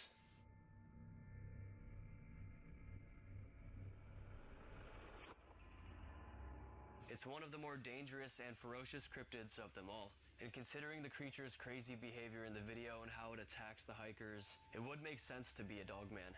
So what do you guys think? Is this a real encounter with the dogman? If it is, the hikers are lucky to be alive. Let me know what you guys think in the comments down below. Now, most haunted houses you visit in October are full of costumes, props, and cheap scares, but this one is different. Behind the fake cobwebs and plastic skeletons, something lingers in the darkness. Guests come in expecting actors to leap out, but the shadows that move here don't belong to anyone on the payroll. This isn't just a Halloween attraction, it's a place where the dead never left. It's called the McAllen Horror Nights. Check it out.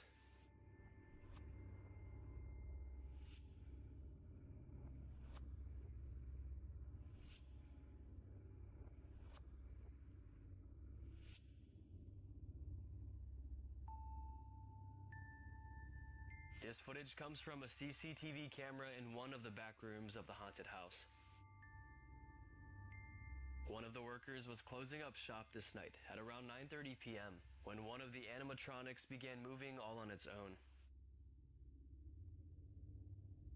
Everything was turned off, so this shouldn't have been happening. Also, pay attention to how the light flickers in the corner too, every time the animatronic moves. This activity was so unexpected and so terrifying that it sent the worker running out of the building. Maybe this haunted house really is a haunted house. The video was just taken on September 8th, 2025, so this is an ongoing thing there right now. And this also wasn't just a one-time thing. Strange activity has been going on like this ever since they've opened.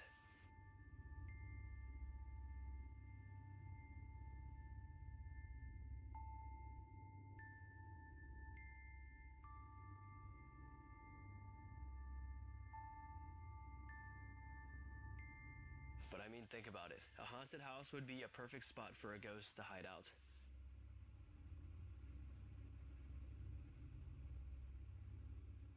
Especially if it wanted to scare people. I figured since it's pretty much spooky season, it would be a perfect time to bring this clip to your guys' attention. And let me know if you want to see more like this, because these kinds of things aren't just happening at this location. The following is one of the most unsettling trail camera photos you'll ever see. It was reportedly taken out in the middle of nowhere on a four-wheeler trail. The trail camera was there to monitor the land and make sure nobody trespasses. But something was trespassing this night, and it wasn't human.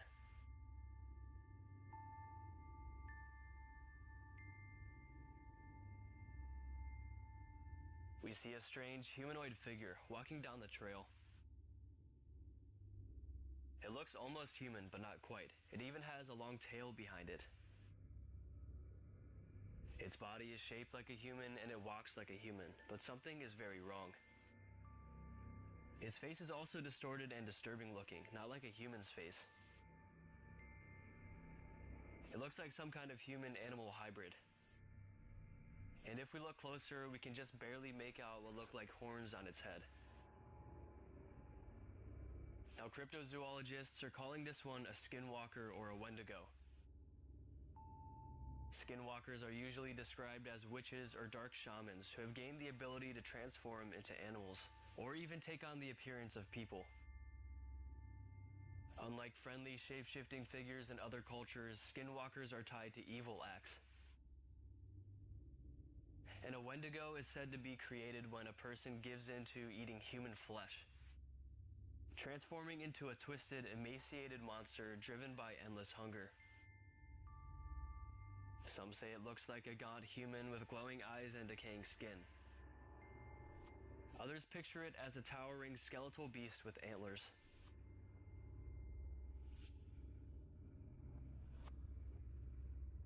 It's seriously one of the eeriest trail camera captures I've ever seen. It seriously looks like something straight out of a horror movie. Just imagine encountering something like this in the forest. Definitely the stuff of nightmares.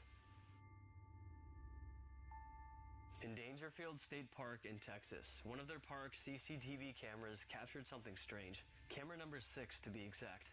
These cameras are obviously just there to record the area and make sure no one breaks in. But this night, a human-like silhouette emerges from the woods and walks through the park.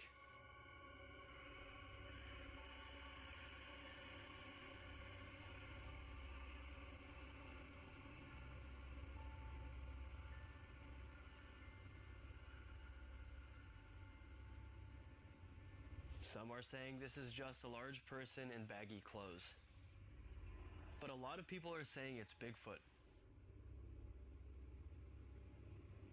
They point out how naturally wide each stride is. It easily covers lots of ground just by walking slowly, each stride stretching further than a human's. They also point out the classic hunched posture of the creature. But the video isn't clear enough to distinguish. Regardless, people who were monitoring the cameras were freaked out when they found this footage.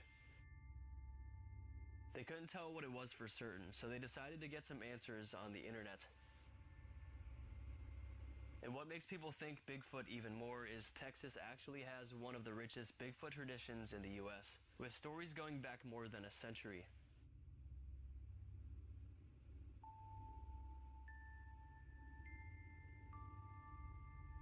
The Lone Star State's mix of swamps, thick pine forests, and remote river bottoms has made it a hotspot for these kind of Bigfoot or creature encounters. So, trespasser with loose clothes or Bigfoot himself, your guess is as good as mine. A man has a trail camera set up in the deep woods of Idaho. When he caught something weird, his friend decided to upload it to the internet to try to get some answers. He states, quote, "My friend in Idaho's trail camera caught some weird shit," end quote. The camera snapped 3 photos in the middle of the night. The first 2 were taken at exactly 1:30 a.m., and the other one was taken at exactly 2 minutes later, 1:32 a.m.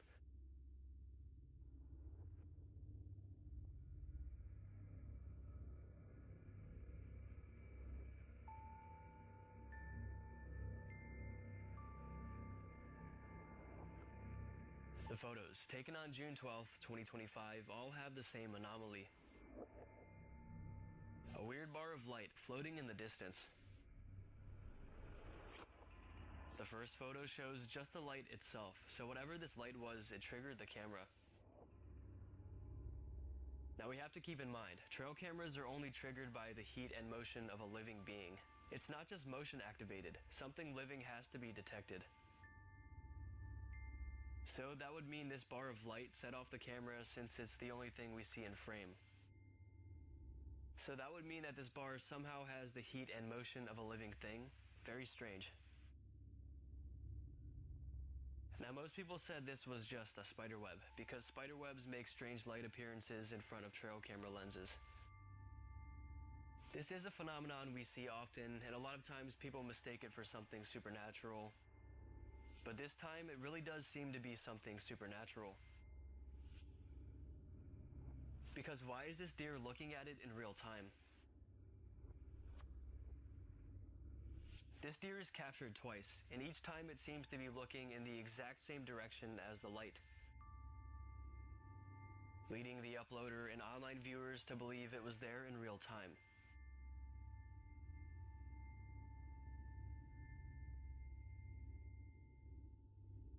Some very, very strange circumstances here. From the way the trail camera was triggered to the way the deer is looking at the rod.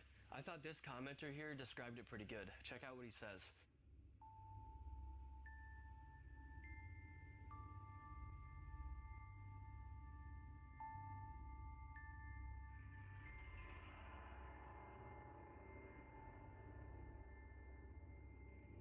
Definitely some captures that raise questions.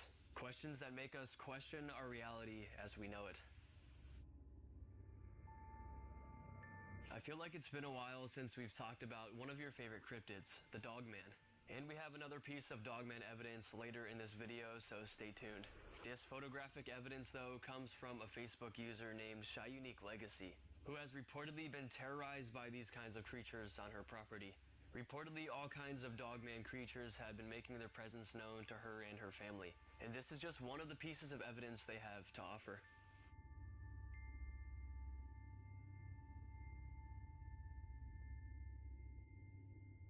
Emerging from the shadows, a towering figure stands motionless, half hidden behind a tree.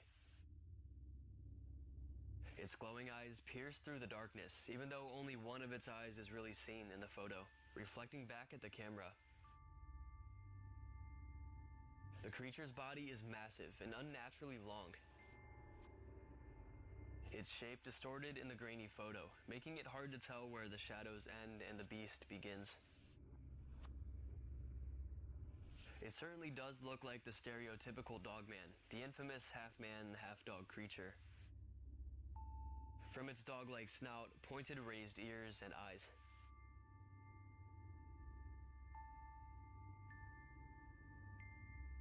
The photo raises more questions than answers, but one thing's for certain. Whatever was standing there that night, it was watching, and it wasn't human. If any more evidence comes out from them, I will keep you all updated. Until then, let's move on. Now, I know the following videos aren't of any creatures, and they also weren't taken on a trail camera, but they're so weird and eerie that I had to show you guys. There's been a series of dark videos circulating the internet recently, all coming from different sections of the US. All you guys probably know about ice cream trucks, and for most of us, they bring back only fond memories. The upbeat, happy music ringing through the neighborhood, the sweet ice cream that tastes so good, the visually appealing, colorful lights that flash and blink. For some of us, it takes us right back to our childhood. But something weird has been going on with these trucks recently. Something that makes the innocent, happy vibe much, much darker. These trucks have been appearing late at night, slowly rolling through neighborhoods. Check out this first video.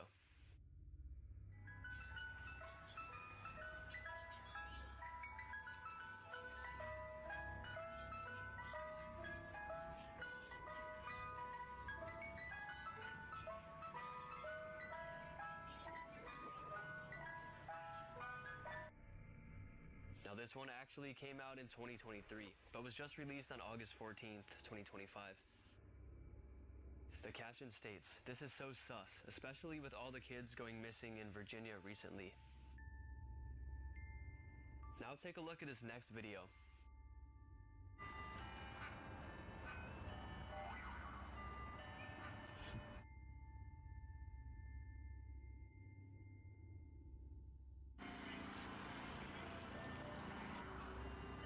This truck came through at 11 p.m. when obviously no kids would be outside. Something about them slowly driving through neighborhoods late at night is so disturbing. Here's another one that comes from Ohio. Am I in danger?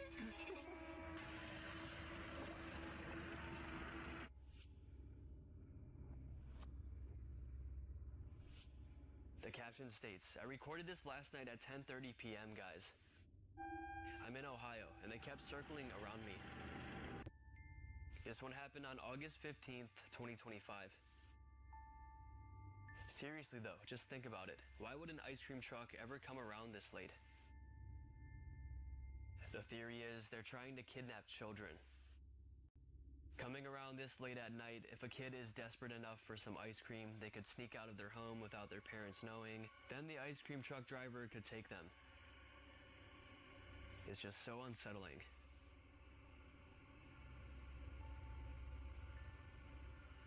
Could this just be something innocent though? I really don't see any reasons for ice cream truck drivers to ever be out this late, except for sinister reasons. So if you guys ever hear the happy song of an ice cream truck approaching late at night, stay as far away as possible. As promised, here's some more Dogman evidence for you guys. This one differs from the rest though. It's a picture of a supposed Dogman skull that was found out in the woods. Take a look.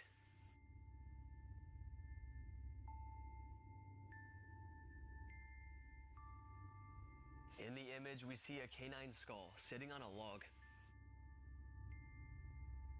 It has some leathery skin and chunks of fur on it, and it has some huge and very white teeth. It looks very realistic.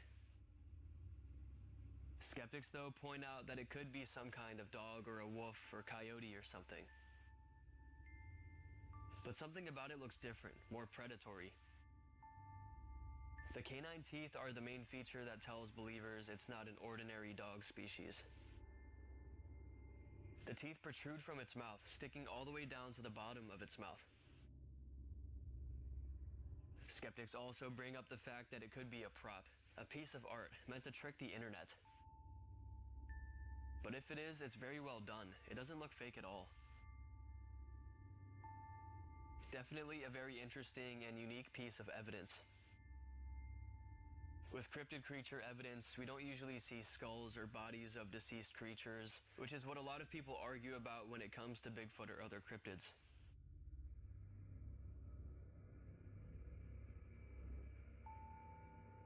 Skeptics say things like, wouldn't we have found the body by now if they were real? But there are some accounts where people claim to have found bodies of these cryptids, and there are plenty of theories that could explain why these bodies aren't commonly found. So it's nice to see this kind of evidence here and there. But what do you guys think? Real or too good to be true? Something deeply unsettling has turned up in the forest recently.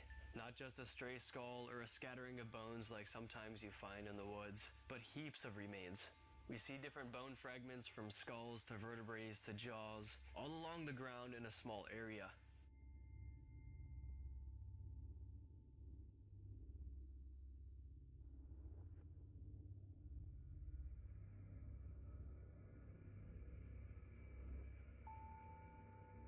I mean, the amount of bones we see is insane.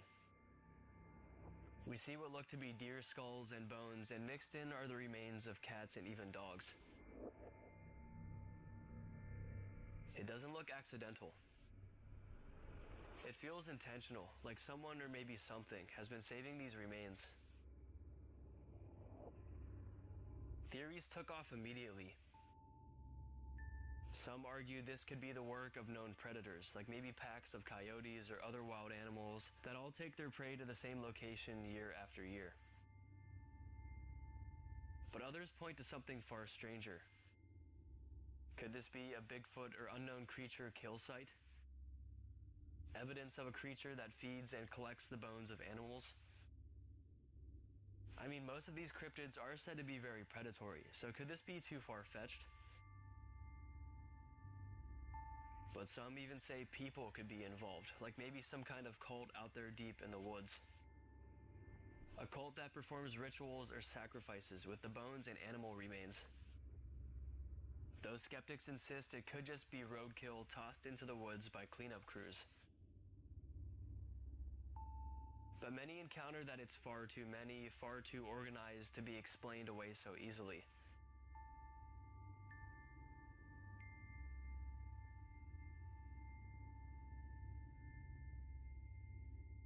And that's what makes it disturbing. The sheer number, the way they're grouped, the sense of order, whether caused by human hands or something else, it's just far too neat, too overwhelming, too bizarre. So the big question remains, what exactly are we looking at here? On June 4th, 2025, a man would have a shocking up-close encounter. But instead of it being with an unknown creature, it was a known creature. A terrifying and dangerous known creature, the mountain lion. That's right, it's time for today's nature clip. Let's go ahead and roll the footage.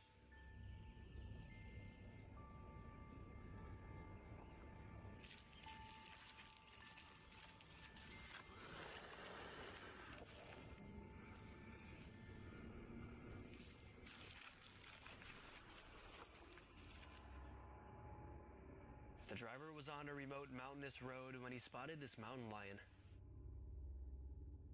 He drove up right beside it and parked his car, seizing the opportunity for an amazing video.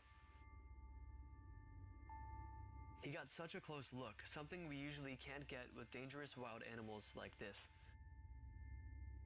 Because he was in his car, he felt he was safe and could drive off whenever he needed to. But I'm not gonna lie, I don't know if I'd necessarily get this close to a mountain lion. But I'm glad he did and gave us this amazing footage. Now, I wouldn't advise doing this though, as these cats are super quick and it even could have jumped in the window in a split second, before the man even had an opportunity to think. But it seems the cat was probably more intimidated by the man and his vehicle than he was by the cat. But anyways, mountain lions, also known as cougars, pumas, panthers, or catamounts, are the largest wild cats in North America.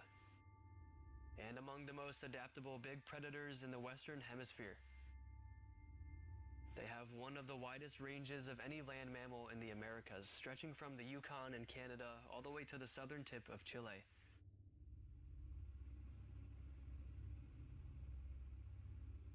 So if you live in between these areas, watch out. Also, adult males grow up to 7 to 8 feet long, including their tails, and they can weigh up to 115 to 120 pounds. Adult females can get 6 to 7 feet long, and 64 to 140 pounds. Just such an amazing and up-close wildlife capture. I hope you all enjoyed today's wildlife clip, and I hope you enjoyed all of the clips as well. Once again, we're back with a scary wildlife clip to end the video. This one was taken by Casey Cooper on July 19th, 2025. It comes from Alaska. The caption reads, "Brown bear versus massive wolf." This standoff went on for almost an hour until the wolf finally backed down. Here's the footage.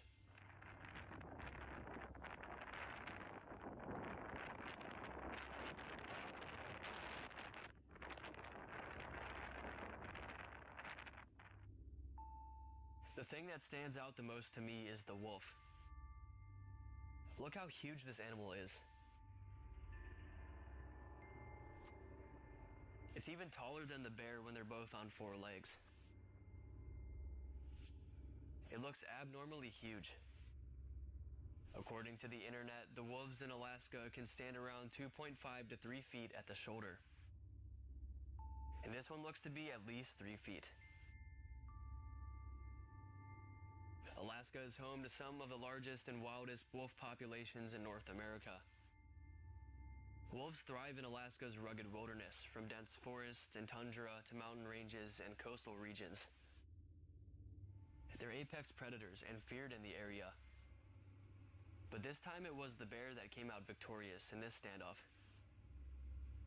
I mean, the bear weighs way more than the wolf and it's much more powerful. I would definitely put my money on the bear in this situation.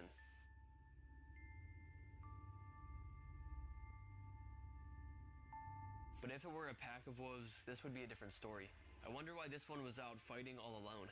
Probably because all of the other wolves were too scared of its huge size.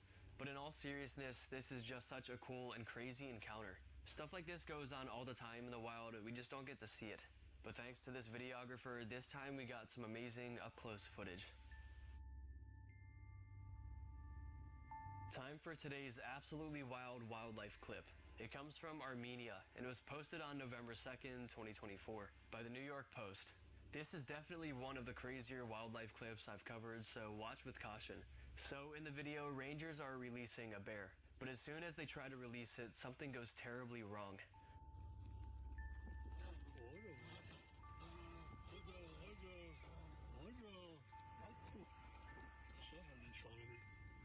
Jesus Christ.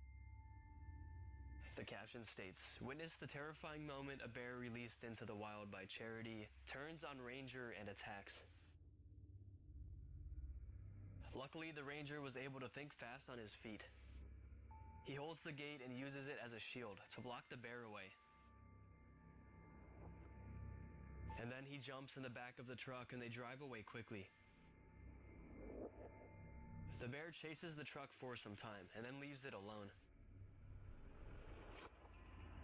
Luckily, the rangers and the bear all escaped this shocking encounter unharmed.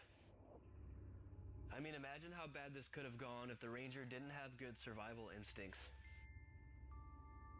Now, most of the time, bears avoid people. They feed on a mix of plants, berries, nuts, insects, and sometimes livestock or garbage when natural food is scarce. Because Armenia has many rural villages close to wildlife areas, encounters do happen. Farmers sometimes report bears raiding orchards, vineyards, or beehives. But actual bear attacks on humans in Armenia are rare, but they have been recorded. They typically occur when a bear is surprised, cornered, or defending cubs. Another common risk is in bad food years, when bears become bolder and venture closer to settlements. In these situations, people working in fields or walking mountain paths may run into them. Injuries can be serious due to the bear's size and strength, though fatal incidents are very uncommon.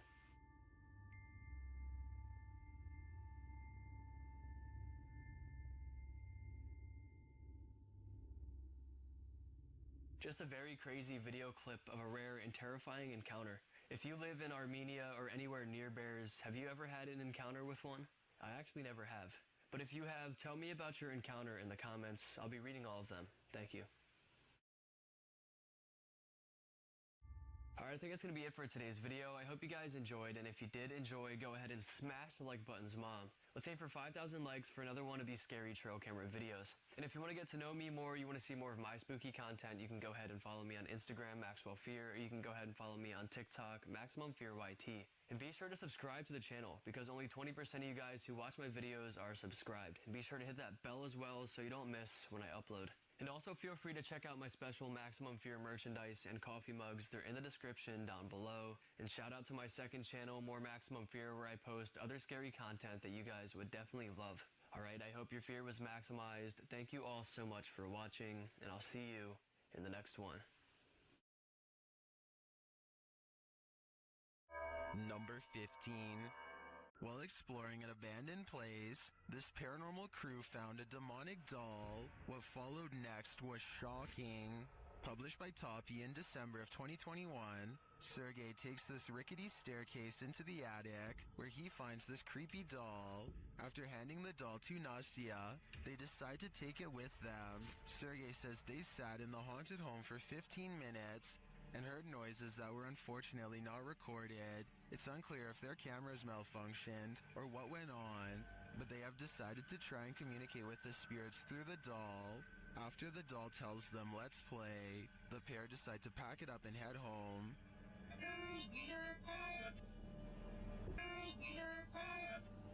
But before they do, this happens.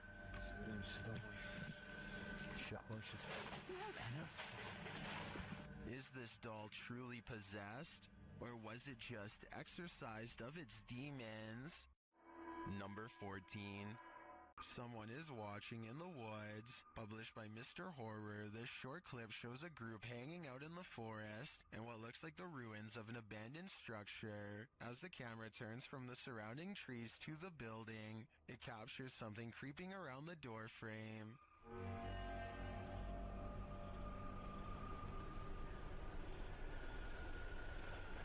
The mysterious figure is but a flash, and its features are indistinct. It quickly pulls out of view. The cameraman hurries forward, revealing a campfire built outside to the right, but it looks like the creature is long gone. What was it? Are they being stalked by the unknown? It sure looks that way to me. Number 13. According to the YouTube team, Causa Sobrenatural, they've never been more afraid in their lives than on this night. As they enter this abandoned home, they hear steps coming up the stairs. Está só gravando. Escutou? Subir a escada aqui, sabe? Vou botar a porta sobre a escada. The team investigates further, and that's when they hear this.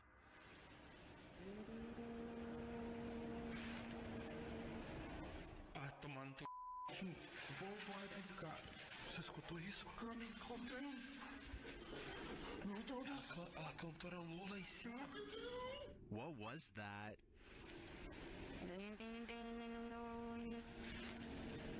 It sounds like either a human voice or an instrument to me, but whose? I understand why this would strike fear in the team. Something is present, and it's uncertain whether or not it's even human. If I were there, I'd be getting out of this home ASAP.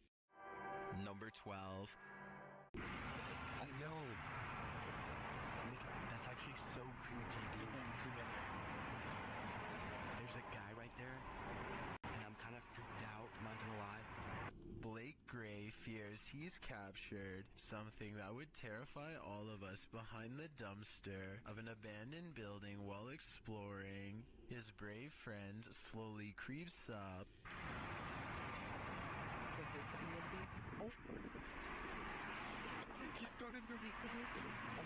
So obviously this was a skit that was pre-planned, right? Wrong. Let's analyze what they were wearing on the day they captured this mysterious figure. Ripped jeans, skinny jeans, blue jean shorts. The mysterious stranger is wearing khakis. So yeah, this creepy event is scary and most importantly could be real. The person is still alive, but to what degree is unknown. A twitch of the leg could mean asleep or barely alive. If this is real, then I hope they notified the proper authorities to come make sure whoever this is still alive. Number 11. A horrifying event happened in this home. 3 sisters all had their lives taken here, and ever since, it has been abandoned and haunted. YouTube team Ming's Paranormal investigates the abandoned house. One YouTuber hears a whistle during the home tour. Did you hear it? Here it is again. In another instance, this mysterious orb descends from above, disappearing halfway across the screen. That doesn't look like your average dust particle.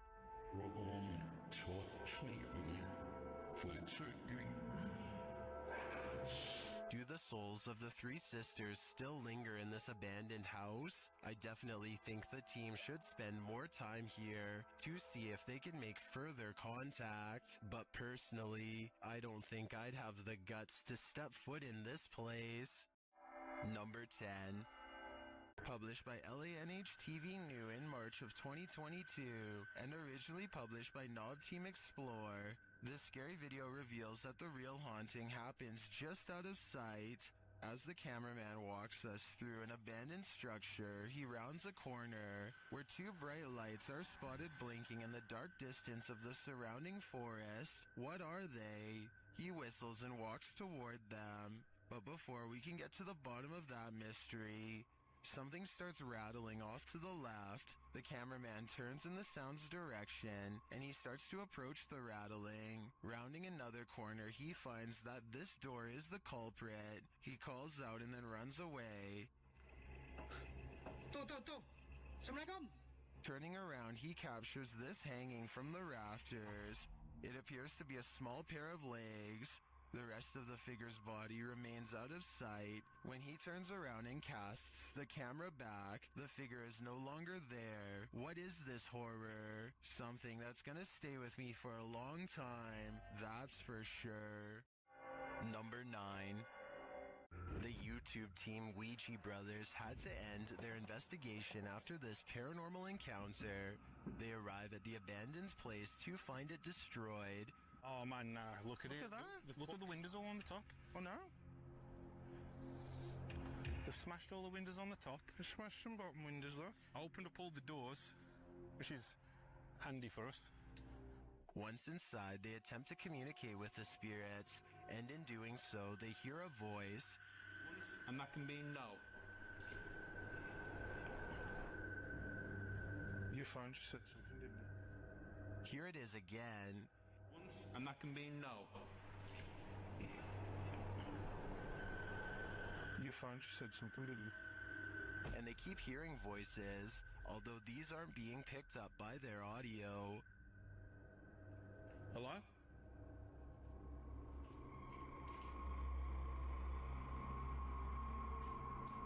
There. I can hear. Hold on. Can you hear the voices? Upstairs, he has a strange encounter that freaks him out.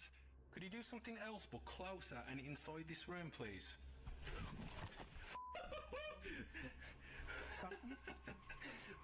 Here it is again from another angle. Could you do something else but closer and inside this room, please?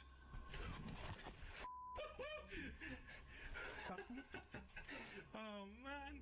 What do you think buzzed past him? Was it just a bug, as some in the comments suspect, or something of the paranormal variety? Considering the voices they heard earlier, I think he was actually feeling the buzz of paranormal energy. Number 8. In wandering around this abandoned building, strange apparitions appear everywhere. Published by Clip Onto, this scary video is like the Where's Waldo of creepy figures. See if you can spot them all.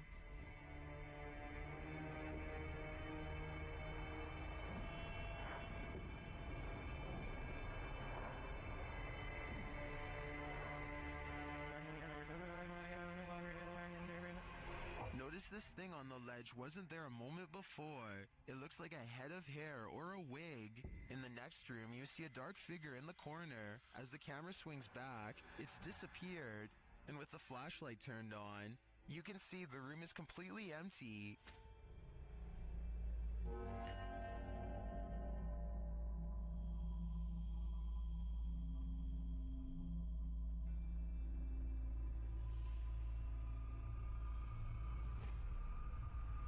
In a kitchen area, there's a pot on the counter at first. Now, there seems to be a split in the clip, but the next time we see the same counter, the creepy object has replaced it. That thing looks like a shrunken head. Have these items been placed? Or is this the world's worst treasure hunt? The first and third items do look to me like they were placed. There is a cut in the video in each of these instances, but that shadow figure, that's harder to explain. Makes me think this place is truly haunted after all.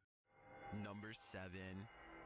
Is it wind, or is someone home? YouTuber Adam Mark Explores was exploring an abandoned home when something began sounding against the door of this room.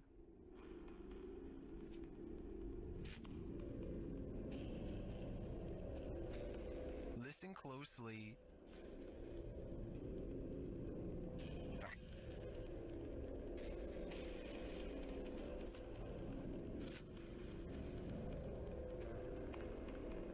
He approaches the door to open it.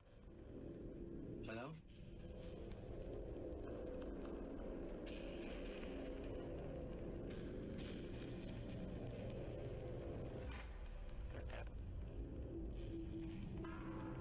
There's absolutely no one inside. It's not right here.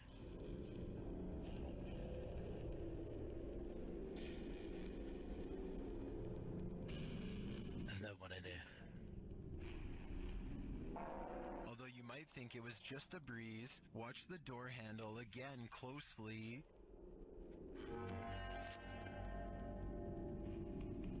It does look like the handle moves slightly, so I'm going to rule out the wind. Is this the spirit of the home's former owner, Elizabeth Hopkins? Whether it's Elizabeth or not, I do think evil resides here. Number 6. Explore With Us is a YouTube channel that goes to abandoned areas to see what they can find. This was taken during their very first live stream when they were checking out a post office and a general store in the middle of an old ghost town. The rickety buildings look ready to collapse at any moment, but what's inside the buildings is not the strangest part of this video. About 3.5 minutes into the stream, someone tries to make contact with the group.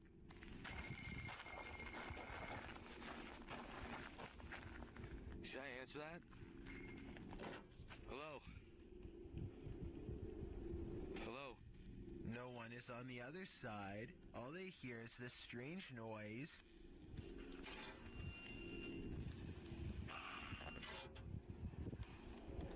Obviously, this could just be a prank from one of the viewers, but I don't think their location was ever disclosed.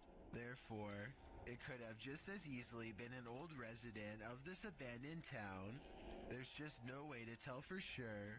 Also, pay attention and you'll see a faint red light in the distance. Hopefully it was just a cell phone tower or something like that. But then again, there doesn't seem to be any other structures nearby, just darkness. Number 5. YouTube team Amitav Paranormal Tech YT explore this abandoned place when they capture a spirit manifesting on camera. Upon entering, they hear a banging sound.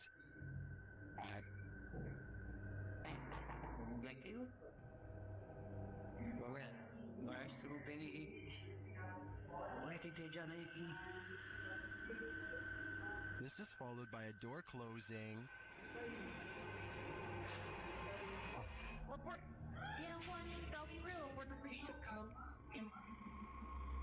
More racket is heard as the REM pod goes off.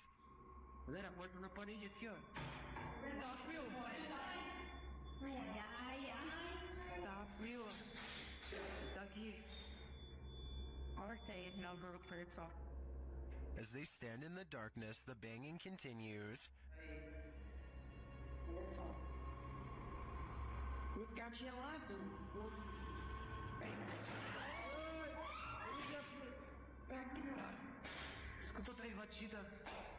Not long after, a spirit manifests on this infrared camera.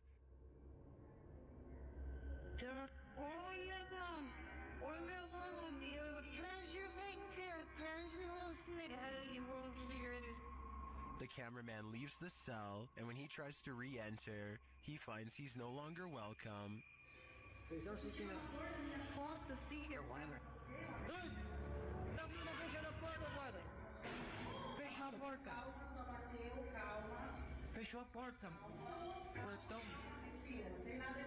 In fact, no one is welcome.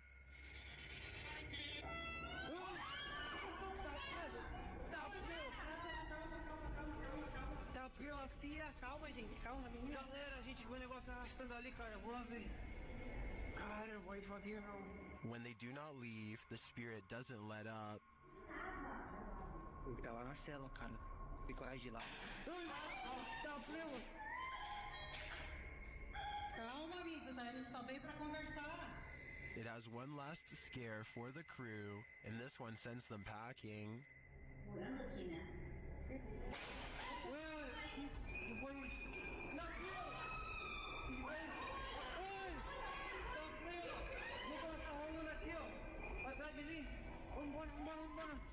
I'll be honest, I'm not sure how they stuck around this long. This place is certainly haunted, and they're lucky to make it out alive. Number 4. Mornhill Camp served as a transit point for troops on the Western Front during World War I. The YouTube team Ghost Theory investigates this haunted officer's house. A Steadicam that they set up in one of the rooms starts to move. You can also hear strange, unexplained noises in the background. This guy's a tirade. You open this door. This is... Then later they capture a man's scream. There's clicking.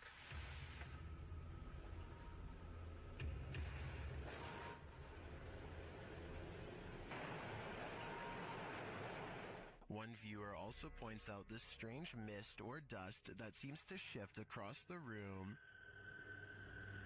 We have so many questions. And we've heard you before, so we know that you're here and you can do this. Is the officer lurking about?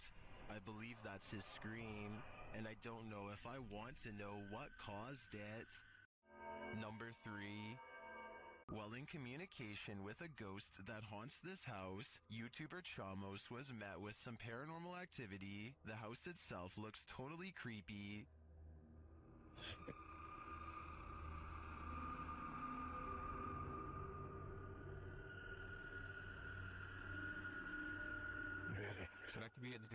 Is something inside? They head in to find out and are not warmly welcomed. Cara, a gente sentiu aquele cheiro, aquele odor de fezes aqui, né? Ei, tem alguém aí? Tem gente aí, velho. Opa! Something was thrown at them. They continue on anyway and quickly get a reading on their K2 meter. Pra conversar, continuar aquela nossa conversa. Não precisa jogar isso aí pode acabar machucando a gente. Ou ele quer machucar a gente, velho. É, a intenção dele. But it's only later that the demon gives the team some answers over the spirit box. Tô com um pouco de raiva. Ah, entendi. Por isso que você tá atacando. And a moment later, this happens. O céu, velho. Cara do céu, caiu. Um estouro atrás de ti, velho. Oi, eu vou dizer uma coisa pra vocês. Parece que eu vi um vulto ali em cima, cara. Meu Deus, eu juro, parece que eu vi um vulto. Oh, olha aí, Jafio. Cara do céu, velho. Is the demon right behind them? It sure seems like it.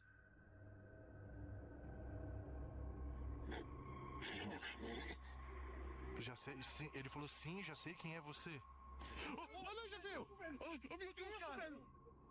Que isso, velho? Cara do céu, velho. Machucou. It looks to me that the demon is more than a little angry. If it's resorted to throwing whole branches at people, I suggest it should take an anger management class. Number 2. YouTuber Hassan Barbar is used to encountering mysterious and paranormal anomalies. When he enters a room of this abandoned place, something is hiding beneath the covers. شو تقولوا انه بني ادم ولا ايه؟ تقولوا انه بني ادم اخوان ولا ايش؟ طب اسمع، طب كيف اخذت الحرام من جوا؟ طب احكي معي، انت احكي. The figure is rocking and moaning, and Hassan gets closer to investigate. As he approaches, he senses something else behind him. بسم الله بسم الله الرحمن الرحيم.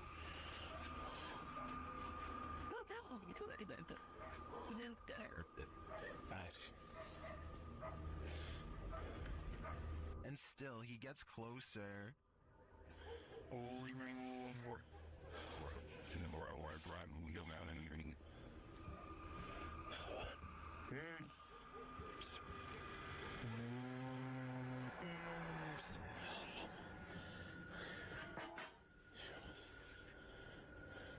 After finding the figure has disappeared, Hassan continues to investigate the rest of the home, and something starts to bark at him.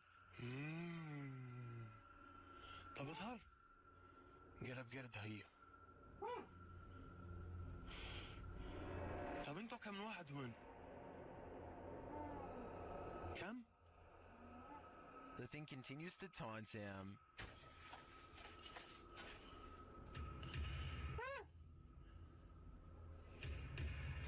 بسم الله. طب اظهر لي.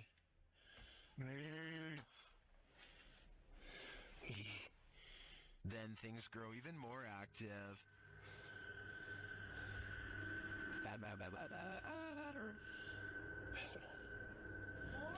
طب شو اسمك انت يا قرد؟ شو اسمك؟ ايه؟ اسمك؟ But as to what is making that noise, it never becomes clear. While a lot of this video is mysterious, this cut makes me skeptical. Clearly, there was a cut in the video there, so I assume whatever form was beneath the blanket could escape. Still, I really enjoy the disturbing atmosphere of this investigation. What you're about to see defies explanation and might just haunt your dreams.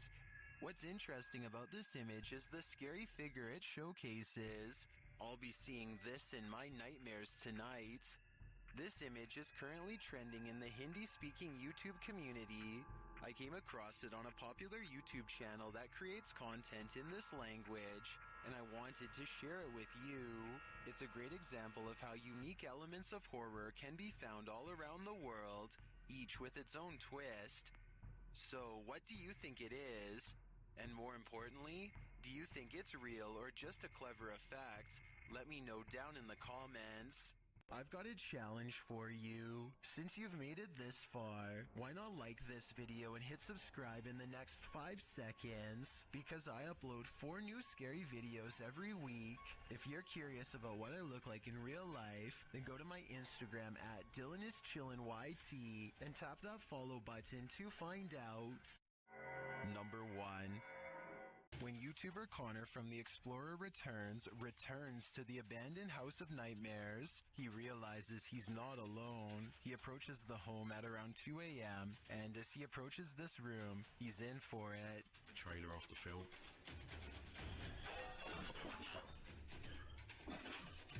Hello?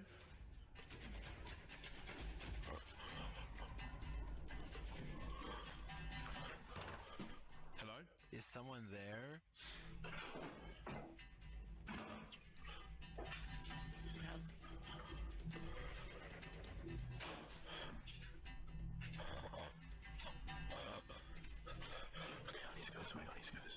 After legging it out of there, he pauses to catch his breath. What's going on? What the What the And shortly after, he hears a strange noise. I'm literally gonna have to just go down there. If there's someone here, then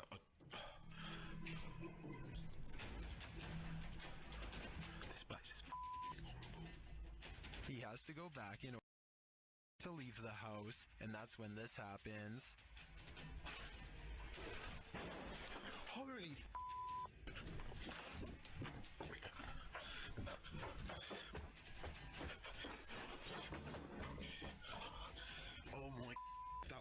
After leaving the place, he re-enters but doesn't find anyone. What I want to know is how. How did he have the guts to re-enter this clearly haunted place? Just how?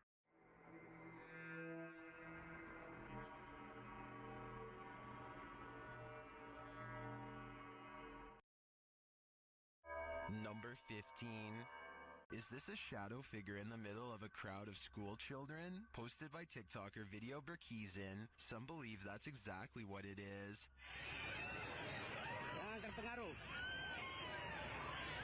Tarik napas panjang, tahan. It seems Halloween was being died. Others say it's just a general, but the scariest part of this video to me is this woman's absolute meltdown.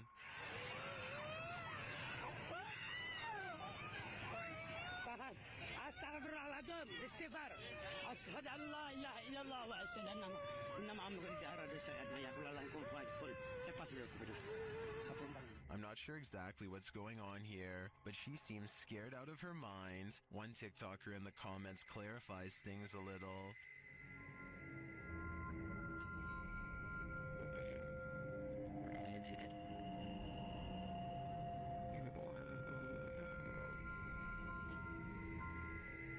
And now we see it too. Keluar dari situ. Keluar sebentar keluar. Untuk latih ulang.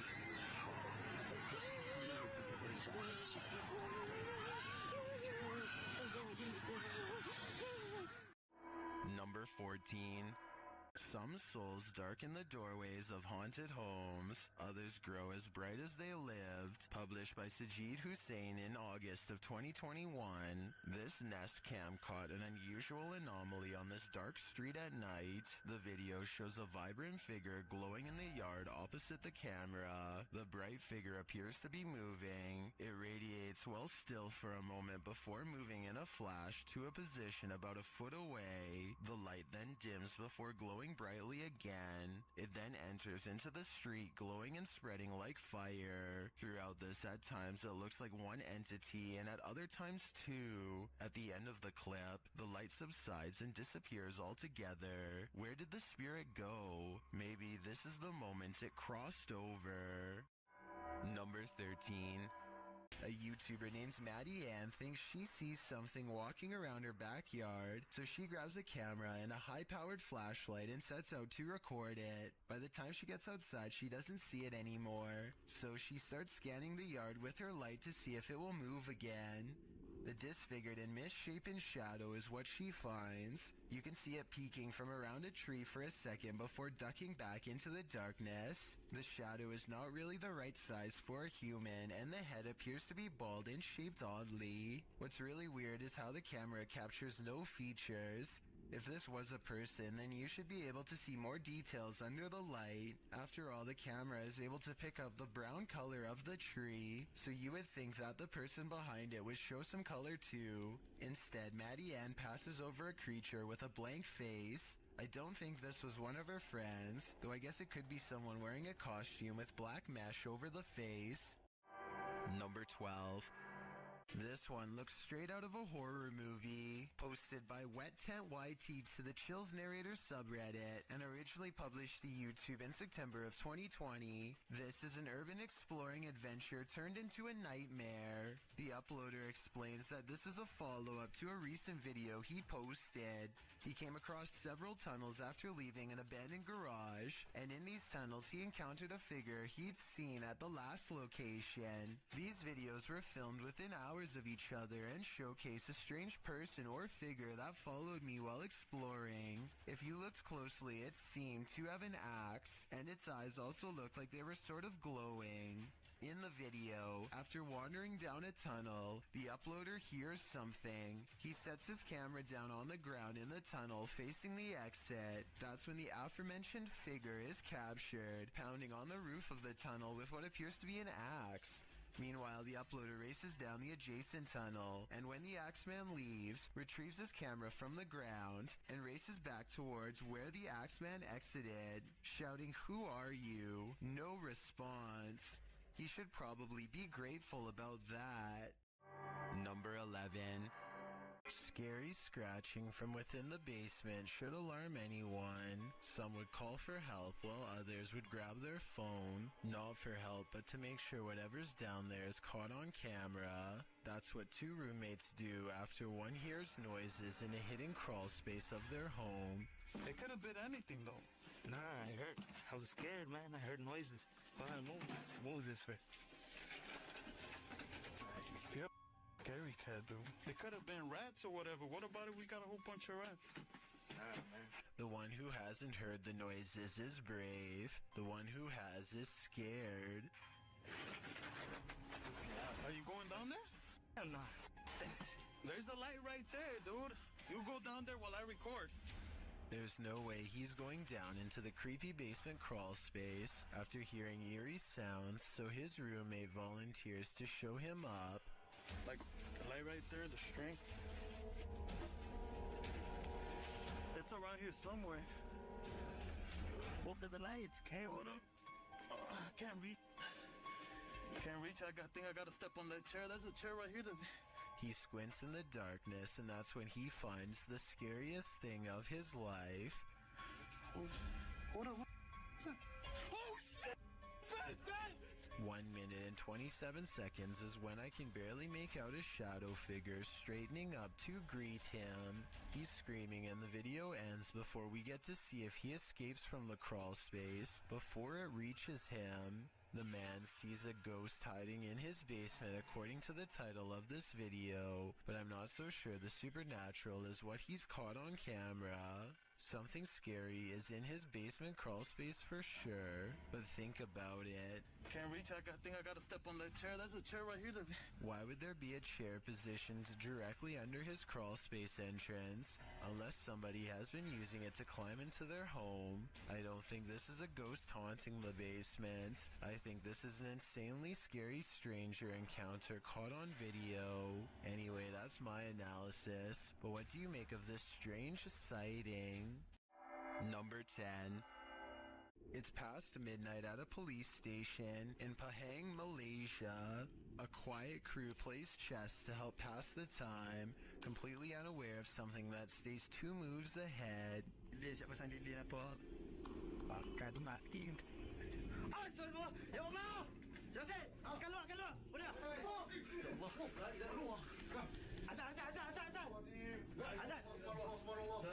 The faint outline of a figure leaves them fearfully singing for protection and clambering over each other to stay far away.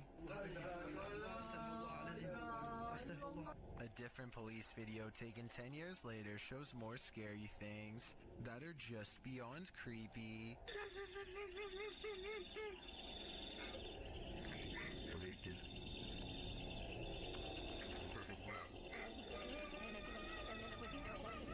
In the darkness looms a mysterious figure, not wearing a reflective vest like everyone else, that also does not reveal any detail whatsoever, even when directly under the high-powered beam of a police flashlight.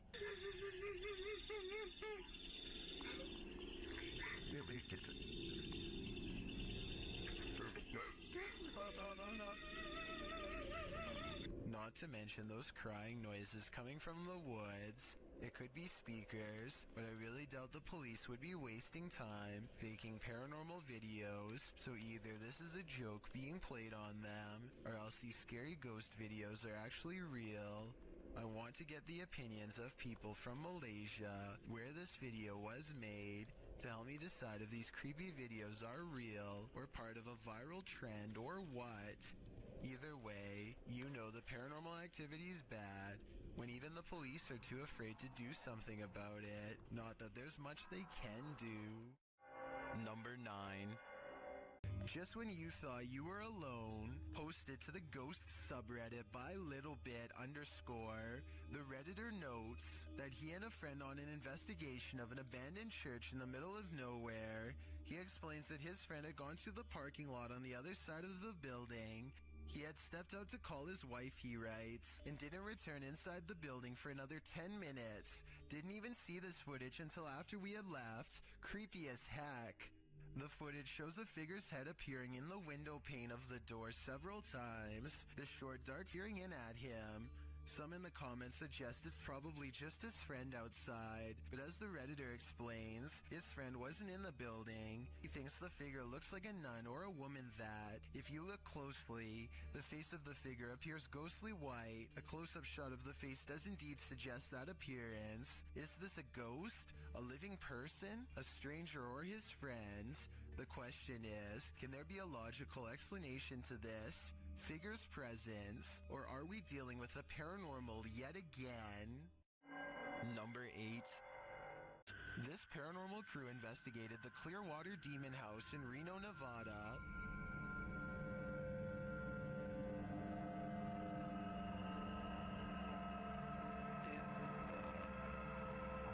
And judging by this communication with the spirits, dark energy is here. See these bones? Break, please. Oh, Break, please. You said, look at these bones, and then it goes, break, please. That seems like a clear message. The team later sees a figure on their Connect device. Or two, like just on the edge of the stairs. There they are. Wait. Oh, there? No, it was over there. It was right here by the stairs, and then it just appeared back over there. But that's not all. They soon capture an even more ominous presence on camera. Watch the window as this crew member enters the house. I thought I saw some kind of black shadow behind that window, but I didn't even realize until I reviewed the footage that I'd captured probably one of the best shadow figures I've ever seen. Even more interesting, the camera from inside the room captures the opposite side of the window, and there's nothing there. What was that? Whoa. I don't think that was a shadow. That was on the other side of that window.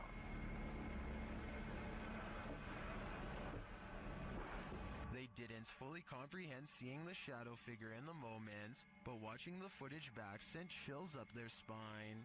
I know it did mine. After seeing this, I don't think I would have entered that house ever again.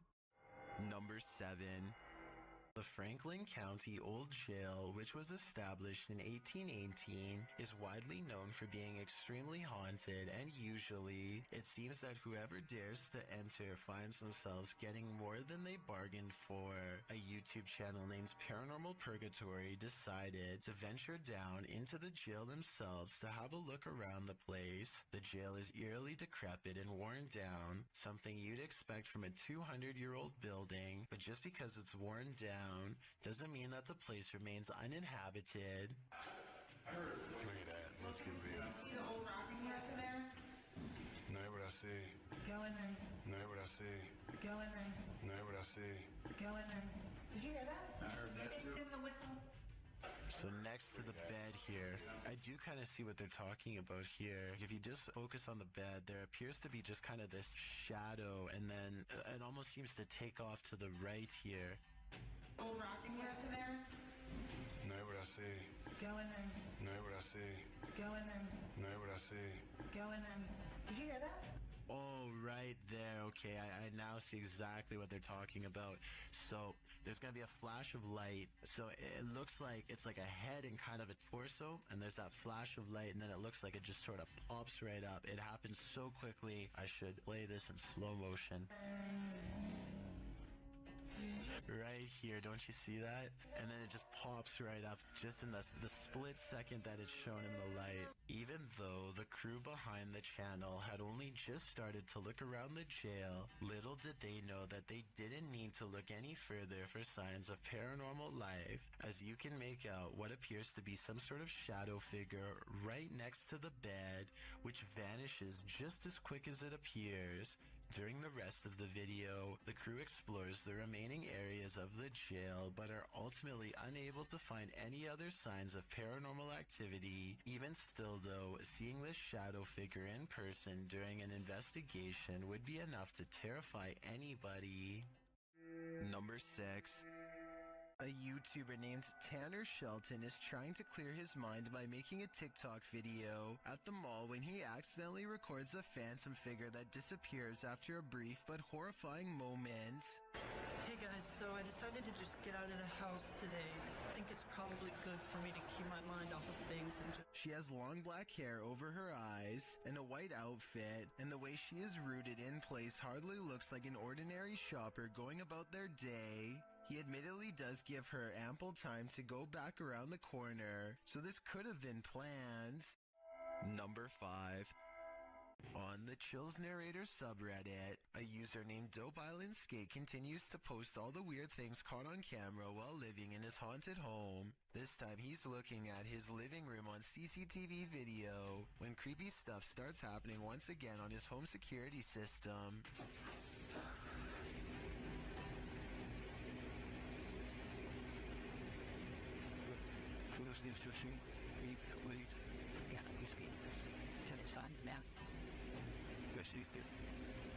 A noise in the hallway makes him turn around.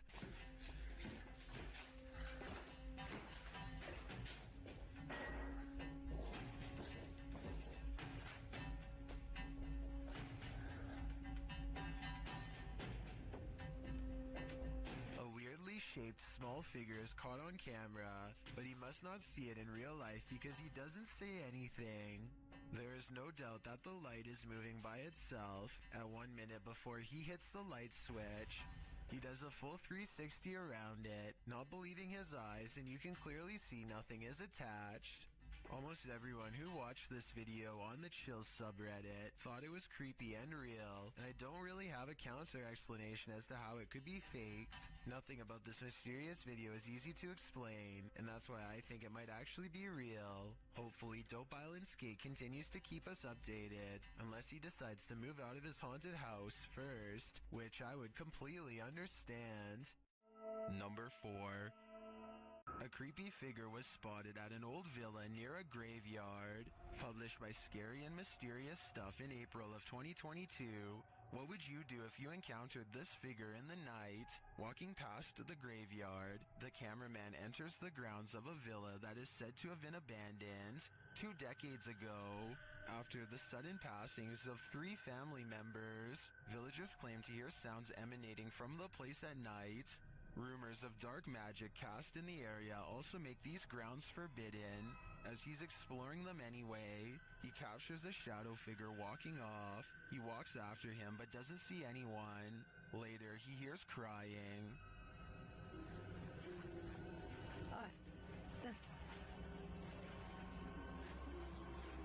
When he opens the door, he finds this holy terror.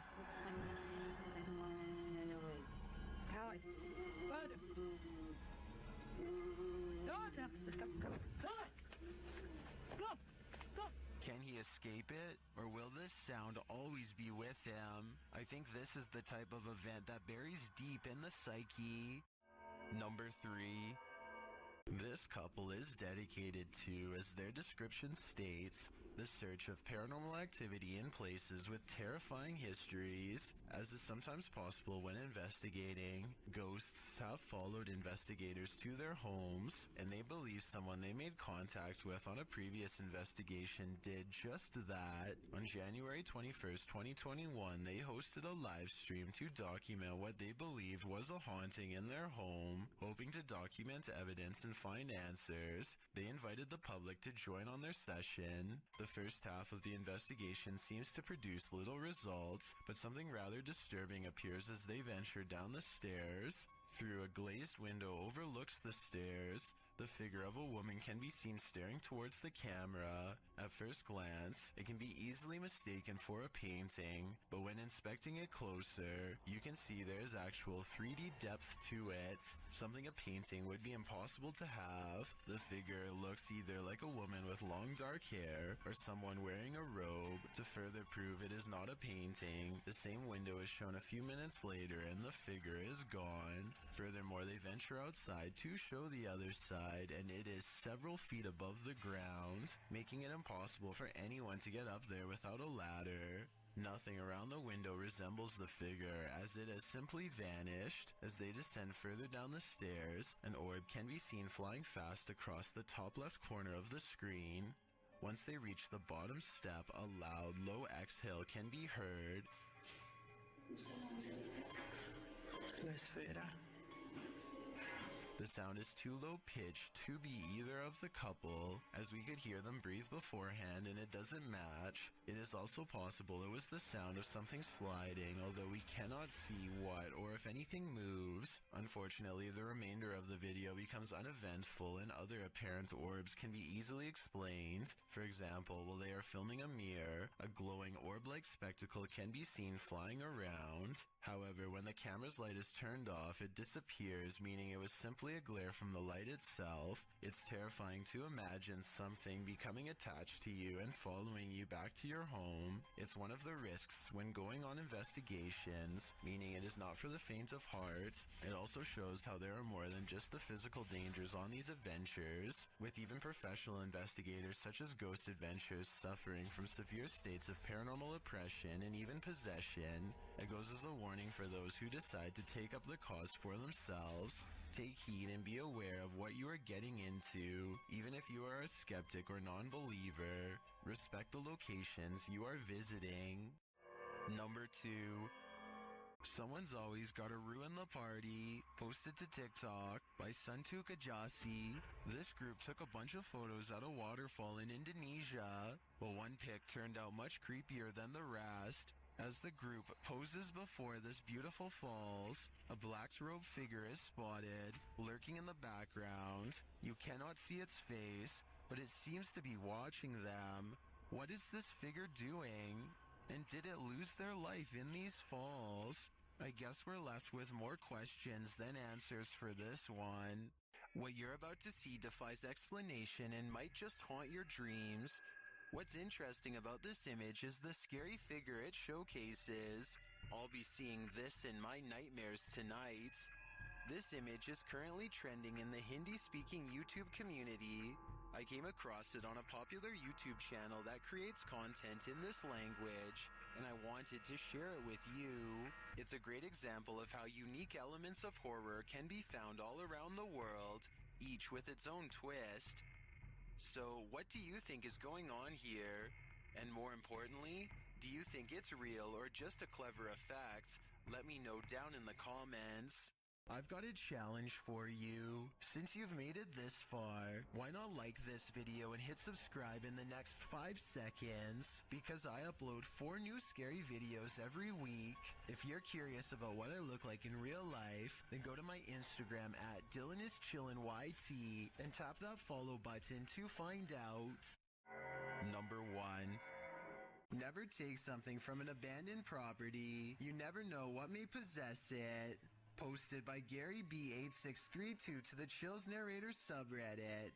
Gary explains that his sister visited an abandoned hospital months ago and removed a glass bowl and a basket from the place.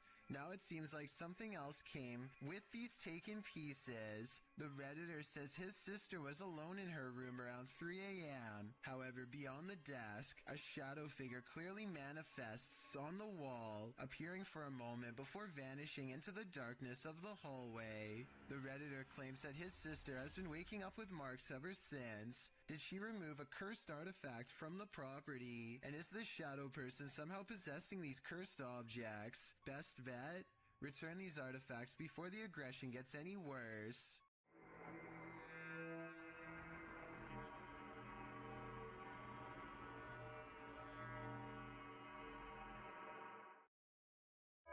Number 15.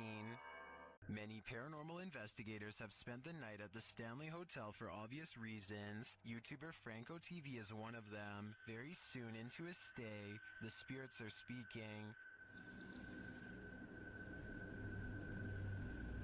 I just heard something. I can't. They tell Franco what they need from him. Is that what you're trying to tell me? Seance. Seance. In another room, Franco hears something. I got the doors moving.